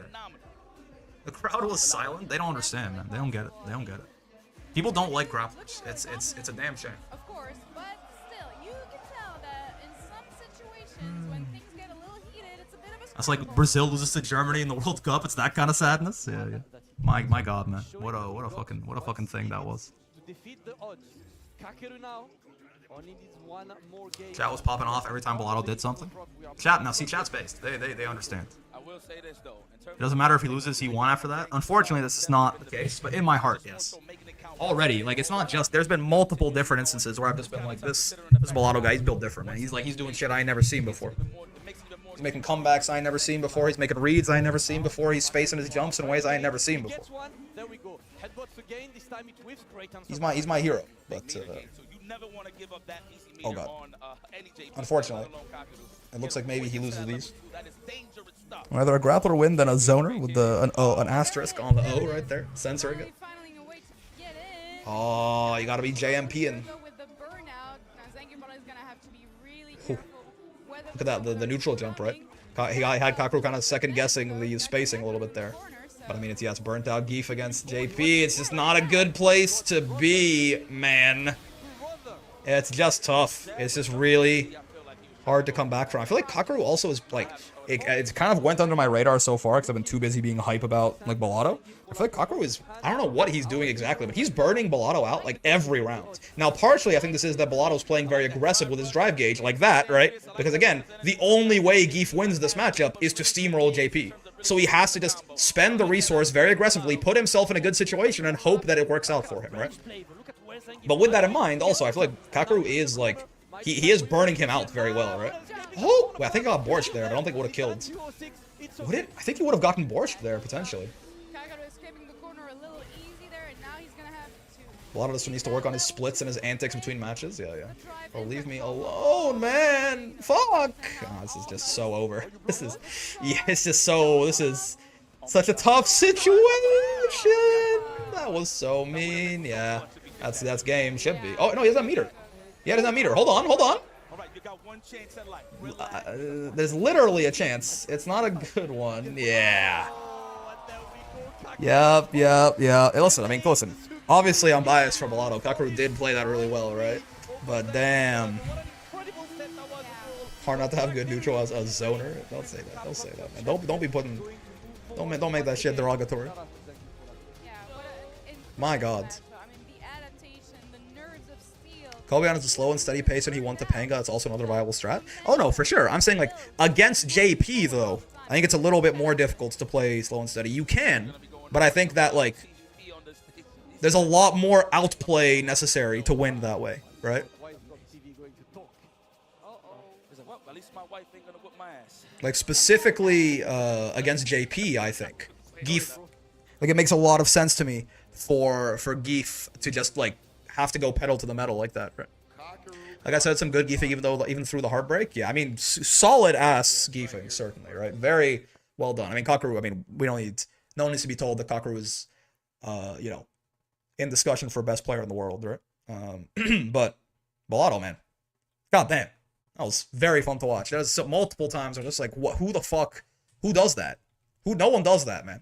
No one. Like, wow. That comeback round when he had like 3 health, burnt out against JP is still, that's like the most impressive thing in this whole set. That is just, you have to try to do that against even some random ass JP to realize just how many times he guessed correctly there. Like how many times he had the hard read, right? Insane. Insane. All right, well, that I think though is gonna do it for the stream, fellas. Hope you had a good time hanging out. Tomorrow's Wall Brawl. So again, if you have not hit Master with any character before, make sure to sign up if you're interested or come by and hang out. If it was best of 5 instead, Bellotto wins. True, yeah. It was 3-2, right, at one point. So in my heart, he won. That's that, you know. He won in my heart regardless after that comeback again, right? That was hero shit. That was straight up hero shit. There's no other way to describe it. Rick, gonna cook in the brawl tomorrow. I believe in you. I'll seed you a little bit higher just so you can, because you are S++ at this point. So I'll sign up to the Inter. Suki, I know what kind of man you are. Stay away. Stay away from the children. Sign up for the open bracket though. Now we're talking. You'd have sent Kakuru home if it was first to 3. Exactly. Seed me 1? No. I mean, no. I won't seed you at all because you're not allowed in there. But yeah, fellas, hope you had a good time hanging out. See you tomorrow for the brawls. I think I'm just gonna end the stream here because I'm hungry as fuck. So I'm gonna go eat. We're not gonna raid anyone today. Don't cry, man. Just join the open brawl and then cook there. Thoughts? You're good enough. You don't have to smurf. You can just join the open brawl and get top 8 or win that shit maybe. But yeah, bye bye for now, fellas. Have a wonderful day.